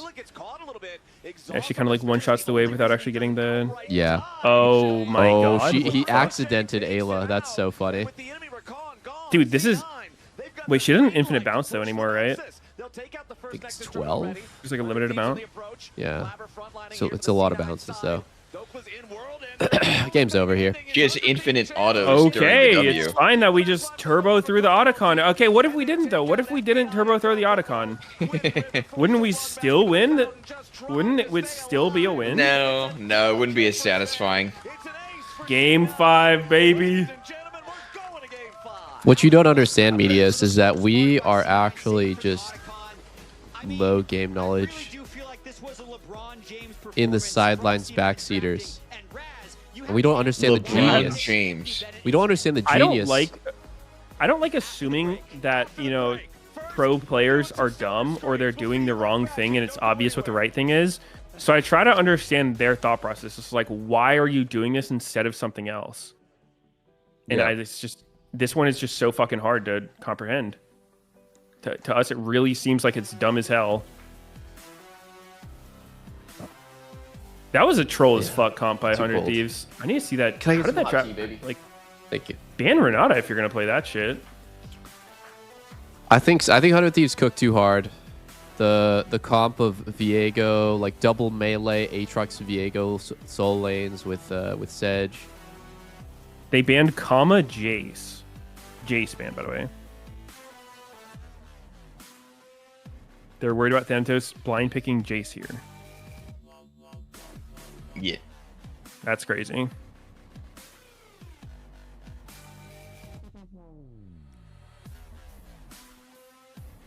Renata cucks that kind of comp so hard. If she's not outranged, if you have to get kills to win, she's so high value. Yeah. It's so weird. Like, Renata's so unplayed, too, in solo queue and stuff. I guess she's just kind of clunky and, like, not that fun, but she's so strong. If you look at play rate for Renata, let's see what it is. It's, oh my god, 1.5% play rate. That's crazy. I mean, dude, she's boring. She's twice as popular as support LeBlanc. She's less popular than support Brand. Wow, no one likes to play Renata. Jesus Christ. She's not hot or cute or fun. Like, yeah. They fucking put like a Deadlock character, Dota 2 character in there. Do you think that if they like made her design just like a super cute girl that was kind of booba, like she would be played way more? Yes. Same I think abilities. if Janna looked like Renata, she would not be played much. So I swear, so many Janna players just like playing her because she's hot. That makes sense. It's like the kid is secondary.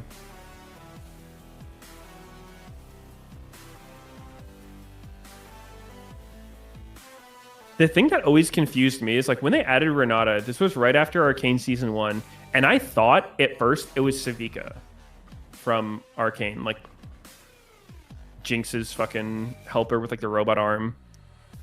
Oh, I see. But it was like, it was not, because they have the resemblance. They got like the fucking mask. I don't know.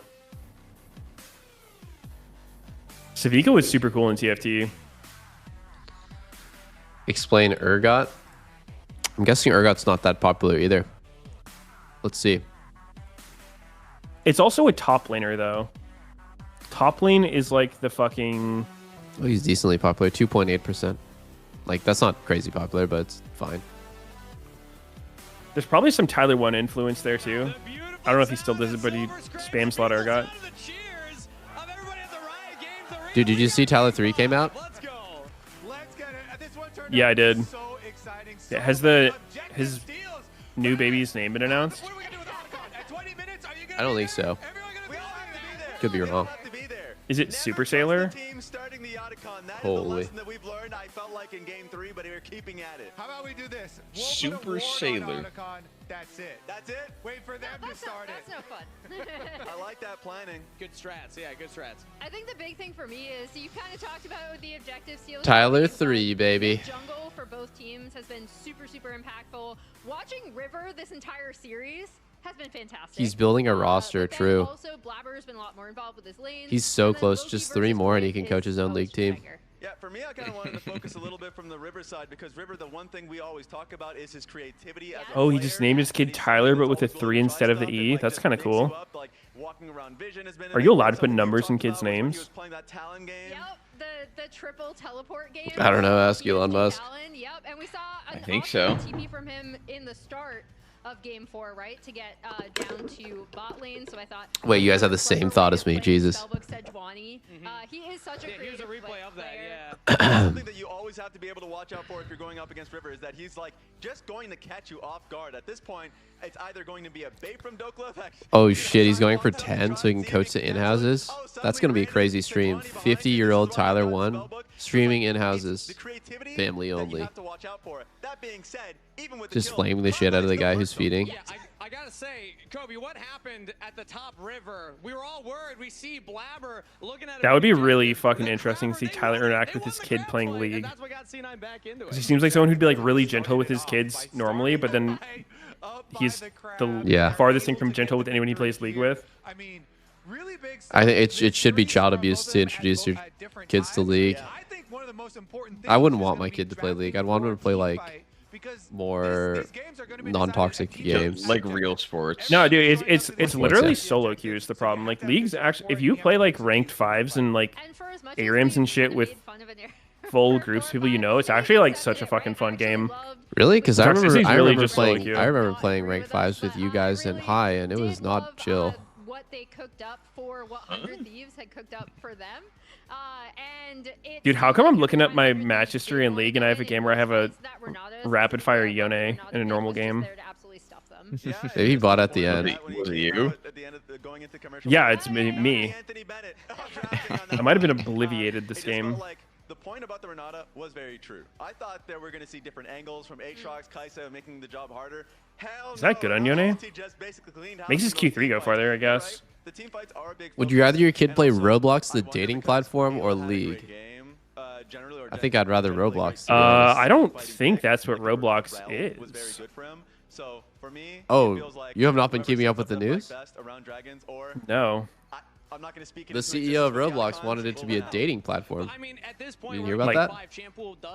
He initially wanted it to be that, or like now he wants it to be that? No, like now he wants to transform it into a dating app, dating platform. What's your source? It's completely insane. Like there's so many things wrong with that. Like it's just. I mean, it's for like fucking kids. Yeah, like common sense would tell you this is probably the worst idea in the history of ideas. Okay, well, I'm definitely not. I think this idea sounds stupid as fuck. If there was something else though that was like, because dude, I swear a lot of people meet their significant others, like gamers meet their significant others through games, right? And there's not really a way to do it. You know, there's no like gaming dating apps except Tarzan's website, which seems suspicious. Look at this, guys. So I can see why they would like come up with an idea, but Roblox is like a kid game, so it's pretty fucking weird. Dude, it's legitimately a terrible idea, but if you look at it, like, dude, no. The Roblox CEO seems kind of unhinged. I'm not gonna lie. We'll hear from him himself. Yeah, that's more games that they played throughout split 3, right? Because like now, a gamer looking for love, like what do they have besides like Valorant, Swift plays?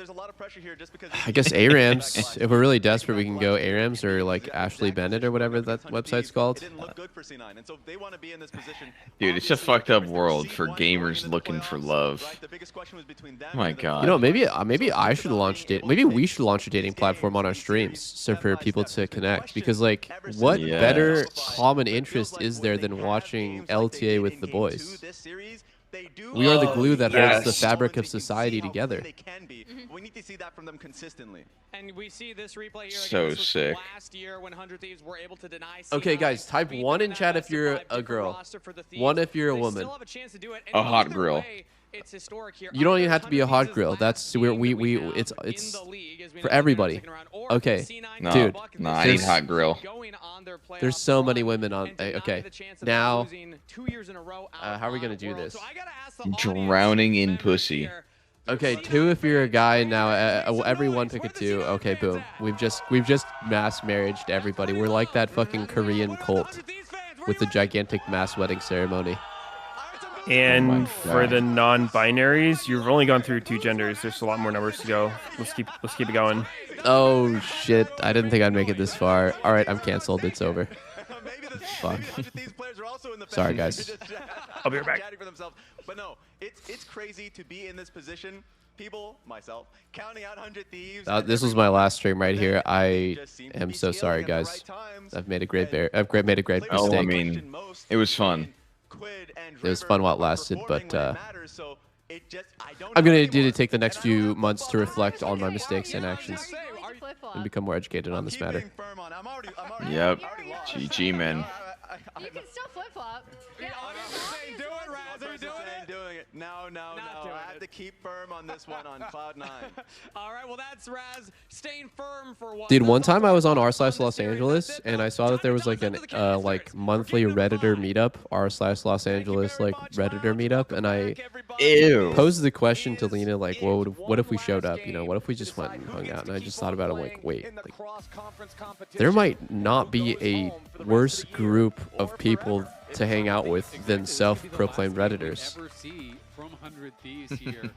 Like, I would never refer to myself as a Redditor. Ever. You're not really part of the community, man. I'm sorry. They don't like, even I would accept you. never say, hey, I'm a Redditor. Like, that is just so humiliating. If 100 Thieves wins, I use the website, for sure. For tomorrow or for the rest of this weekend. they'll then be in the LTA playoffs and have the chance. A great place for gathering information, but not a great place for meeting people. Like if we had a caste system, right? I'm not proposing that we do, but if there was, and honestly, in a lot of ways, it might be pretty low down there. These players are playing for a spot next year, right? You know, 100 Thieves, this is kind of their audition for teams next year. This is you showing, hey, you should sign me to your team next year. 100 Thieves won't be here, but some of these players very likely will. Is it worse than referring to yourself as a gamer? Holy shit, I was in that ad a long time ago. I'm a gamer. For C9, the expectations I'm a gamer. have been so high. If you do not even qualify for the LTA playoffs, you have no chance of going to Worlds, and very likely there are going to be roster changes made for them too. So they are also, in a lot of ways, playing for their job. Yeah, hey, nice to meet you. My name's Peter. I'm a Discord moderator. Let's get into it as the first No, you're a Reddit mod. Reddit mod or Discord mod? Oh, fuck, which one's worse?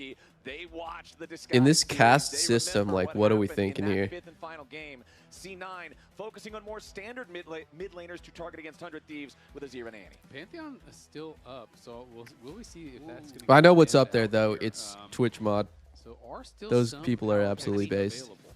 Yes. Yone and Pantheon both up. They're not going to get banned on blue side, so that's what I'm really thinking. Yeah. Is C9 going to leave both W open for and go my for a Twitch trade? mods. And they're going to say, no, we're not going to ban Yone or Pantheon. You take Yone, we'll take Pantheon. But if you're going to do that, you have to be willing to actually take the Yone as well, because they might just first pick the Pantheon. So this is pretty dicey, but I feel like the most sense, the thing that makes the most sense from this position is to do a trade and not to try to just ban one, because if you just ban one, the other I think is getting slammed instantly first pick, and then I don't know what value you get. So yeah, I think that's what we're facing. We're facing the Yone. Dude, there's so Pantheon many trade. bans right now. Pantheon is like perma-banned in NA. 50 bans. Holy shit. And the question is, what do they want more? Do you want River on 2 Pantheon, billion or do you want champs Grid on gone. Yone? Both are such enticing options, too. River's been having a good series today. Seeing him on something like the Pantheon that, like you say, is pretty much permanently banned here in North America would be very scary stuff, and that's exactly what we're going to get. River Pantheon, Game 5. And now the question is Loki willing to throw the Yone down blind? Because there are legitimate counter picks to it. I mean, we've seen Cassiopeia come out as a counter pick. Some teams will let it through. They're actually just chilling on it entirely. Yeah, they're letting it go back over. 100 Thieves can get River on Pantheon and Quid on Yone in the same game if they want it. It would be a lot of AD together, though, into the Trundle and Leona, which would be pretty good against this. So to put things into context. And Gwen's open. That's crazy C9 didn't pick 60 bans of Pantheon so far this split in the LTA North. The next most banned. So it's 60 out of 60. Coming All right, I just got the Overwatch so 2 100% segment moved to Sunday, so I don't have to be like dying, losing my voice. What if you're still dying? I'd be shocked. Yesterday was way worse than today. With their gear on the line. Does Dokla just blind pick Gwen here as well, and they can just get all the band champions at once? We will survive. We will survive. I'll probably play some solo queue today, though. Top side, but everything Chill. is an S-tier pick. I mean, it's kind of crazy, right? Cloud9 have got to have a real plan against this, because you are kind of essentially letting them blind pick their first 3 on blue side in a game 5, right? Like, these are the champions that are getting banned so often. They're getting all 3 in a row on blue side in a game 5. That is crazy. Usually in game 5 you have to go, kind of way outside of the norm, but you have to know that Cloud9 clearly are understanding what they are giving over, so they have to be prepared with something. Vlad? And it's Vladimir Really? out here. Is that the cook? Very interesting. Vladimir can be super Holy shit. That's the fucking cook. Holy shit, I think Vlad is actually so OP. I feel like there's not a really more annoying strong. champ to play against in solo queue than Vlad. That champ is just so insane sometimes. Dude, he hits like 2 items and you just die. And you're like, all right, cool. Not only does he, dude, he's like undiveable, so hard to gank because he can just like ghost phase rush away. Nah, I fucking hate playing against Vlad.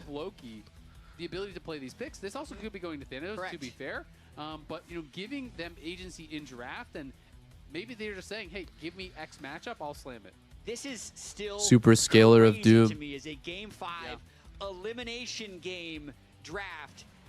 Just being willing to trade all of these picks, because they've been comfortable just banning out. I like the Vlad pick against 3 relatively squishy melees too.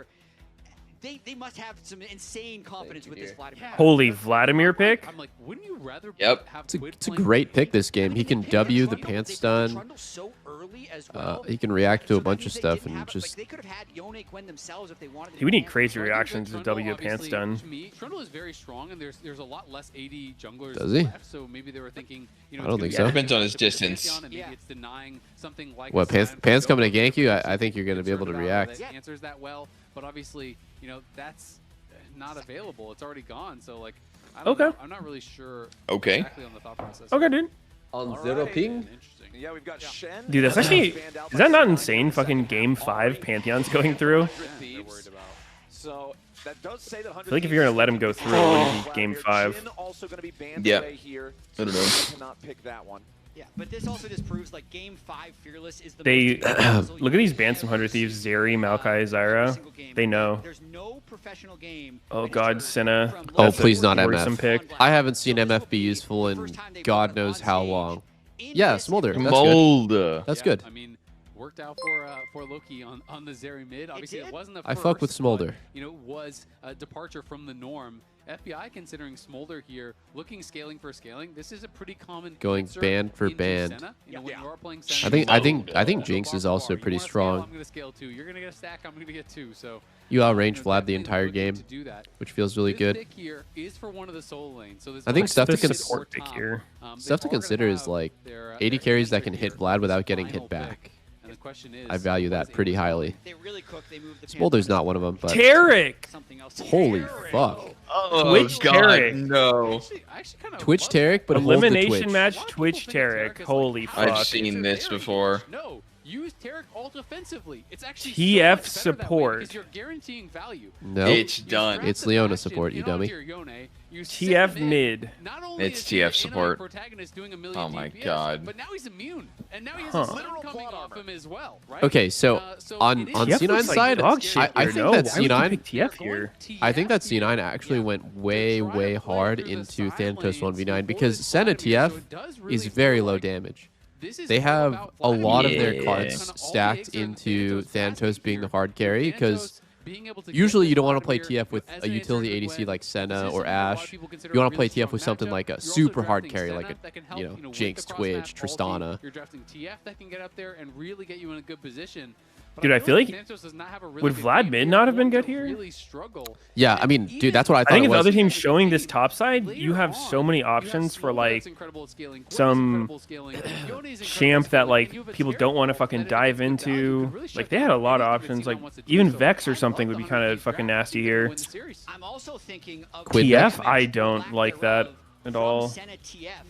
Okay, the main thing that's actually really worrying me about C9's draft is I don't know if they have enough damage to outperform like the sustained healing from Tarek. Like unironically, I think like Tarek does so well against low damage comps because if he doesn't get bursted, he gets his ult off. He has an absolute shit ton of sustained healing, like AoE for the whole team. So it could be rough, right, to have TF Senna carries against Tarek. You're not going to kill someone instantly, and then it's the fight back is going to be very strong on 100 Thieves. So C9 wins late game. I think C9 scales better. One last job for 100 Thieves. If they pull it off, I don't like C9's draft here at all. You're also Trundle against no tank. There's no one good to suck. That's the problem. Tarek's fine. Tarek's a decent suck. Who are rolling the dice here with Twisted Fate and letting through all these. I don't know about that.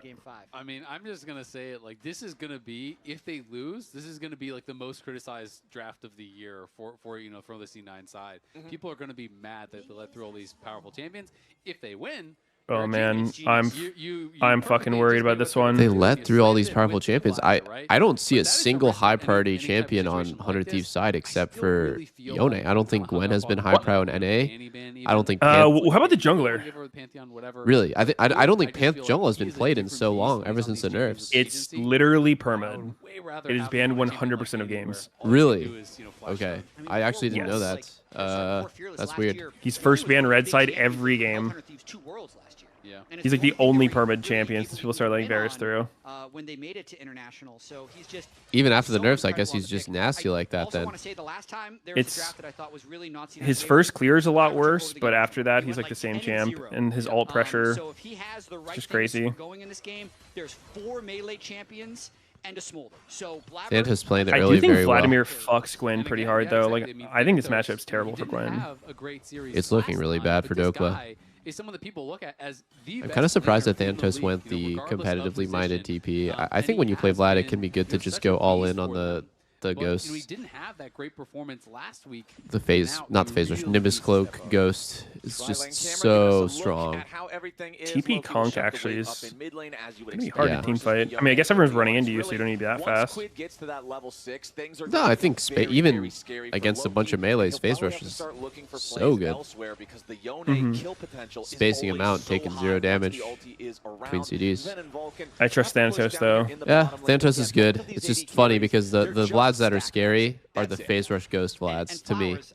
Those are the ones that I'm just like, God damn, this is so hard to win against. This game will be decided at Otacon. Yes. At 20 minutes when it's spawned. Okay, apparently, according to a chatter who's according to the broadcast, this is the first time Pantheon has been let through in 61 games. Wow, that is insane. Okay. I didn't realize how permanent he actually was. I just assumed after the nerfs that was enough to turn him into just kind of like an okay pick. But nope, he's still ridiculous. Thank you, chatter. Yep, it definitely have to get that CDR going. But that being said, people can... Yeah, that first clear was brutal, man. 330 just barely finishing. Oh, look at this, though. He might actually steal with Q smites. Oh, never mind. Oh, he's not going to go for the trade afterwards either. He's going to give the double crab and look for top gank. That's not going to work because they have a ward for it. Dokla is going about as defensive as he can be, and this is going to be a double scuttle here for Blabber. Oh no, Thanatos is acting this out so well too. He's kind of looking like he might be gankable. Ward's not in the bush though. You got to be careful. He's okay, nice. Wow, that was like perfect timing. Really good early game from Thanatos in this lane. Conqueror auto attacks, and I do feel like the boldness. That's actually pretty insane though. Like with Fearless, they don't even like let Pantheon go through game 1. It's just permad for entire series. Did you see Quid's Q get canceled? Like it looked like it went off and then it didn't go off. How C9 have been doing, you know, just generally like kind of double crab GG boys. In the best of 5s compared to how they've been doing in splits 2 and splits 3. They had been so getting double crab. After juggling, what is your opinion on double crabbing on the first round? I feel like the early games honestly have been pretty good in this. Feels really bad in the moment. It feels really bad on fucking I guess this third crab technically because their jungle is like usually ahead of you. Might be 6. But they just have been struggling to actually turn that into a win. And I we'll see if they have never cared about double crabbing in the first one ever. It's only bad if I go for it and I don't get either of them. All the marbles but like, on the line in a game with 3 the way I see it is, champions on the same if I just do 6 camps and I base and they do 6 camps in double crab, I can just walk into their first camp respawn and they haven't bought yet. We're both level 4 and I have items. That's but that's not what even happened. Because like Pantheon just looked for something. It's good if you can do like full clear into double crab into full clear again. And you're like a champion who doesn't need to base, and then you're like fucking turbo strong. Yeah. There's that delicate point that I can't even remember when it is, but like you're like 1 camp away from 6, and like stuff is happening. It's usually around this like third crab that spawns at like 6-ish minutes. And this one feels really insane, right? Because like Blabber, if he gets it, he hits 6 off of it instantly, and then that snowballs into Drake. But it's not true for River. Like River gets it, he doesn't hit 6. Uh-oh, they see him. They see him on the... Ooh. That can be a throw. Usually starting Drake can be a huge throw. This trade that C9's bot lane is taking is not even really all that great. They know. They see Pantheon. Yeah. To see the Blabbers there, Yone was actually in the river. It's gonna be a battle. It is gonna be a battle. It should be a bar fight. Starting Drake should not be good for C9. Oh my god, look at FBI, bro. He's going giga mode. Wait, did Loki just teleport 1 inch? This looks so bad for C9. Oh, Quid gets his ult flashed. Back onto the Drake. What's gonna happen here? Sven's 1 HP bot lane. He lost a trade to FBI pretty badly. over this dragon and yoink the objective away. Really 156, 7, 8, 9. I'm a little surprised Loki didn't go. Hold on, I'm with you in a sec. He was quite low, over the pit. I just 3, feel like getting Drakes 4, is so 5. crucial for Yeah, I'm with you. to win this game because they need a way. Oh my god, that's so brutal. I want to say very good job by 100 Thieves to keep Drake warded around the timer that matters, right? Like around that 6-minute mark, they had a ward on Drake, and that just changed the whole game. Yeah.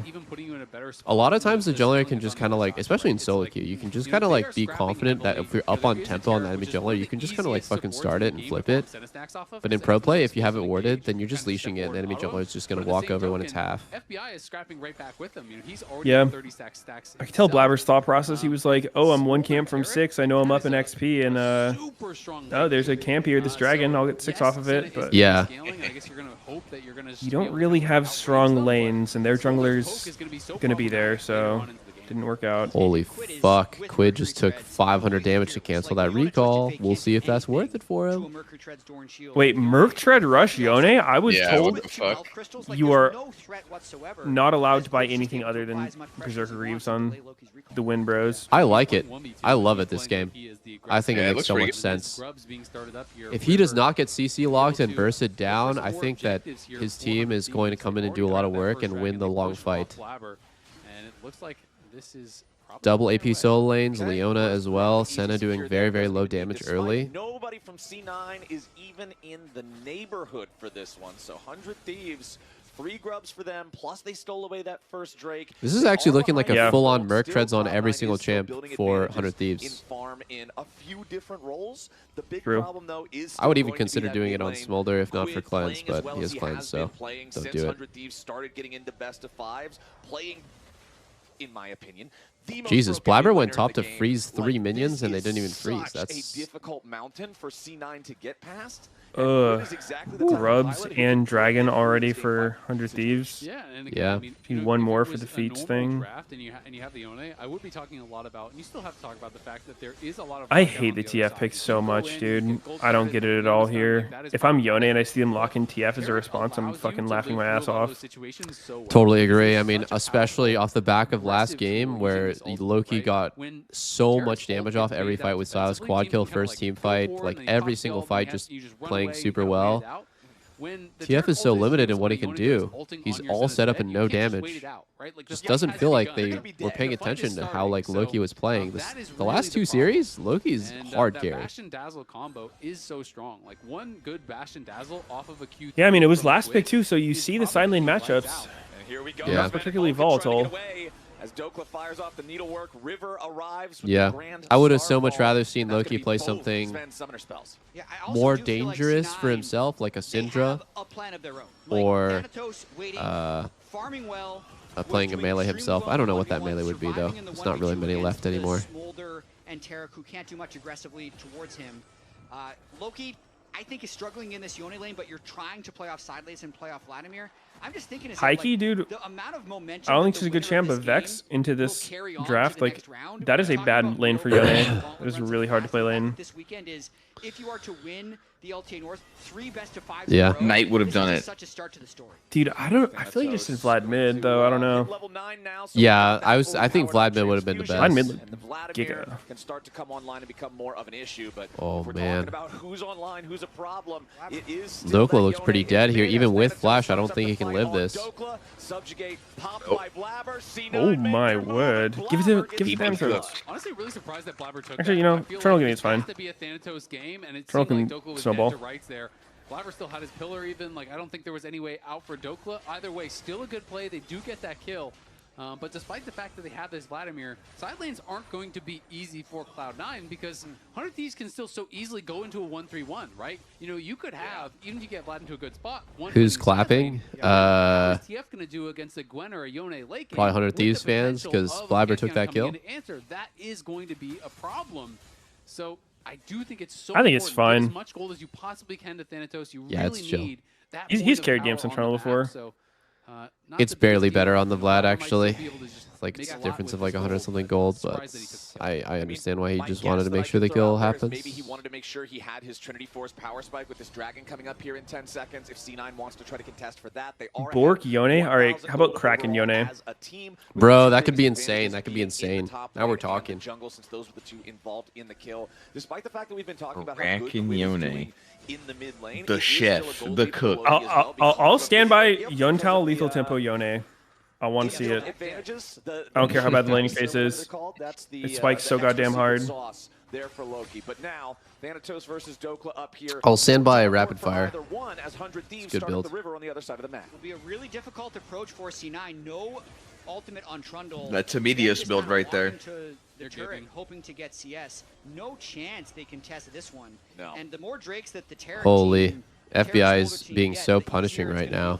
Just by pushing the Senna in, it makes Souls hard, and I feel like the gold is the most perplexing thing. Like, the fact that C9's ahead 1,000 gold, just it must be TF passive and just the one gank, because it feels like 100 Thieves is really just winning everywhere. Top, not as much anymore, but... Really, the pressure is going to be mounting here on C9. Yeah, painting themselves into a spot where they have a gold lead. Named it TF gold and top. But the TF passive gold is just so fake, you know. It's yeah. Oh my god! Wow, that was so. That was a so fucking good. pillar. That was a fucking pillar. Fucked and slammed. Now without the fate sealed, maybe that's a fucking keyboard slamming pillar right there. Yeah, because if Loki can't get pushed, Loki can't go anywhere with the TF ult, right? And that kind of has been the story. Does his Q clear the ranged minions at this point? McDonald's manager? And actually use this nope. No, not even close. Holy fuck. 1 HP. It's got to be red. It has to be red. It's red card Q clears the ranged, and then one more Q kills the melee. Loki is backing up. Yes. But you have to build like this. Like, you can't do the Luden's very, very nice wave clear builds and survive. You have to go tanky. Is there no breakpoint in a realistic game where your Q one-shots range? There is. Once you have Roa and a Blasting Wand, it's one-shots on the range. Oh, really? So the Blasting Wand built in the... I see. Lich Bane, so... It looked like it wasn't even close. He didn't even look close there. Maybe he has multiple points in W because he, like, is waiting. Some people do that for the more, like, higher stun early game, and then they just put points in Q later. Further forward towards the next marker, and if he hits 225, a Smolder at 225 stacks with this early Drake stacking. If you're I mean, FBI has honestly pretty bad stacks for 14 minutes. We'll see if it picks up at this point, but 105 is not very good. It takes you he's got way more than Sven. Kind of like passively farming minions, and all of a sudden, Holy. If Sven wants to contest the wave at all, he's getting Q splashed through the minions, and you're getting 29 Senate. Look at what Sven's doing. He's not even hovering his jungler on. Like, does he even know what he's doing on Senna? I'm not trying to play, but like, that's crazy. His jungler's doing wolves, and he's not even going back for the souls. But still, and he's not even stealing them all. Like, what the fuck? No, you just have your jungler pull the wolves towards you. You meet him close to the middle of mid, and like between waves, like you should always be following your jungler around. Instead of just chilling mid between waves. Why isn't he spam pinging his jungler by this point? No, I mean, it's... I mean, don't play Senna ADC if you're not going to, like, souls. Oh, these objective fights are not good for TF either. I think this is Taric 1v9. This is Taric 1v9 angle right here. Yeah, let's see. Stun? I am fucking worried for C9 here. Okay. Okay, they're cutting out the Taric ults. Okay. Oh! I mean, this Thanatos is fucking in there. Oh shit, he's so in there. Oh, Thanatos! Oh shit, they killed everyone? Thanatos! He's dead. Holy shit, everyone's dead. Dude. Alright. I guess it's a win. Damn, Taric's good. That's the dream fight. If you are Thanatos' Vladimir, Ayla uses the Taric ultimate to secure the Rift Dude, Herald, Ayla's but ult then was 100 legit Thieves butt doesn't cheeks. get out of Holy range of the moly. engage, so Thanatos can just fly in. Yeah. This is the kind of ult you do not want if you are Ayla. You want to use They it have to be able to aggressively go in with guarantee it. They value. just use it and literally nothing happened. Why did they even stay? Stood Just around. run. Just run. Let him die. Yeah. Run. Holy moly, that was so brutal. Cloud9 just wait out the Taric ult. As soon as it expires, they flash in, they fully commit to the play, and C9 find the dream scenario here in Game 5. Still a Taricator. A massive gold lead. Rightfully so, Like that, the hopes for Mr. Medios. Are slipping away. I did misspeak there at the end. It wasn't the full ace, only the 4 out of 5. Oh, but there's shit. not like Dokla was even able to participate in the fight at all. Ball. C9, honestly, just had a huge breakout moment there. They are now 4,000 gold This ahead. is a strong-ass Trundle. Trundle and Vlad getting all the golds. Perfect. Yeah, it is actually perfect. Senna and TF can just take a back seat this game. Melee team composition. So Blabber already setting up towards this Drake. Thanatos I think that top lane. against I guess he quadruple sees no melee, reason to stop Vlad Blabber or is slow his income god because he's tier gonna wanna pick. Continue to scale into being a raid boss in this game. This is such a good position for C9 to be in based on. He'll be looking good, and he scales extremely well. Finding that window and getting the gold on. Wait, is he going Bloodletter's Curse? See, What's the other mask for? Why a lot of pros, when you talk to them, say that Taric is not good No at way, role it's play, Leandry's. but So. Leandry's? There's no way. Bloodletters? Has to be Bloodletters, right? I don't think Leandry's would get here, yeah. Yeah, Leandry's is troll as fuck. Dancing around and forcing you to use that. Try to use it defensively. Don't commit. Waste that ult. Which is C9 has to get a huge fucking lead before 20 minutes so they can come back from their Otacon throw. If the game's close, when they do that, it's going to be fucking hard to come back. Well, I'm not sure if that was a kind of a misclick on getting into it or what, but trying to get some gold back through those side lanes. Cloud9 in a wonderful spot. Yeah, so also going to take the third Drake of the game, so the fast soul stack no longer going to be an option here. 400 Thieves. The cost of that, though, was the first. Damn, the whole game just fell apart. You know what? I think the best play there would have been Pantheon picks up the Herald, instantly uses it, and like drives away. Oh shit, they're fighting. This looks sketchy for C9. Oh wow, they just walked out. Engage. They walked out that bitch. Really nice job there. Everyone just popping in the Senna E. Come on, FBI. Overloading. Let's get some more stacks, bro. We're going rapid fire second instead of Shojin. Whoa, we're just engaging in a 4v4 without our Vladimir? What the fuck is this? Why? Why? Have to. What the fuck? He had to. Yo, is Thanatos gonna end? Are we stopping ports for the end here? Yeah, a little bit aggressive there from Vulcan. Doko's pushing in the side lane. What so the It's just C9. They just goof a lot for some reason. The upgraded boots will go to 100 Thieves. They don't have their don't wanna win. strongest only team fighting champion guy. Other teams, 5 people on that side of the map. What the fuck, man? You know what I just? They didn't even need You know what I just Taric. realized? Sneaky. I think that Kraken on Senna would not be bad. Really? Wasn't it built before? It was. I feel like I remember it being built. I think Kraken Ginsu's was built at one point on Senna. Yeah. I don't think you should go Ginsu's, but yeah, it wouldn't be bad. Oh, that sounds kind of shit. They buffed the fuck out of her attack speed scaling. Yeah, her attack speed scaling is a lot better now. Her Q counts as a Kraken, so it's not as bad as you'd think. I would guess it's decent because I think static is trash. Yeah, Like, I if think you're gonna go Kraken over exactly. When the alternative is static, like holy shit, every other item in the game sounds fucking amazing. Yeah, yeah, I could see it being really good in her. Actually. Yeah. I'm such a Kraken salesman. I'm just thinking like, dude, this static looks so bad. What if he was? What if he was? Honestly, what if he goes Reaver? I like going Reaver on Senna. Is the, I mean, oh no. Oh god, they got words on both sides of it. Oh, he's thinking about it so much, dude. Blabber literally just got a boner. Like he just actually popped a blue chew just now. Like Dude. holy moly, Atacon's here. Step away from the Otacon.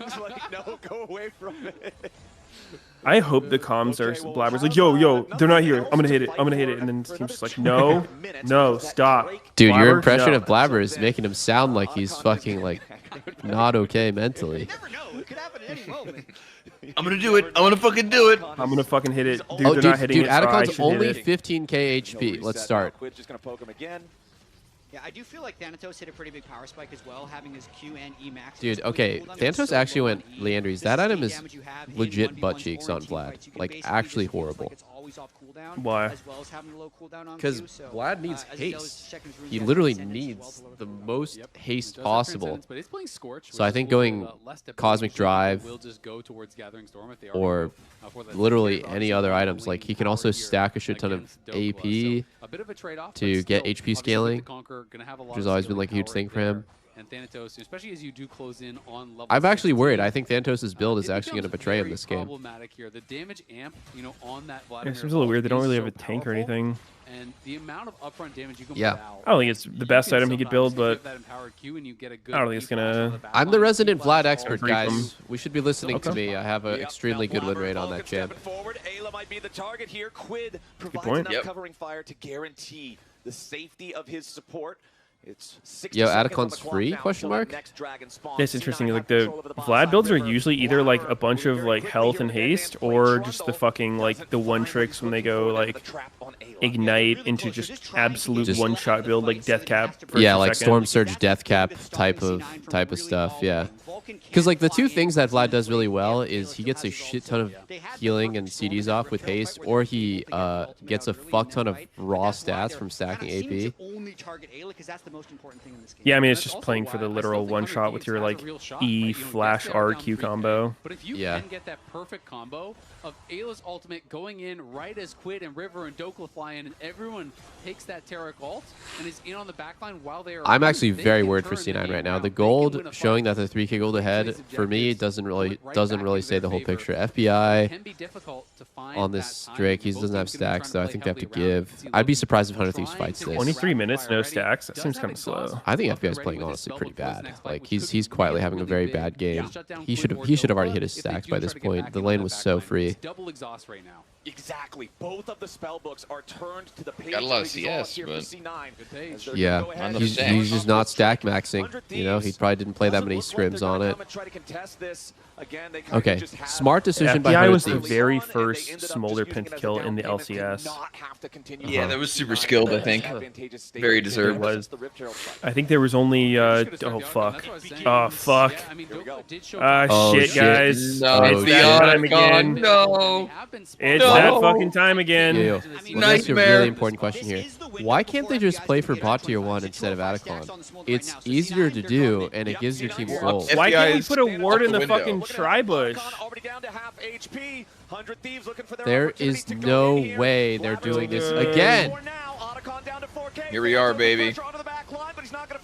Oh wait. Blabber's Oh no, jump. Blabber's Blabber's no, gonna that's explode. a fuck. No! Oh no, It's a fucking Otacon throw every time.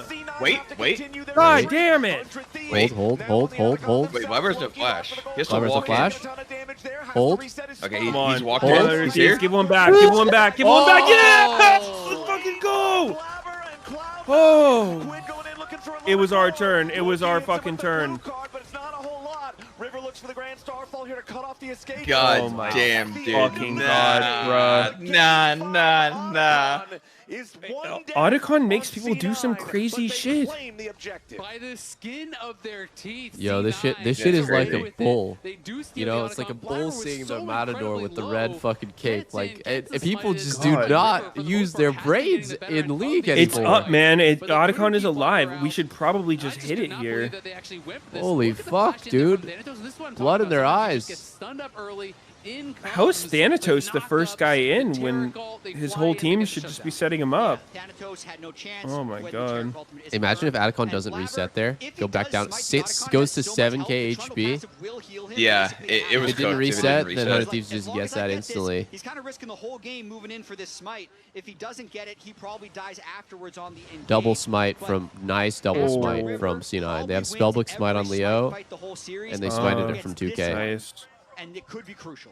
Yeah, I mean, it absolutely is crucial, right? That is looking so close. You see All that jumping massive back reaction at the from same both time. Dude, it was so free. Good I mean, job, it was a C9. nearly Good start there. 1,000 Good heal start. on the Trundle, right? And then Loki barely gets They away. knew. Everyone barely gets away. They don't even get Jesus, any kills dude. after that. And on the Hunter Thieves side, Dude, Sneaky, is this because C9 like is this optimal though on Smolder? I kind of feel like CDR boots Shojin is better at the end of the day, than C9 Swifty in boots a Rapid good Fire spot here once more. on Smolder. As much as I would like to say, I don't know. I mean, if you can't actually hit people, I think Rapid Fire is good. He's at 235 now, Yeah. so there will not be another team fight that they can play before. IE's But I gonna don't be a know. pretty big spike for him. You're so fucking squishy with this build too. It is scary. You just can't buy anything, you just die. I'm definitely not opposed. You have TPs and heals in on you here. Like, what can you do?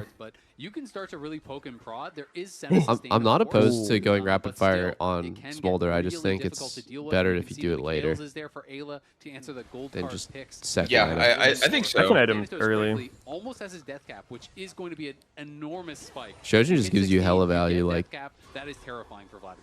Makes stacking a lot easier. Oh my god, Blabber. Blabber no flash. Blabber no flash. Dead. Oh, he's fucking gone. Wait, Sven might be fucking gone. Oh.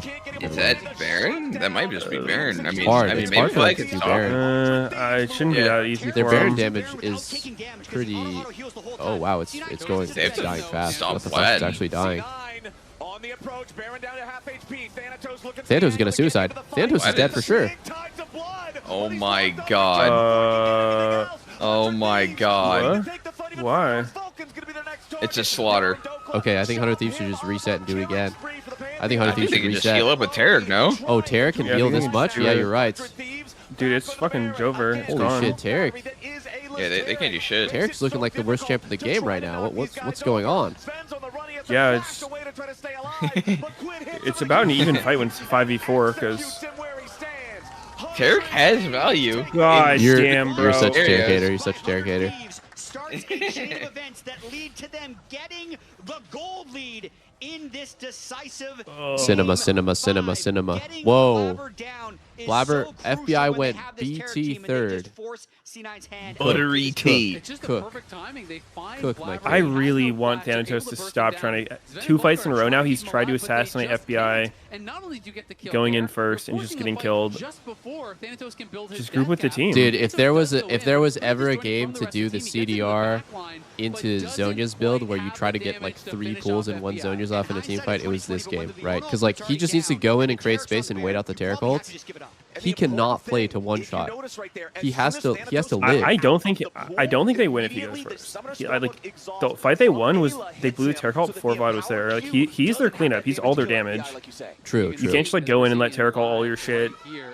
You have to clean up. Dude, he's joking. He's joking right now. He's nervous for tomorrow. He needs Sven and Loki to like walk up and fucking make some space for you. Yeah, I mean Sven and Loki are pretty threatening.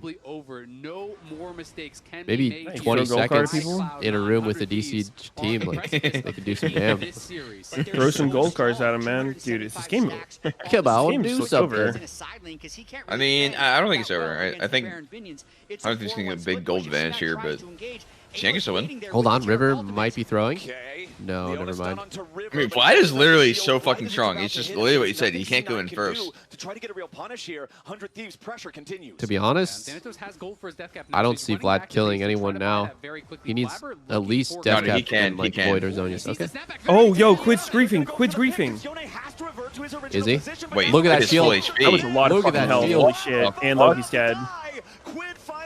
So it'll be a 1-for-1 here with the very start. But the rest of the thieves have arrived. Blabber's gonna be the next target here. I think this might actually be game here. It's game. Fuck. Flash Q. Oh shit. Oh fuck. See the wave? My god. No, they have fucking grubs and oh my god. C9 is gonna lose. 100 Thieves. 3-2, just like I predicted. Dude, what the fuck? You did this, Doublelift? It's my fault. Why the fuck did they pick TF, man? Oh, I thought that was impossible. He reacted. He reacted. So young. He's so young. So young. Is it over? It's Jova. Yep. Is it? Yeah. I mean, TF's up in 1 second. Oh, it's over. It's, my god. GG. We tried Adacon start. We tried Adacon start 5 games in a row and it worked. So I don't know why we lost. Hey, this time they got it, okay, buddy? No, I don't know what's up with C9. Dude. They're fucking weird. They are weird. Their fights around objectives are so fucking criminal. Yeah. Oh, hey man, handshake? Oh shit. devastation from Cloud9 and Thanatos. Why are we watching LCK when LTA is just such cinema? This game meant everything. It's the elimination of Depression. Cloud9. They will not be Bro. They will not be playing another game. With the window, 100 time for Korean barbecue? LTA playoffs, keep their chance. Let's go eat. Keep their chance at an LTA Oh, put on that rolly. You got to get the rolly back on. Flex on him. God damn. Absolutely incredible. And now we're following Dokla and Quid as they make their way to the lounge. Dude, is 100 Thieves turnaround with Dokla like one of the craziest turnarounds ever? It is. Because this team looked absolutely Dude, they terrible. look so bad. They look so bad. Horrible. Like, it's just a hopeless team. And then with Dokla, they're actually possibly going to Worlds, into winning Worlds, into getting kicked out of LTA speedrun. Well, Raz didn't, but Okay, do you know who's left? Is it SR still? SR 100 Thieves, Sply? It's everyone.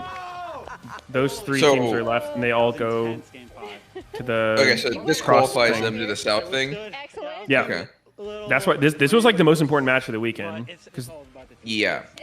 everyone can still make Worlds no matter how the rest of the weekend. Quinn, what about you? First of all, how are you feeling? Wait, you're There was a very TF game 5. Like what? concerning lack of How did he sneaky. look reasonable there at all? What do you think he should have picked? Fucking anything else. Literally any other champ. Okay, but like, I mean, obviously it's a game 5 of a fearless draft. Like, there's a lot of shit gone.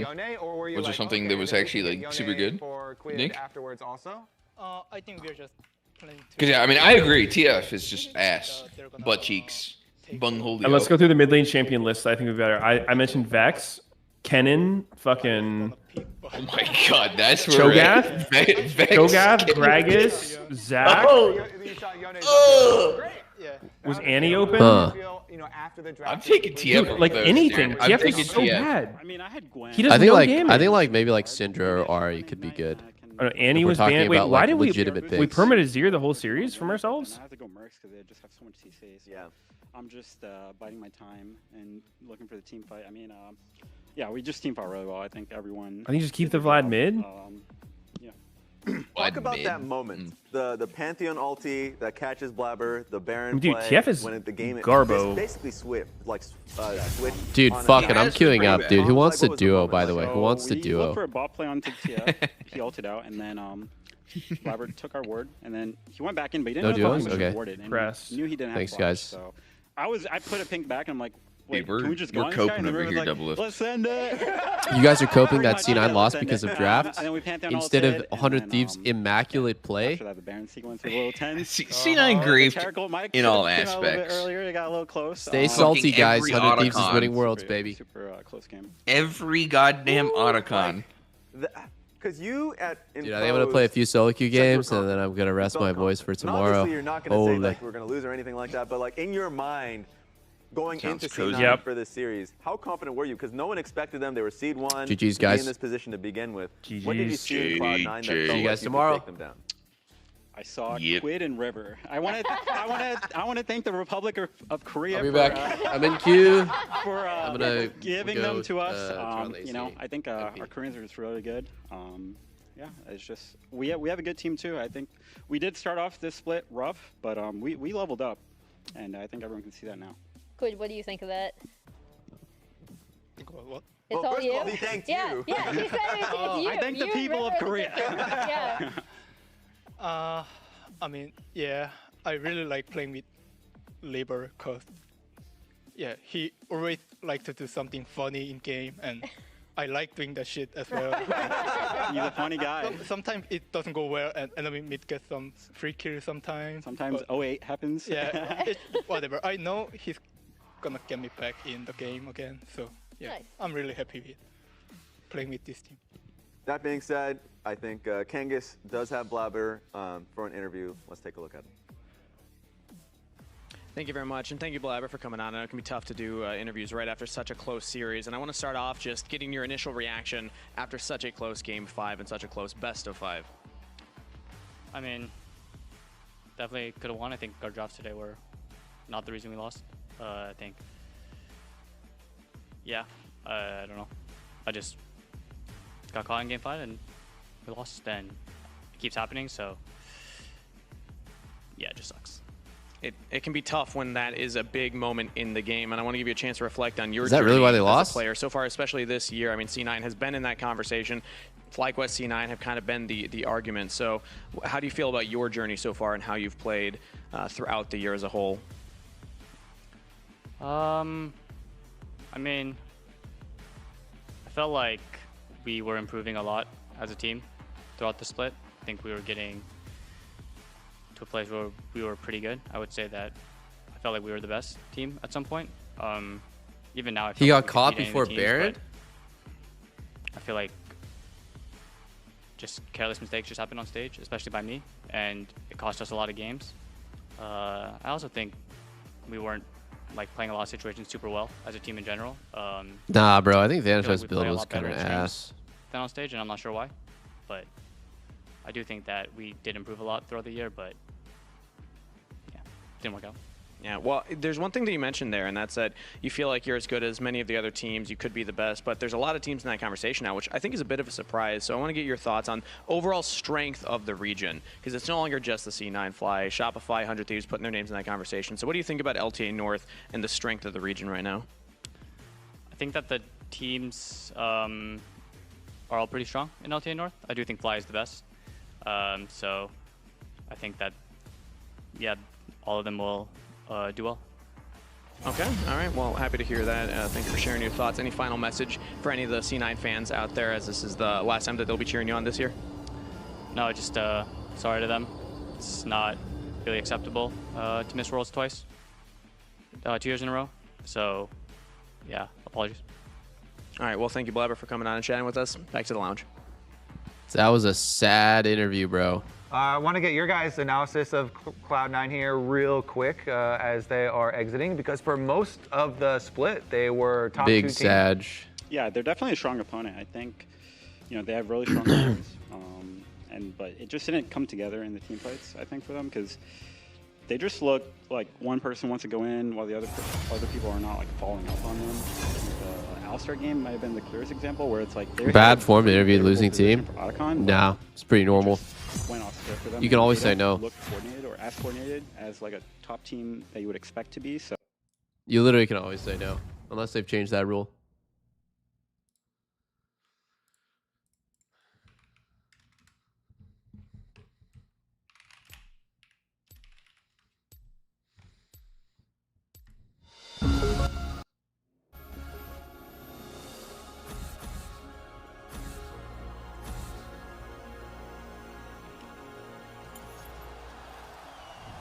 Are we still Unara Merchant? Yeah, dude. I'm actually so fucking fried right now, guys. I don't know how many games I'm going to play before I just, I gotta go rest, but I wanted to play some games today.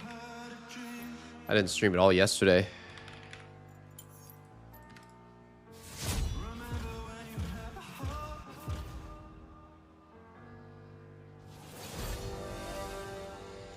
I got Overwatch 2 moved to Sunday. That way I have like some energy and my voice is not shot. The time has come to prune the tree. The time has come to prune the tree. What tree? What's Unara's lore? Does anyone know?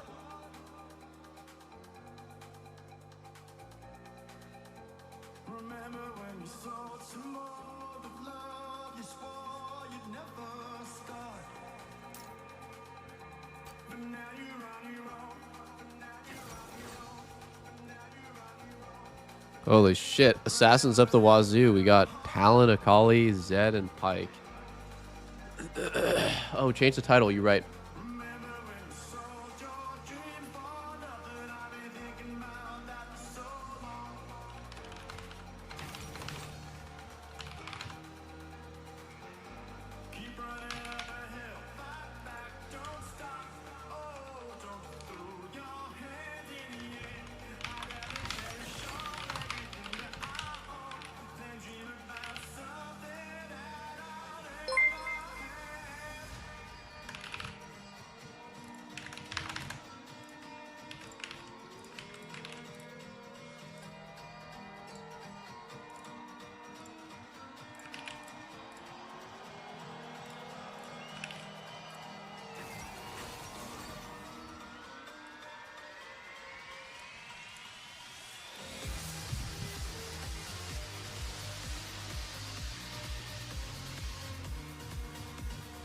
No fudge, no worlds. Holy shit, 2 years in a row. FF, boys.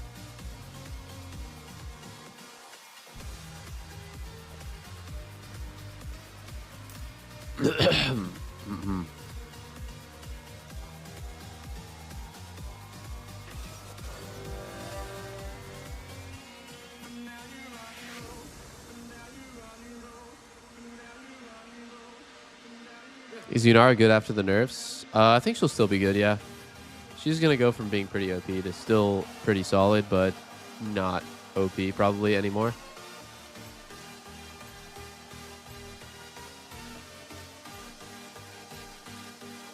When are the nerfs? Next patch, next patch. Holy fuck. Dude, that took it out of me. That was 5 hours of yapping.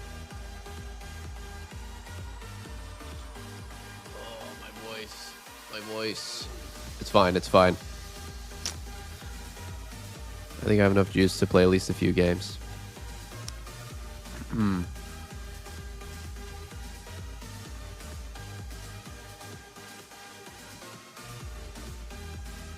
Dude, we have like all physical damage, by the way.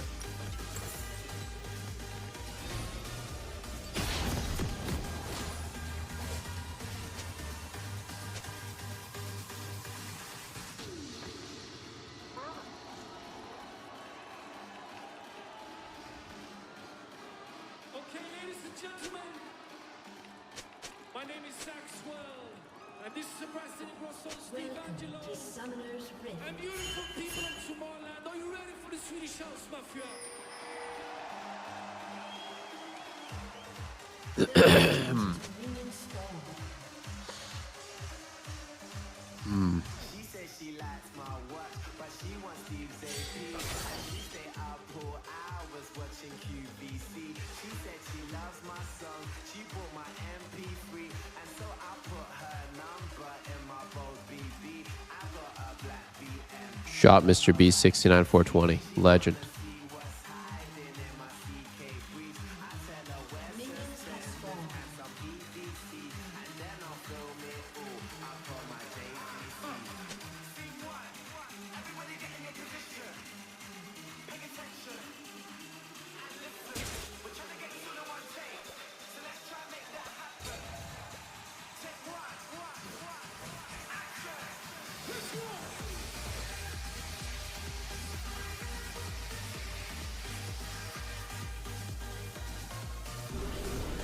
Oh, wow. Whoopsie.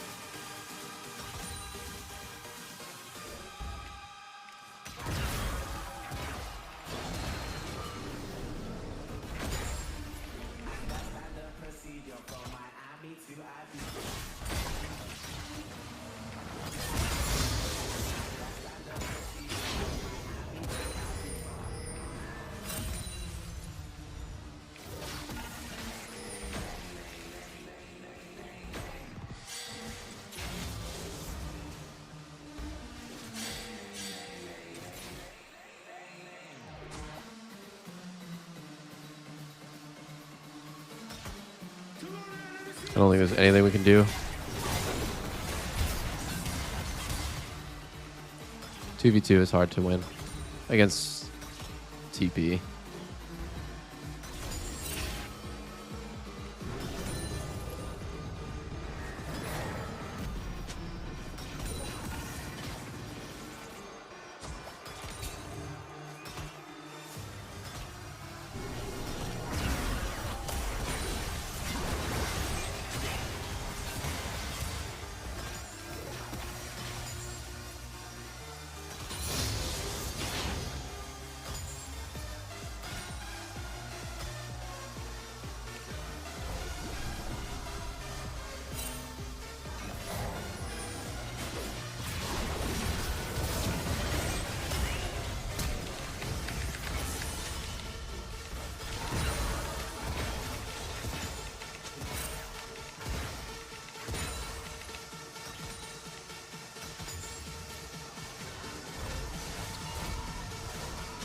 Fuck.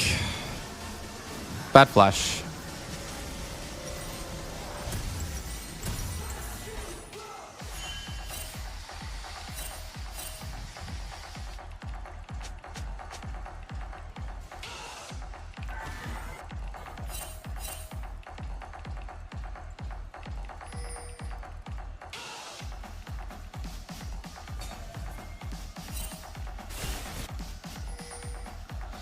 What's the rotation on burst for Yunara?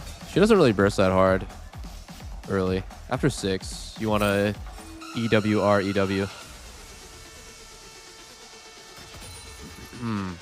CTP. He does not.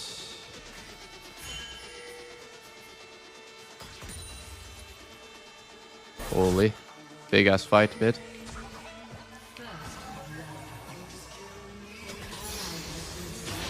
You're gonna miss cannon here. Holy fuck. What the hell? He just TP'd a what? He got an assist, but like he's actually missing so much right here. What a strange roam by Lux.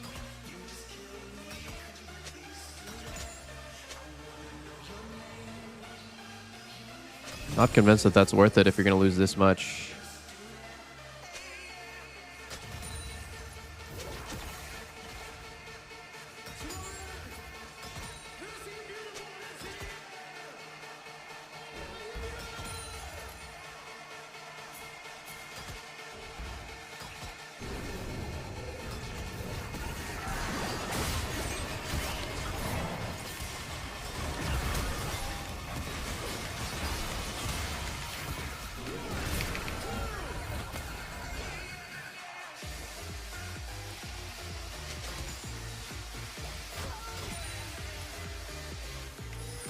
I think I'm gonna push.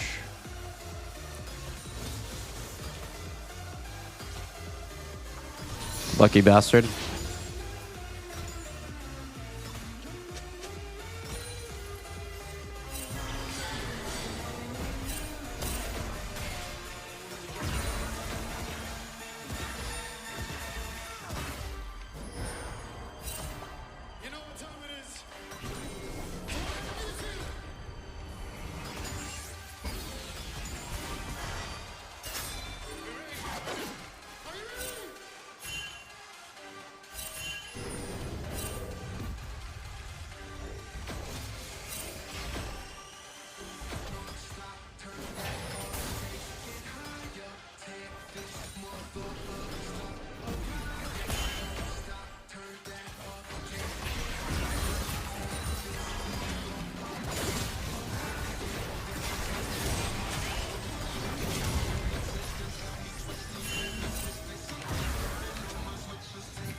W. Nice.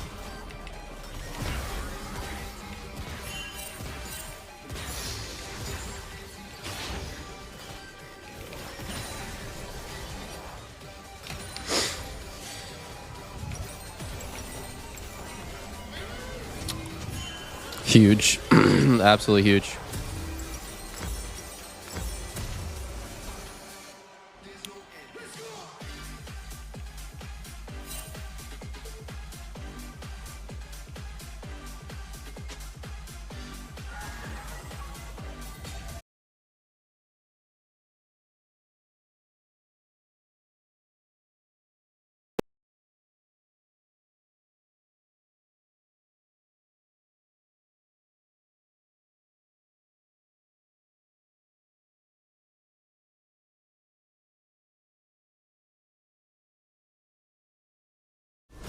Compared to other AD carries that can actually like harass. My harass under turret's pretty bad. I think it's more just playing to push is really strong when you're already scaling so good. I got one more wave and then base for Kraken. I got free boots coming in 1 minute. I don't really see a world where I solo kill Lux.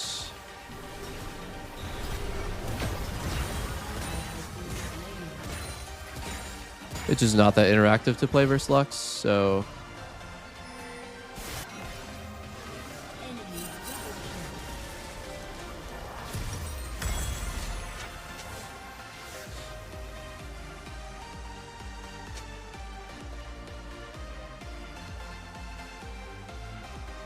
Oh, my stream was back?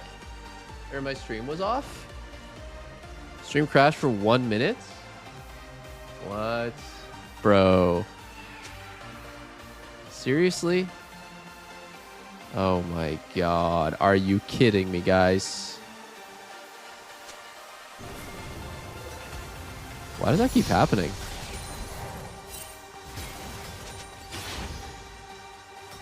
It was all IRL toolkit, I guess. Crashed again.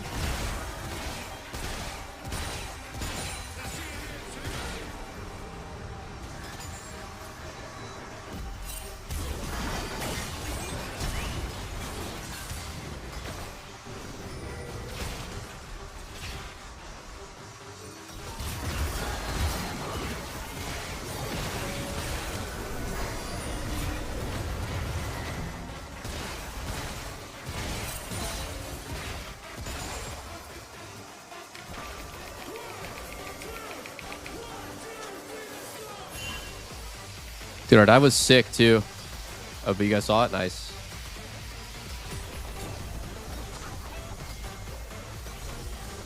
I think we get Drake off this if we can.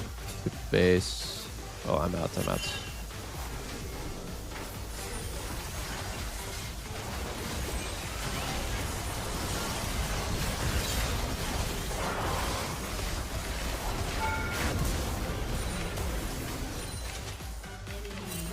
Nicely ulti off the 6 timer. That was nasty. I think I'm gonna go, yeah. Need a life steal off something. Need a life steal off something. Something or other.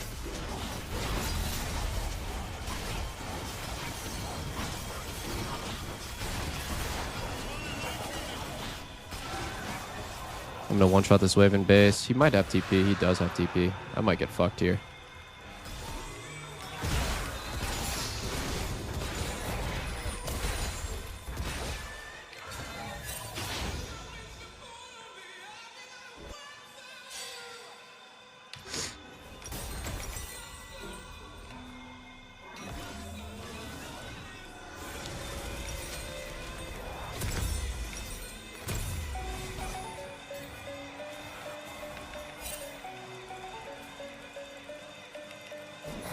Yunara autos is 575.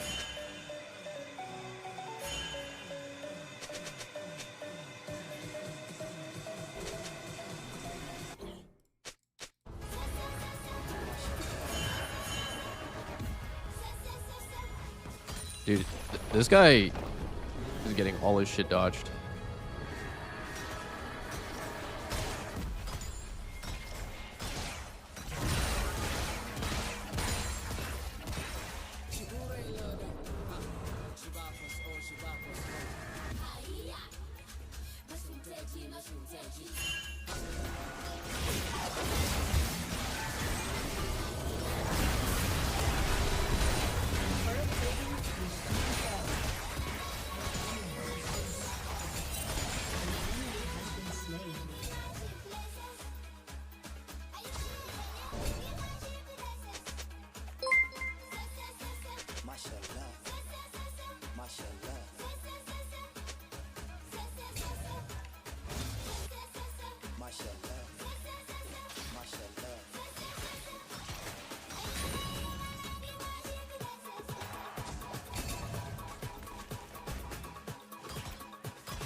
Oh, wow, I'm dead.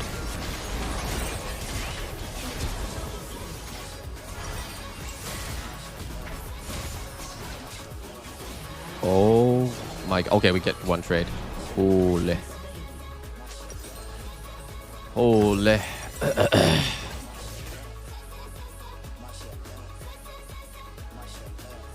That was spooky.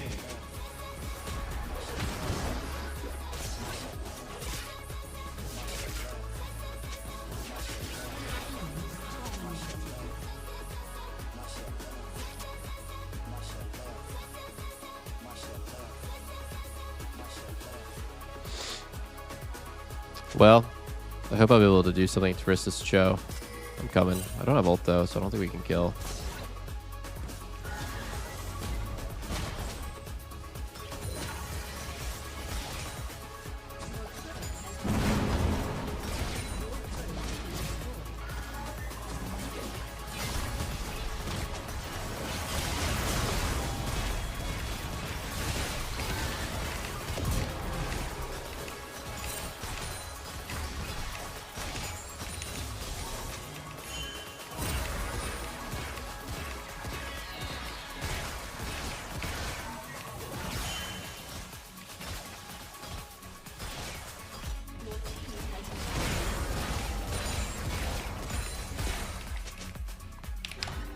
Big.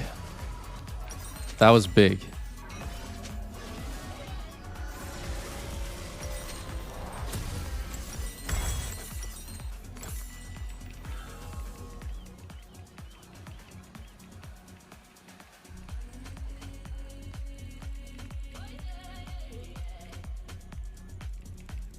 I think I just take over mid now.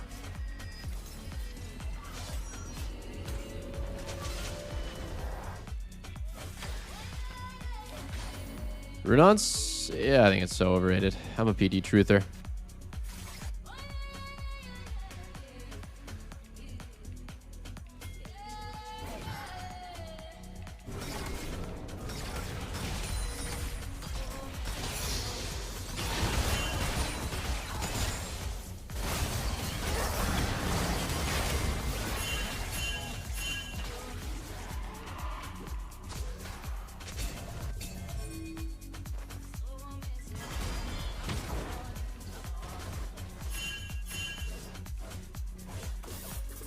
Damn.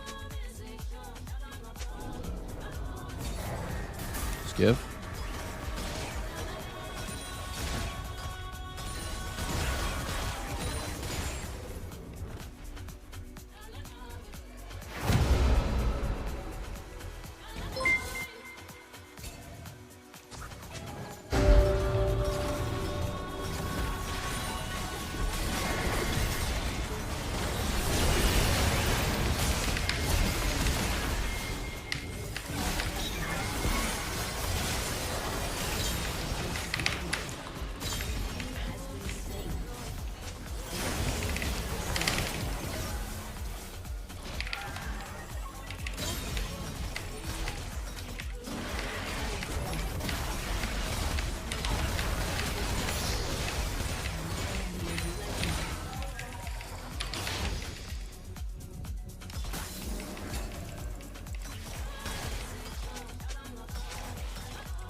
I think I got one more wave and then base. Oh, shit.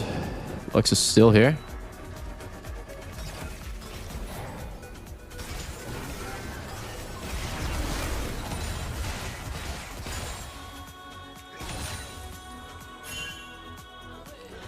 We're going home, baby. Home, sweet home.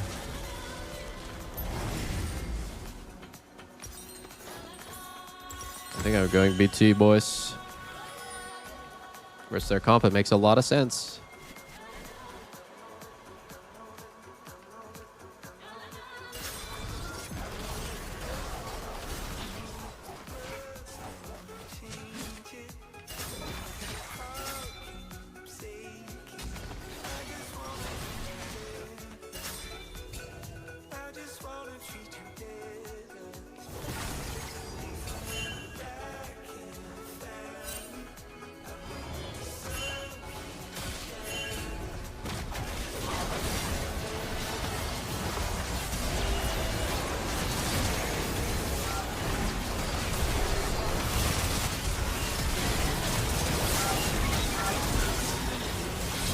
Oh, wow. That's so sad.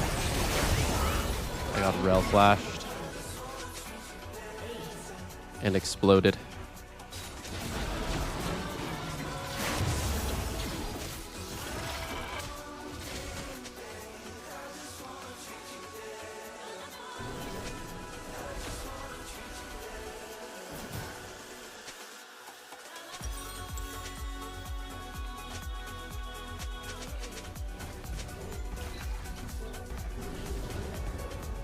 Holy shit, my whole team's flaming each other.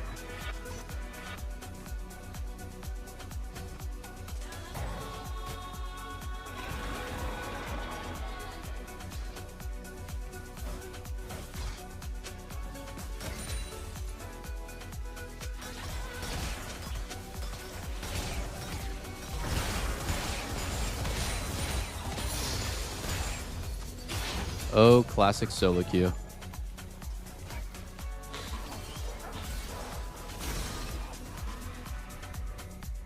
I think our comp just sucks. We have like no CC. Only Leona.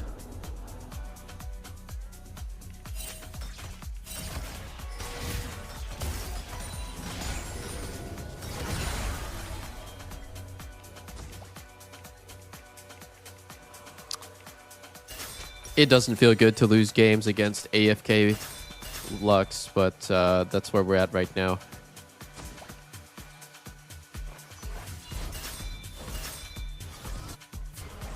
Only I can move there, to be honest.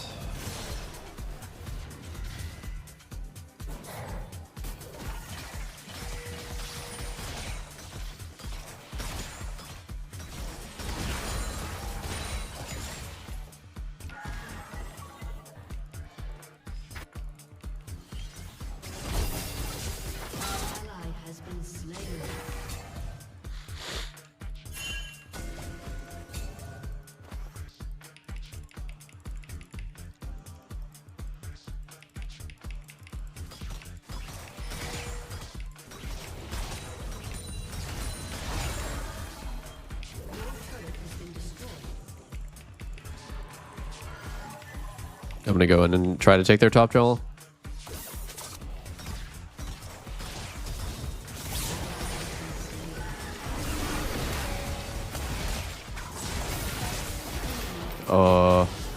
My bad.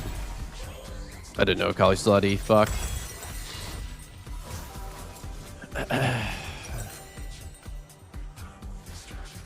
Should have ulted right away to dodge a Z.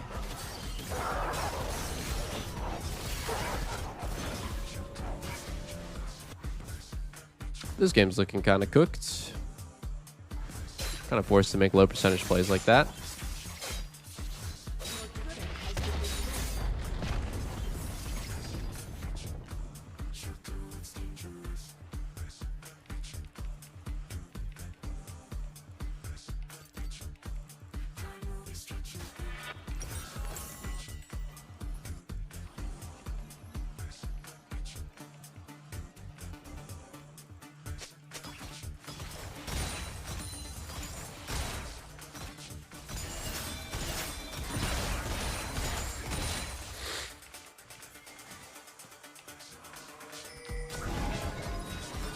Shit, they're TPing. I don't have ults.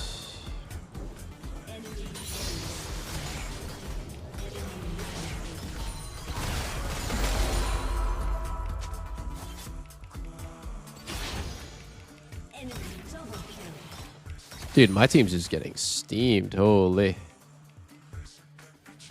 I'm going bot.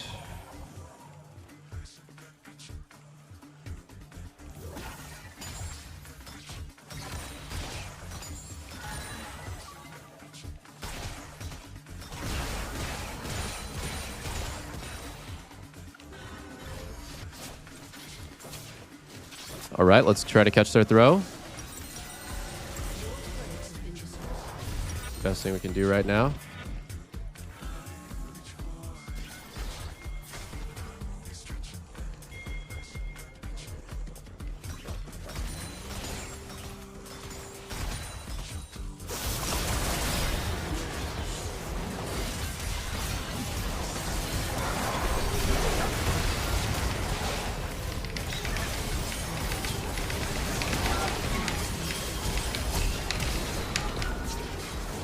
Wait, I think I just, how did, dude, Talon just killed me on accident or what? Okay, GG, okay, GG, it's unlucky, it's unlucky.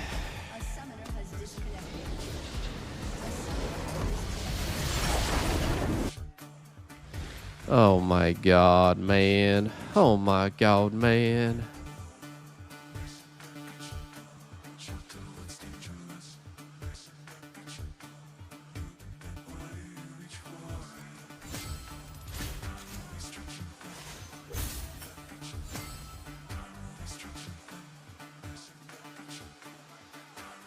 Okay. Dude, that sucks that my stream crashed. I guess it's a sign anyways. I'm sick. My stream crashed. A bunch of people left. I think asking for CS streams and only stream is crazy. Yeah, I think I'm gonna go take a nap, guys. I'm so cooked right now. My voice is dying. I'm dying. I feel very, very lightheaded and sleepy. So I'm gonna probably go take a nap, rest up, be back for tomorrow's co-stream with the boys, and then hopefully I feel better tomorrow and we can just play a way longer sesh without a stream crash. Yo. Thanks for watching, guys. Thanks for sticking around. Love you all, and I'll see you tomorrow. Yep. Later, boys. Peace.